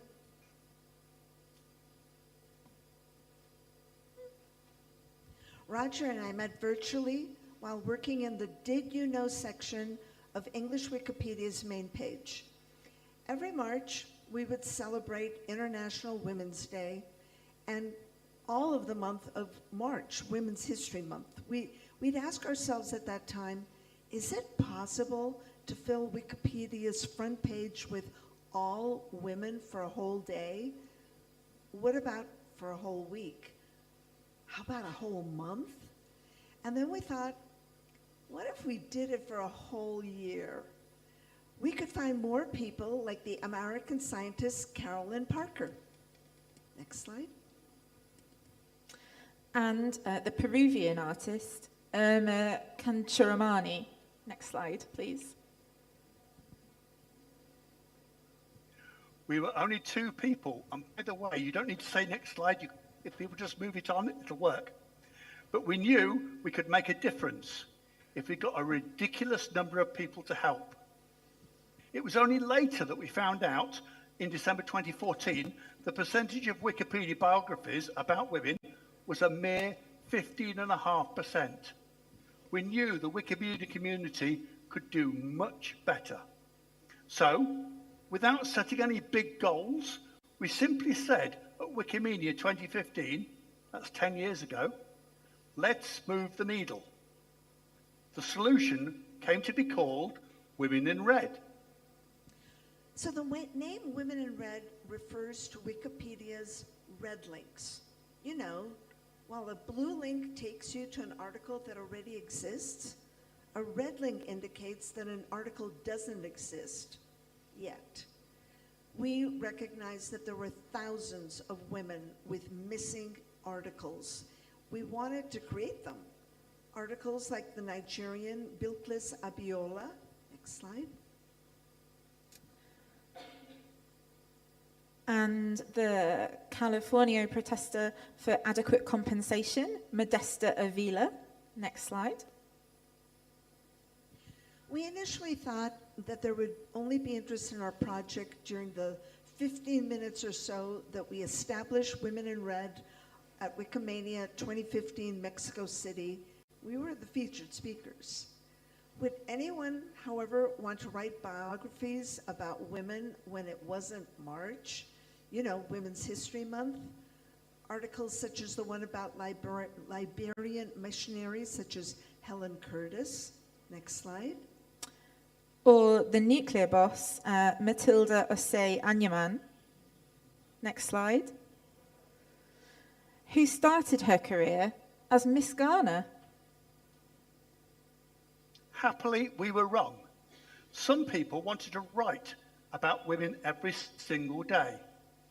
Since Women in Red was established, women have not only gained biographies, but you can find them. We've linked them to the new articles into other articles across the encyclopedias. We've linked Matilda into the Atomic Energy Authority. And, next slide, we've linked Amanitore into other lists of Kushite monarchs and rulers. The enthusiasm didn't stop there. Some of our editors wanted to increase the number of articles about women's works. You know, the paintings they painted, the sculptures they sculpted, the schools they founded, the conferences they convened. And others wanted to increase articles on women's issues, things like women's health, women's suffrage.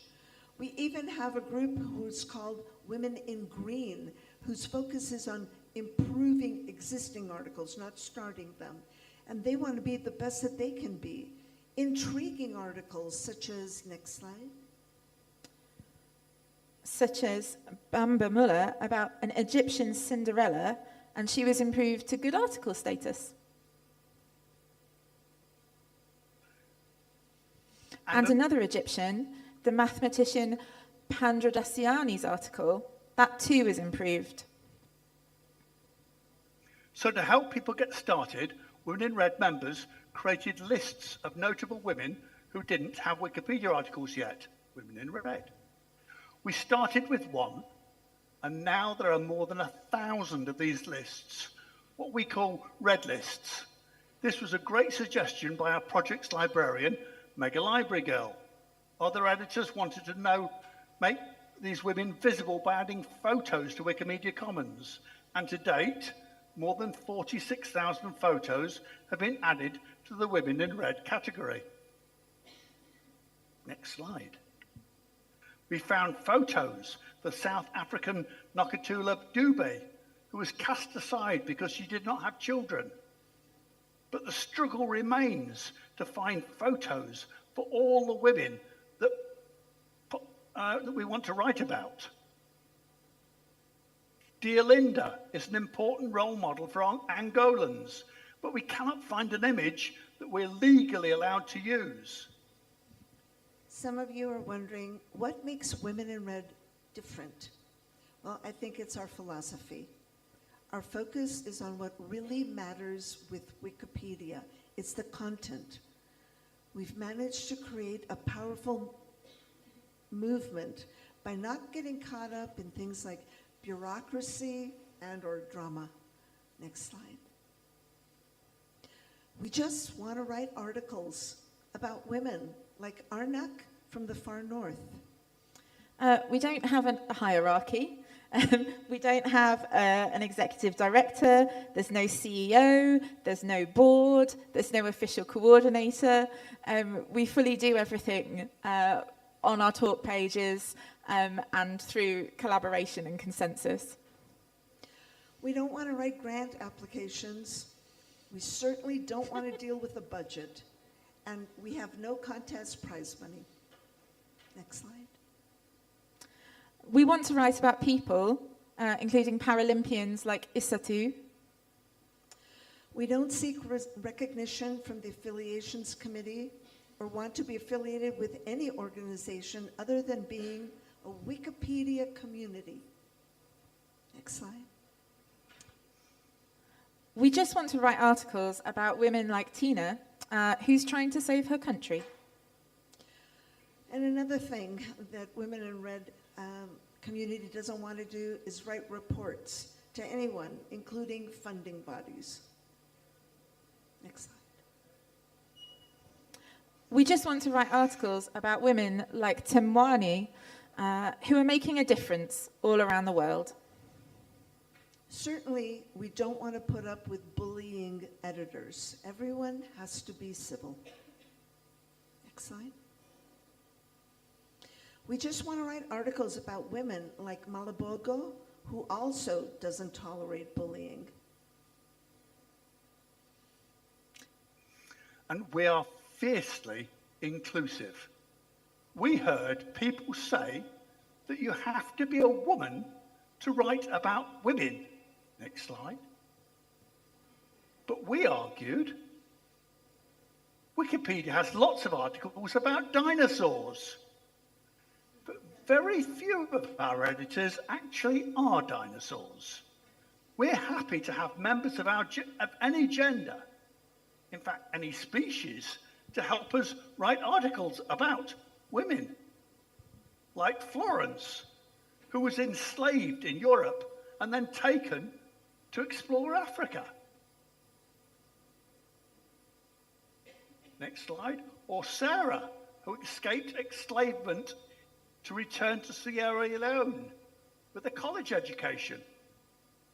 And finally, we don't want to focus on having perfect articles from day one. We believe the most important bit is to simply create a new article about a notable woman and get it started. The wonderful Wiki community exists to help improve it later. Our focus is on making sure that a notable woman gets a page. Roger and I both have granddaughters, and we want them to find thousands and thousands and thousands and thousands of role models. Next slide. Like Claire's article, which is in 8 languages now, including Kurdish, which is super cool. It's quite humbling, actually. Women in Red have created from 50% to 20%. After 10 years, where are we now? We now have editors working across 34 different languages, a bit short of the 7,000 languages of the previous one, but 34 I think is fairly impressive. Agnes's article, which I'll just like to show you now, is in Tumbuka. I think you're going to see that later. Let's go on to, we've had countless thousands of editors, nearly 100 of Ewan McAndrews in-person editathons, hundreds of Pinterest pages, and we've hosted over 350 online editathons that created articles like this one for Saloni, who recycles recycling stuff. Next slide. Next slide. Or about Mona, who wrote about her Guyana school life later when she lived in New Zealand. Or the Chinese woman who saved 100 Belgians from a firing squad. And Rosie and I have met in person twice. As Maywa would say, now is the hour. We're here today, celebrating 10 years of work and the creation of more than 244,000 articles on the English Wikipedia. Next slide. By the way, the panorama of photos you saw is part of our 100 Interesting Women birthday card in honor of our 10-year anniversary and achieving 20% women's biographies on English Wikipedia. Fatima is one of those women. And now for those of you who are asking who will be pictured in future birthday cards, well, guess what? You get to decide. You are warmly welcome to create those biographies. Next slide. One new article at a time. So how can, Roger? So how can you, that's you lot, how can you lot get involved? You can become a member. You can subscribe to our monthly newsletter or chat on our talk page. Or you can skip all of that and just go to creating a new article about a woman, her work, or a woman's issue. Roger and I gave a similar talk yesterday at the Wiki Women Summit, and attendees asked us, how can others reuse the example of women in red? They wanted the specifics. They wanted to know why, or how, and what, and where, and who.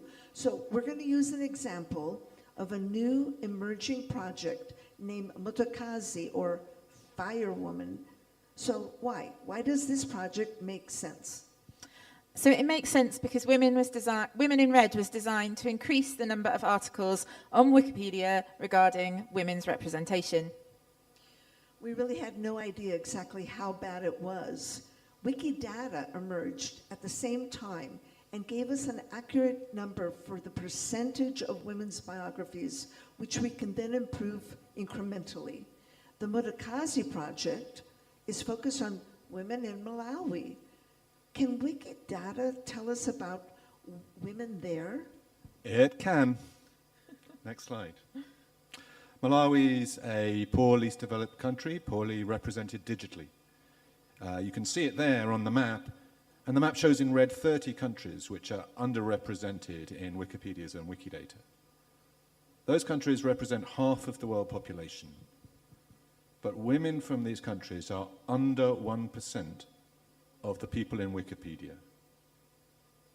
Now, Malawi has a history of involvement with the 50-50 campaign to get 50% political representation, which later went global.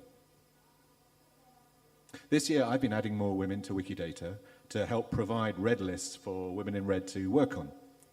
Women in Red already had a red list of about 100 Malawian women missing from Wikipedia. But now, with a bit of work, we have a red list of about 500 Malawian women. 500 women that we can start writing articles about. And we're also going to need loads of images. Next slide.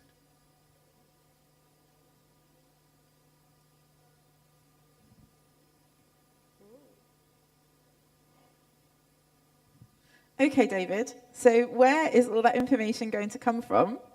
There's no image for this woman, Yolanda. Finding that many free-to-use images is such a huge task.